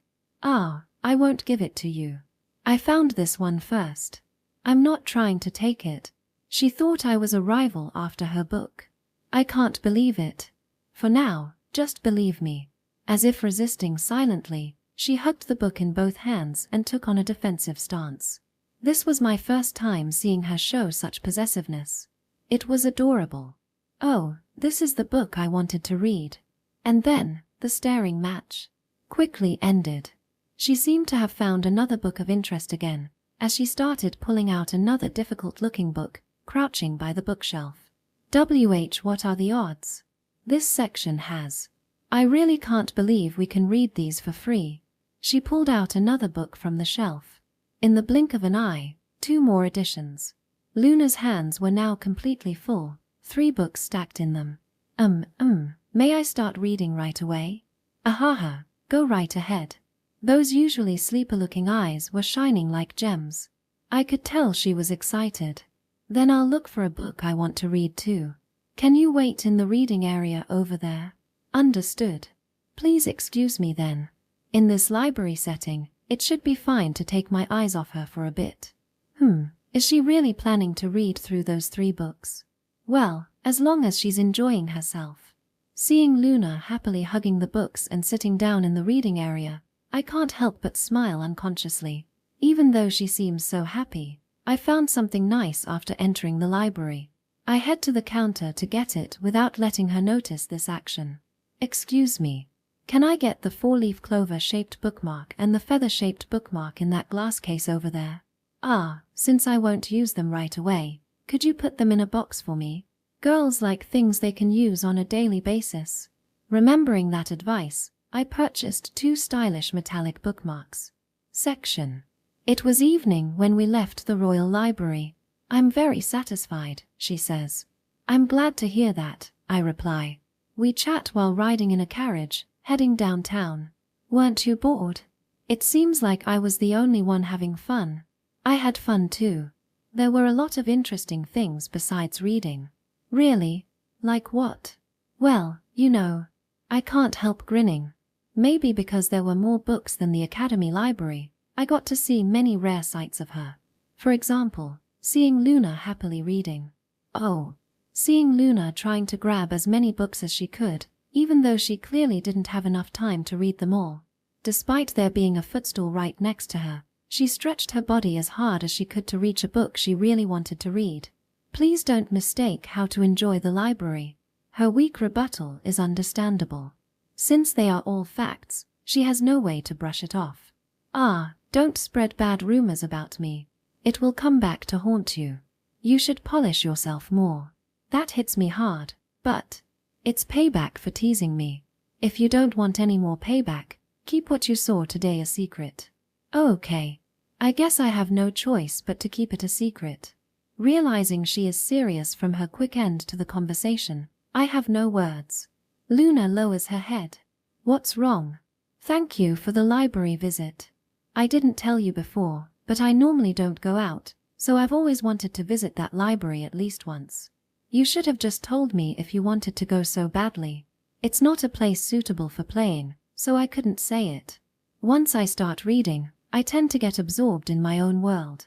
After looking out at the evening sky from inside the carriage, she turns her gaze to me. So thank you very much. You're welcome. Well, I wanted to go to the library too, so don't worry about it. There were still books I wanted to read, so it was a good harvest for me too. You're good at glossing things over. But I know you considered me first. I'm no match for her piercing insight. So let me say one thing. You're skilled at socializing, but be careful not to corner yourself with your glibness. Corner myself? Yes. For example, what would you do if I said, let's go to the library together again, after reading? From morning until evening next time. Oh, I see your point. By pushing myself like that, I'd have no choice but to accept the invitation. That's right. Luna explains it clearly and simply. Well, I'd be thrilled to go with Luna anywhere, so that example doesn't apply to me. And I really mean it. But if we use the library all day, I'd have to do my academy assignments too, not just read. Reading all day would be too much. I'll assert my opinion here. Then, let's go together again. The 2 of us, to the library. She says it hesitantly, but with courage as she balls her fists. Of course. It's a promise, okay? Don't break it. I'm looking forward to it. That's my line. It's my line. No, I think I should say something. I believe you are me. Furthermore, you broke a promise, did you not? Ha! You said you would, after I finished reading. Yet, you still haven't. When Luna hung her head low and clasped her hands together in her lap, she finally remembered. After I finish reading, could I hold your hand again, were the words. Oh, of course I remembered. I just couldn't find the right moment. Then please fulfill that promise first. Yeah. Her palms were touching the carriage seat. To hold hands, the only option was to overlap them like a lid. Okay then, yes. As her hands were enveloped, a small sigh escaped Luna's mouth, as if to confirm. Is this kinda embarrassing? I mean, Isn't this more embarrassing than just normally holding hands? You're right, it is. So, could you just touch my pinky instead? What? That's even more embarrassing. I don't understand the meaning. Please consider the surface area being touched. Is it not many times less? I know that, but the situation is. You're being mean again. I'm not. Why do we keep misunderstanding each other like this? It must be my own doing. If you're not teasing, then I have no choice. I'll compromise. You're a lifesaver. Oh, now that I think of it, I haven't asked yet. Where should we have dinner? I was thinking of going to Ephrail. It's close to the academy and I heard from Shia it has a good reputation and customer base. That's right. It's run by Lady Elena's parents after all. Oh, I didn't know that. Yes, it's part of their chain of restaurants. Nice, I'm looking forward to it even more now. My stomach is rumbling just the right amount. It seems I'll be able to enjoy the food thoroughly. Ephrail Restaurant. It was a place with dimmed lighting and a relaxed color scheme that gave off a clean feel. There were no noisy customers. Each person maintained the atmosphere, wrapped in a cozy mood. The food is delicious. I'm very satisfied. That's good to hear. It lives up to its reputation. After finishing the course meal of appetizers, soup, and main dishes, we wait for dessert while enjoying conversation. Despite being full, chatting with Luna is fun. It's been a while since I had a meal with you, hasn't it? Oh right, since the first time we met in the library? I think so. This might be the wrong time to bring it up, but the sandwich I got from Luna then was really delicious too. I still remember that taste. With a nostalgic feeling, I give my impression, and Luna tilts her head to listen. I can make them for you again if you'd like. Well, I'll have to politely decline. It'd just increase the work for your family's servants. It's no problem. I haven't told you until now, but I'm the one who made that sandwich. What? Luna can cook, not just study? I wouldn't say I'm skilled enough to brag about. Still, that's amazing. And unusual you don't leave it to the servants. Perhaps this will sound conceited, but I'm interested in food that builds the body. It is our capital after all. I see, that's a Luna-like reason. Rather than, for my future, or, it's a useful skill, she took an interest from a philosophical perspective. That's so like her. But weren't you stopped? Cooking can be dangerous. Yes. I insisted selfishly. I bet it was especially risky at first. Handling blades is difficult, and using your non-dominant hand feels clumsy until you get used to it. Could it be, you also dabble in cooking? You use the term, cat's hand, not common unless you cook. Oh, of course I can't explain, because I reincarnated so I naturally can do it. Well, how to put it? Yes. This might not make much sense, but having cooking skills can help support the servants if they ever fall ill, right? I thought it was a good thing to learn just in case. I could cook in my past life, so I know the basics, but I can't actually cook in this world. Byleth has no cooking experience. I obscure the discrepancy between past and present. You really have changed, haven't you? I've never heard of a nobleman's son taking an interest in cooking. As rude as it sounds, cooking was seen as the work of those lower class. The higher your status, the more it was something to avoid. I'm not trying to praise myself, but that's probably why Luna and I get along. I don't avoid it. Also, I've never thought of it as work for lower people. I think it's a respectable job.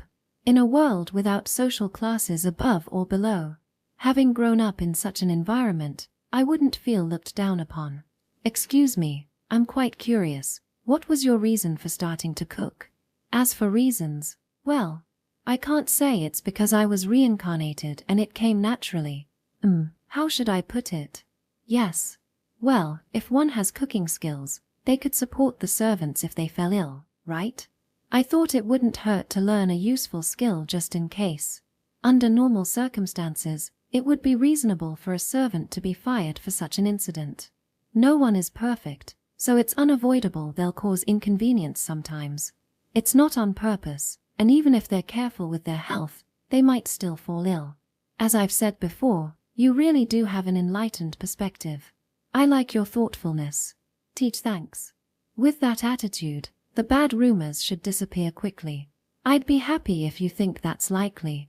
To be honest, it's been stifling at the academy. Sorry, but I cannot wish for the rumors to disappear. You don't think that's harsh? I do think it's harsh. That's why I apologized. Her quick retort makes it clear she is not joking. In other words, Luna's opinion is this. It's fine if the bad rumors don't go away. I want them to continue. Why did Luna come to think that way? Because so many nobles come. You're the son of a marquis family. Your current situation is just an aberration. It's because it's aberrant that I'm able to associate with you.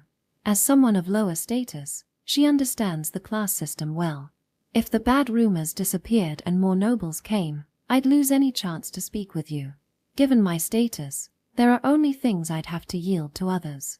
Right now I'm spending time with you in the library, but as the rumors fade more and more, that environment too may change. Thinking about it, it's really a shame. Her voice and expression hadn't changed at all, but I could sense she was truly feeling that way. Up until now, I was just happy to have time to read. I didn't care about my status at all. But now it's a little different. There's a part of me that's jealous of Miss Elena in your class. Unlike me, the changing environment won't affect her at all. Luna. I'm at a loss for words at her argument. I don't know what I could say to reassure her. This is the unavoidable class divide. The air grows heavy as I can't respond. Let me rudely say one thing. Please don't be deceived by those only interested in your status, for your own happiness too. You think I'd be deceived? Yes. Because you're very kind. Well, I can't let you think that. It's subjective. Honestly, I'm stumped by her calm rebuttal. I can't refute being called subjective. I won't give it to those who say such mean things, you know? The present. A PR present. What is that? It means a gift. That's not what I meant. Please show me. Of course. With a smile, I nod and let her carefully peel off the wrapping. She then places each one onto her palm after opening the lid. It's nothing special really. Here you go. Luna shouldn't be used to such things, but tried to push down her embarrassment as she placed it on the table. She looked closely at it with wide eyes, gently holding it to check the weight. I wonder what this could be. It does feel a bit heavy, she said. Let's see. Would you like to open it? Of course, she responded with a smile and nod of acceptance. I carefully unwrapped the packaging for her in a tidy manner. When the lid was opened, I placed what was inside individually into the palm of her hand. The four-leaf clover and feather-shaped glittering objects. She observes them closely and murmurs. They are very beautiful. Are these bookmarks? Bingo. I thought these would be good for Luna. You said, girls like things they can use daily. You're clever, really, truly. I'll take that as a compliment. I'll treasure these for sure. Thank you very much. She clenches the bookmarks to her chest and thanks me in a slightly shaking voice. I'm glad you like them. Don't look at me now. I'll get mad. Sorry. With her hat off after entering the restaurant, she hides her face with her sleeve and looks at me from the corner of her eye. It's an accusing gaze. I'm the one who should apologize. Why? Luna didn't do anything wrong, right? That's not true. I received such lovely presents, yet have nothing to give you in return. That's not true. I've already received a lot. I don't recall ever giving you anything. Certainly no physical items. But that's not what I mean. It's a bit embarrassing to say, but I received the gift of a fun time that flew by. From Luna. Please close your mouth now. The moment I relay my honest thoughts, she hides her face with both sleeves this time. It's somehow getting amusing. By the way, even if the rumors disappeared and all kinds of people started approaching, I'd call out to Luna as soon as I found her. I wouldn't give the time of day to anyone else. I said close your mouth. Don't look at me now. I really will get mad. Sorry. But there's one more thing I have to say. Despite all her warnings, it was a very enjoyable dinner. Section.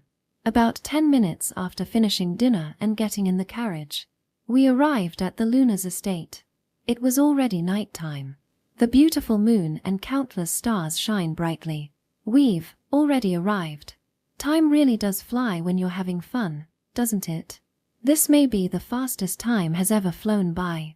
I'm glad to hear you say that. Makes me feel like inviting you was worth it.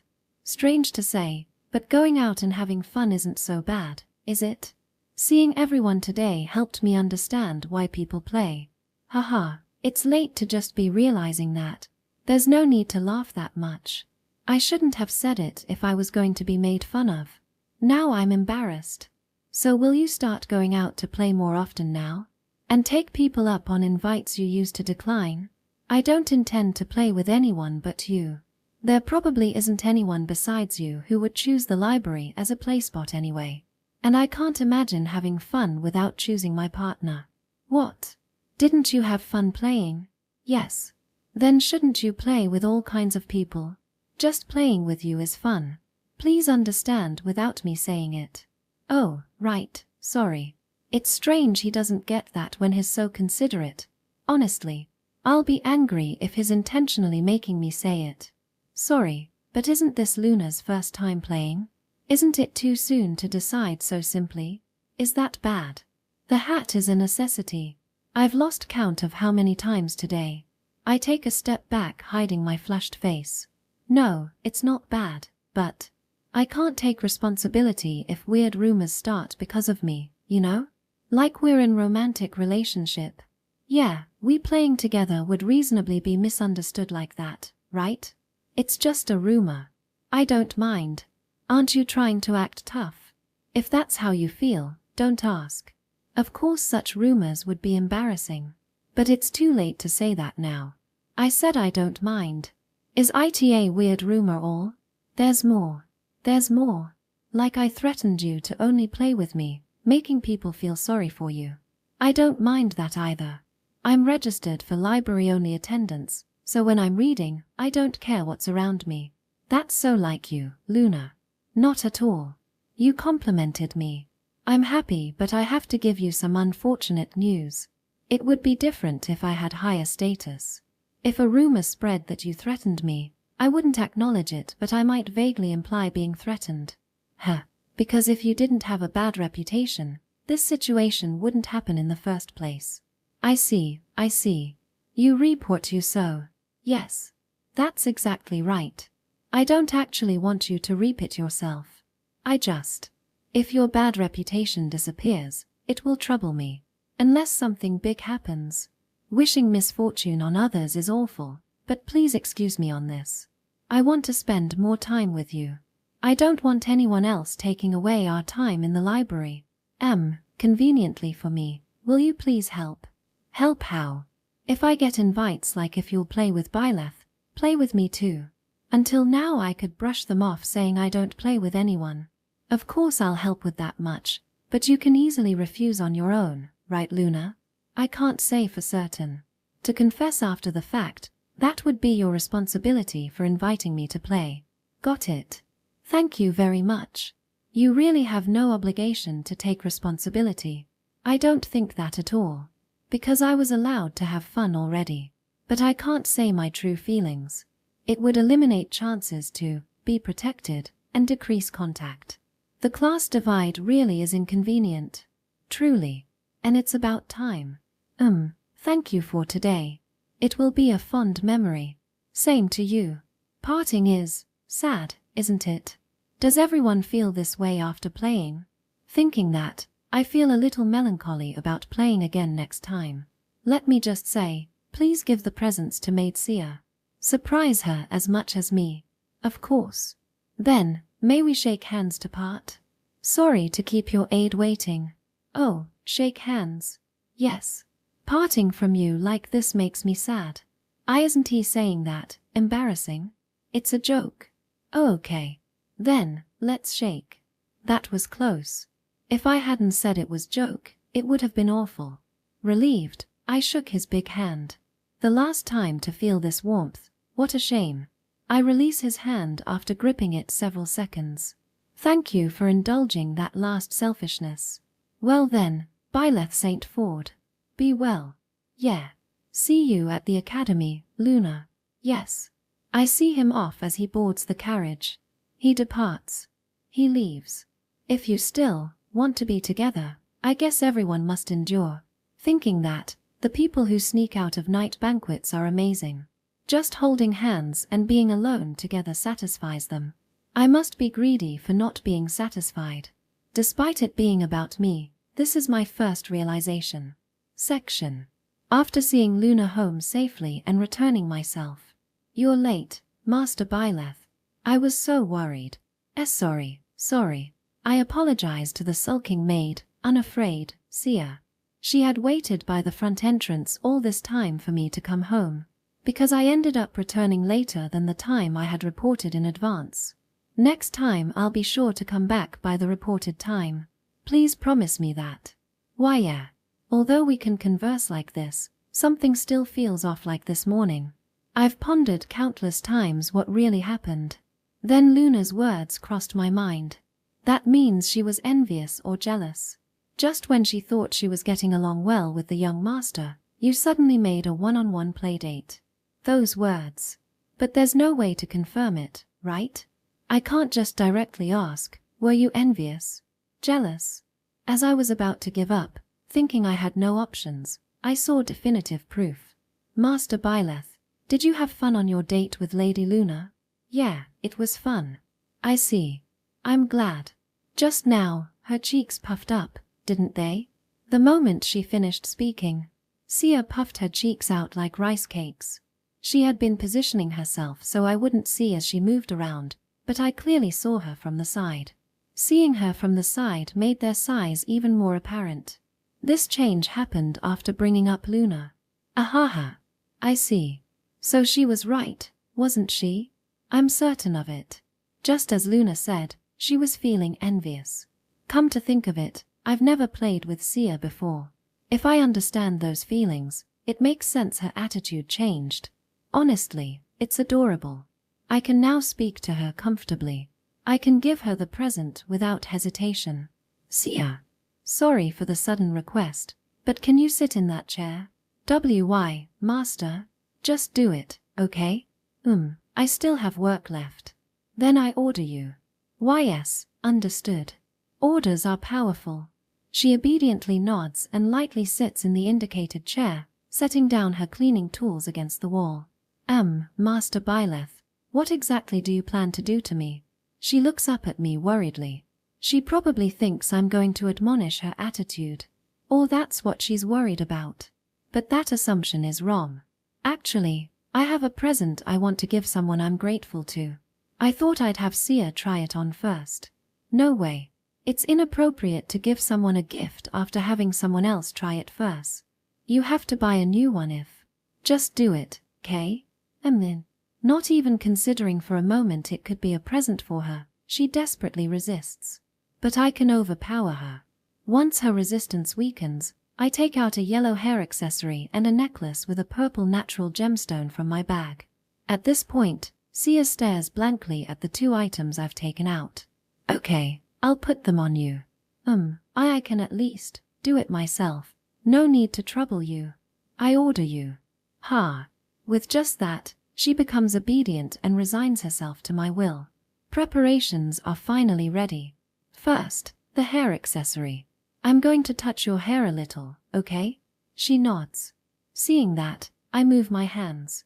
I slip the accessory into her neatly aligned yellow-white bangs without a single hair out of place. There we go. Her forehead is more visible now, so she looks even younger, but it suits her so it's fine, right? It looks good on her, so no issues with the hair accessory. Next, I get ready to put on the necklace. Sia, can you hold up your hair in the back? Your neck is a little hidden. Master Byleth. This is a much bigger issue than you realize. Giving someone a gift after I've worn it is. Hold up your hair, please. You. She makes a worried sound but follows my instructions, holding up her hair in the back. Master Byleth. Oh, sorry. I should make this the last time I give this order. Seeing it for the first time, her white nape usually hidden by hair. Since it was the first time seeing it, it strangely looked sensual. If it looks sensual, I'll feel guilty. Let's see, I'll put it on now. I switch gears before impure thoughts arise and thread the thin neck through the necklace, fastening the clasp. With this, it's complete. There, take a look in that mirror. What do you think? It's truly lovely in my opinion. I'm envious. That's good to hear. It looks like it would suit Lady Luna too, but since I tried it on you'll have to buy a new one. Despite me being the one who ordered her, she looks apologetic. Time to move into the finish. Oh right, I heard some things about Sia from Luna. Like how Sia had the top grades, and properly dealt with men who approached her. Something about bearing fangs that frighten them. You can scare them pretty intensely. Her eyes grow big like a 3-step verb conjugation. Her reaction confirms it's not a lie. I was surprised since it was different from my image of Sia, but I was happy to hear the report. If the exclusive maid is looked down on, it damages my dignity too, right? I'm really thankful you'll fight for me even though it's scary. In the next moment, without realizing it, my hand had reached up to my head. I apologize for the cliched words, but you truly are maid I'm really proud of. Sia is Lord Byleth. But you know, I'm not proud of Sia because you can resolve things alone, right? If anything troubles you, tell me without worrying about status. I'll be happy too if we can resolve it quickly by relying on someone. Why yes. Ahihi. As soon as I finish speaking, Sia timidly leans her head forward, as if begging, please stroke more. And the more I stroke, the more clearly reflected in the mirror is Sia with cheeks so slack they seem ready to drip drool. Testing her, I stop my hand. Her expression changes to desiring more. When I move my hand again, she melts with satisfaction. The mirror reflects all her expressions. After amusing myself with Sia for a few minutes, I say, now then, when my hand grows tired, I'm going to take a bath. Sia, please take care of the rest of your work. Instead of answering, she first lets out an unsatisfied sound. Even I can tell it's the reaction.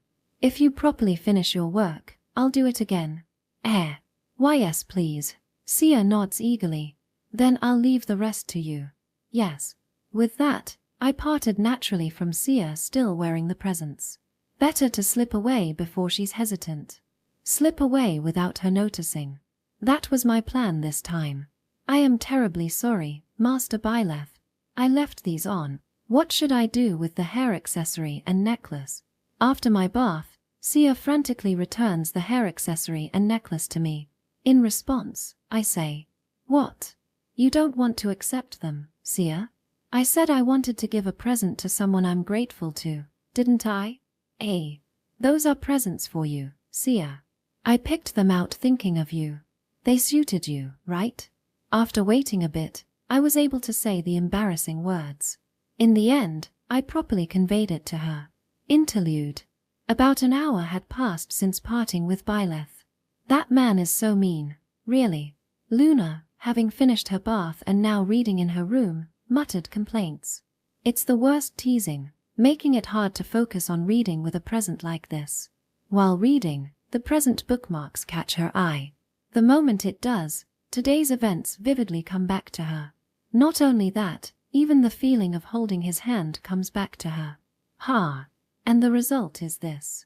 She can't absorb the book's contents. Her mind is preoccupied with other things. For Luna, this is a first. To resolve it, she just has to remove the bookmarks from her sight. With that thought, she places them on the bed behind her, but it's meaningless. Now instead of worrying, is it still there? She can't help but be conscious of behind her. She really can't read like this. She can't enjoy it like usual. Honestly, I don't need such troublesome presents. With a sigh, Luna closes her beloved book and gets up from the chair with a disgruntled look. She heads to the bed with a sullen face and gently picks up the 2 bookmarks. Really, because of these. Murmur. Because of these. Murmur. Oh you. A slight smile comes quickly. Unable to forget today's happiness, Luna squeezes the bookmarks to her chest and lies back on the bed. Epilogue. 2 days after going out with Byleth, on a weekday. Luna, who arrived at school earlier than usual, giggles alone on the library's 2nd floor. Today is the first time, Using the bookmarks gifted by a boy here at the academy. Is that all it takes? One may think, but just that is enough to lift her spirits. Though, because of these, it's still hard to concentrate on reading. As days have passed since receiving the present, her joy has shifted from being gifted them to being able to use them. Given a little more time, she should be able to focus like usual. To use the bookmarks, she has to read after all. But really, he gives such stylish presents. She remembered he seemed troubled about what to gift the maid, Sia, but that was likely just to expand the conversation. Thinking about it now, giving him advice like that was overstepping. But the fact he chose as advised shows she didn't say anything wrong. That alone is reassuring. I wonder, did he plan to go to that library partly to buy presents for me? She wants to confirm it, but asking would be foolish. Simply to entertain her. To give her a chance to rest her feet. To buy presents. And above all, make her happy. Just how much time did he spend planning it out? For my sake alone. Luna narrows her eyes, staring at the 2 bookmarks placed on the desk. She overlaps her hand on top of them. She won't forget these presents and memories. They're precious treasures. I'm fortunate it was him, really. That the first person she played with was him. If it wasn't him, she probably wouldn't have felt a desire to play again. After reminiscing at length about 2 days ago, Luna lifts her hand from the bookmarks and stands up. She starts walking to look for a book to read today when the library door opens. It's too early for the librarian to come. Glancing at the embedded wall clock and looking down at the entrance from the 2nd floor, there stood someone she didn't expect. Lustrous, well-kept crimson hair, gemstone-like purple eyes, and a lovely visage. Noticing her gaze, the girl called Scarlet Princess looks up. Oh my, so you were there. Good morning. Good morning, Lady Elena. I'll come right down. Ah, don't mind me. It would be discourteous for me to make you come out. Understood. Elena isn't the sort to make trouble or approach with ulterior motives. Feeling relief, Luna returns words.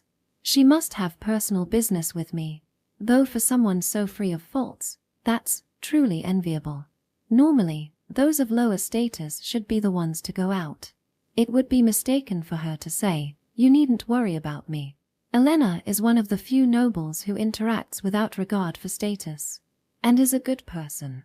It's understandable Byleth wants to get along well with her. It's been a while since we talked like this. Though I should say we just exchanged greetings. Yes, thank you for that time. Oh no, I just did the decent thing. I'm sorry I had to hurry off right after back then. Not at all. Luna was helped by Elena once before. It happened when arriving at the academy. When she was being pestered with, as expected of a baron's daughter, "You dare refuse my invitation twice," in an awful manner, Elena happened to pass by and immediately stepped in saying, "Do you have some business with my friend here? I'll listen if you have a legitimate complaint." That was their first meeting. She helped Luna with her quick-witted lie. Recalling that time as Elena comes up to the 2nd floor. "Why don't we sit for now?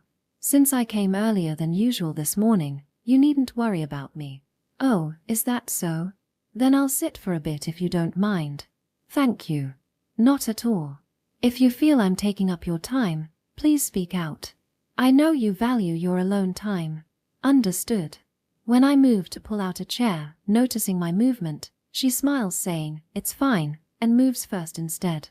In this world where those of lower status go out of their way to accommodate, it would be mistaken for me to say, "You needn't worry." But if I didn't say it, Elena would have been even more self-conscious. Because she has the same beliefs as him, I could state it definitively. Once we've both sat down, I restart the conversation. "So what brings you here today? There's some matter with me, correct? You're quick to get to it, helpful as always." "Ah, but it's not that important, Kay?" "I can't imagine that's true. But I can't say that. If she came to the library daily like I do, that opinion might change." Well, shall I get to the main issue then?" "I don't mind." "Then, about that, the main issue is..." She starts talking in an unsettled manner somehow. "Ah, you went on a date with him, Byleth, last weekend, right?" "That's correct." It's very presumptuous given my status to acknowledge dating, but I don't want to deny it. No matter how it's thought of, that time is a treasure to me. I'll openly admit it following my feelings. I see. So, how was it? The date with him. Was it fun? Yes, it was very fun. Nothing but new discoveries. That's good to hear. Did you make any plans to date again? I don't know when. I see. Elena, alternating tapping her index fingers on the desk and slightly puckering her lips, restlessly moves her eyes as she speaks. She always seemed so composed, yet she can be like this too. Unusual feelings. Seeing someone with such surprising qualities, one would surely be intrigued. He must have seen this side of her before and felt drawn to it. Thinking of this makes my chest feel a bit tight. It seems Miss Elena fancies him. Oh, it's not a strange thing. She tried to deny it at first, but there must have been something on her mind. Hesitantly acknowledging it while blushing furiously. As someone who has been on a date, you understand the meaning, yes? I think that question is rather rude. Oh, I didn't mean it that way, but if you say so, it can't be too strange then. I implied it subtly, and she understood. Trying to hide her embarrassment, she changes the subject. Well, he did give me a gift. What, a gift? Well then, I'm envious of that. I've never gotten a gift from him. Is that so? I wouldn't lie. By the way, what did he give you? This bookmark might seem modest to Miss Elena, but he gave it to me. So he chose that one. When I showed it, Elena didn't touch the bookmark, just gazed at it intently. Recognizing something precious to me, she wouldn't casually handle it. Thoughtful behavior. I was pleased by her respect. As the only one here, I'll say it, I'm really envious. When Miss Elena Shoalf receives so many gifts from her partner, is it really that impressive? It is what it is. Lest she inflate the feeling, Elena averted her eyes from the bookmark, looking pensive. I mean, you can tell just by looking it's a gift that shows he really thought about you. That's what makes it so enviable, the feeling that comes through. After all, what matters more is a gift that shows affection, not just value. Feeling uplifted by her kind words. There must be a reason he chose this bookmark. Do you realize? The four-leaf clover means luck. The feather symbolizes taking flight from one's current situation. That's not wrong, but a feather can also symbolize a gift given to commemorate strengthening a bond of friendship. Is that not so? Oh, I didn't realize that. Yes, so that gift could also mean he wanted to convey that he enjoyed your date. Oh, Luna hadn't realized the gift held such deep meaning. Though he said their time was fun, she hadn't thought the gift reflected that as well. Reading is becoming rather difficult. Her cheeks flushed hot. Hey, this is what I most wanted to ask. Did you two actually do anything date-like? Perhaps holding hands as we spent time together. Holding hands? But he was only escorting me, so it didn't necessarily mean anything special. One accepts such behavior when being escorted, yes? That's what my sister taught. Wait a minute, that's a bit odd. Odd, you say? While holding hands during an escort can be proper, it's generally only if there's a height difference or unstable footing. But my sister. So she may have manipulated the closeness to deceive you. Luna's mind went blank. Thinking back now, he seemed confused and surprised when Luna took his hand. Only now did she realize the foolishness of her words. Sister. I cannot forgive this deceit. Conflicting emotions welled up, followed by her greatest embarrassment yet. She makes expressions like this too, or have I never seen her face until now? Scarlet, Luna had never appeared so to Elena, or herself. But he wouldn't have enthusiastically held her hand just because she's cute, right? It was possible enough to unsettle. You sneaky thing. Going on a date, holding hands, getting gifts. When I've never had such experiences. While I was deceived regarding hand-holding. You totally enjoyed it. Not at all. It was normal. HMPH. I could ask him about it too, you know. And I could tell him of your rude questioning. That's making things up. Your questions held ill intent. Enough. I meant no harm. Expressionless but leaving no openings, her feelings of wanting avoidance and past enjoyment came through. Being able to read her feelings so easily must be because the topic is Byleth. I can't think of anything else. So you really do like him too? One after another, those involved with Byleth are drawn in. Elena's younger brother Alan is one of them. That bad reputation of his will surely disappear in no time. I honestly can't comprehend why such bad rumors spread and he came to be so feared. Getting involved with him leads to that. Well, the biggest cause is probably how words got twisted about him being harsh on Sia for her growth. But a young lady he rejected may have had malicious intent in spreading the rumors about him too. What? I mean, he has all the elements to be popular, right? And not that I think that or anything. He has good looks, a decent personality, and that status. Undoubtedly some young ladies approached trying to gain favor through his Marquis status. Even I get many marriage meeting requests despite being one rank lower. So, it's possible a lady who confessed and was rejected spread nasty rumors out of resentment. Since he's secretive and doesn't boast even when he does something praiseworthy, it makes it even easier. I see. That's not an unbelievable story. Just take it as speculation, don't swallow it whole. Understood. For some reason, I feel credence in Elena's reply. Just her saying, understood, puts me at ease. Glancing at the clock, it's time we agreed to part ways. Pardon my haste, but I should get going now. You still have more to ask, don't you? That may be so, but it's almost time for him to arrive at school. Is that so? I want to disappear. Who could expect to be asked that? It's rude to lie when parting. Prompted like this, there's no avoiding it. To gloss over these feelings, I stand from my chair. It must be nice being classmates. Oh, thank you. And, let me say thanks for one more thing before leaving. When you say, through our talk today, I realized being ignorant and forcing through lets me make him do what I want.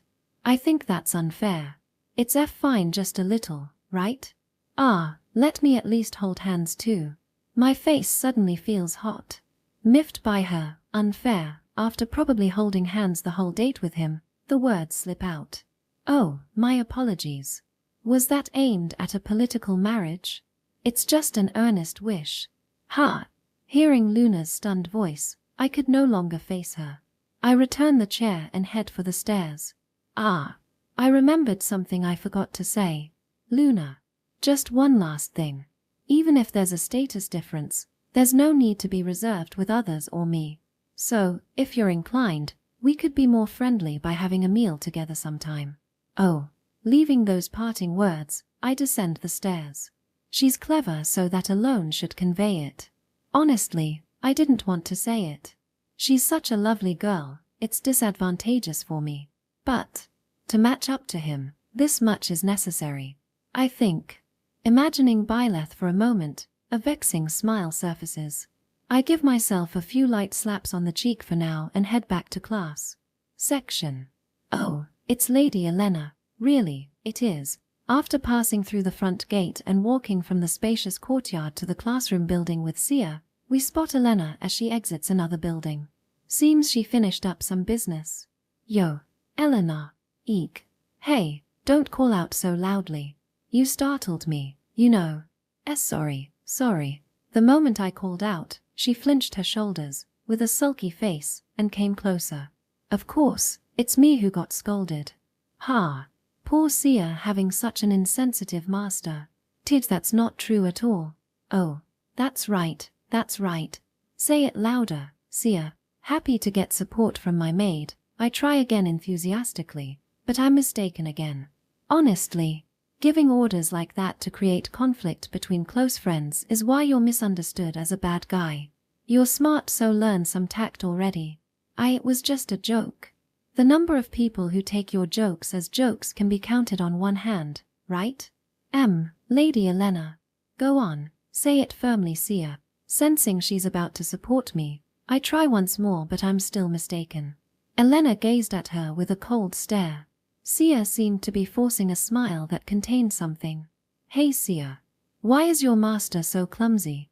You don't need to tiptoe around. I wouldn't have a conversation that leaves Sia out like that. I mean, if I did talk about something Beret couldn't understand. Fufu, thank you for thinking of me, Lady Beret. Ah, if you knew that, then I wish you would have stayed quiet. It's super embarrassing. I knew too, so that's why I said something. I notice when the vibe gets weird. What? Sia knew too. Yeah, hey. Sia's smile that seemed to contain something. It was about this, Beret realized. Beret was so embarrassed he scratched her cheek while looking up at the sky. Escaping reality. Oh, that's right. Because of a certain someone I forgot to mention earlier. But that hair ornament and necklace look great on you, Sia. I'm seeing them for the first time. Did you get them new? These were gifts from Master Byleth. Really? Then why are you speed walking away, Byleth? Trying to escape, but I'm quickly caught by Elena. Sia also seems reluctant to part from her master and timidly catches me. The gifted girl, Luna, watching that friendly scene from the library window, loosened her expression as she observed. Afterward, nice to meet you first-timers. And nice to see you again, returning readers. Since this work has another world as its axis and is a love comedy, I struggled choosing words, but I'll be happy if some find it entertaining. And if you felt the protagonist is not bad and the heroine is cute, then the author will rejoice. Lastly, thank you very much for choosing this work among the many others out there. I'll close by wishing, please have a great year. End of Volume 1.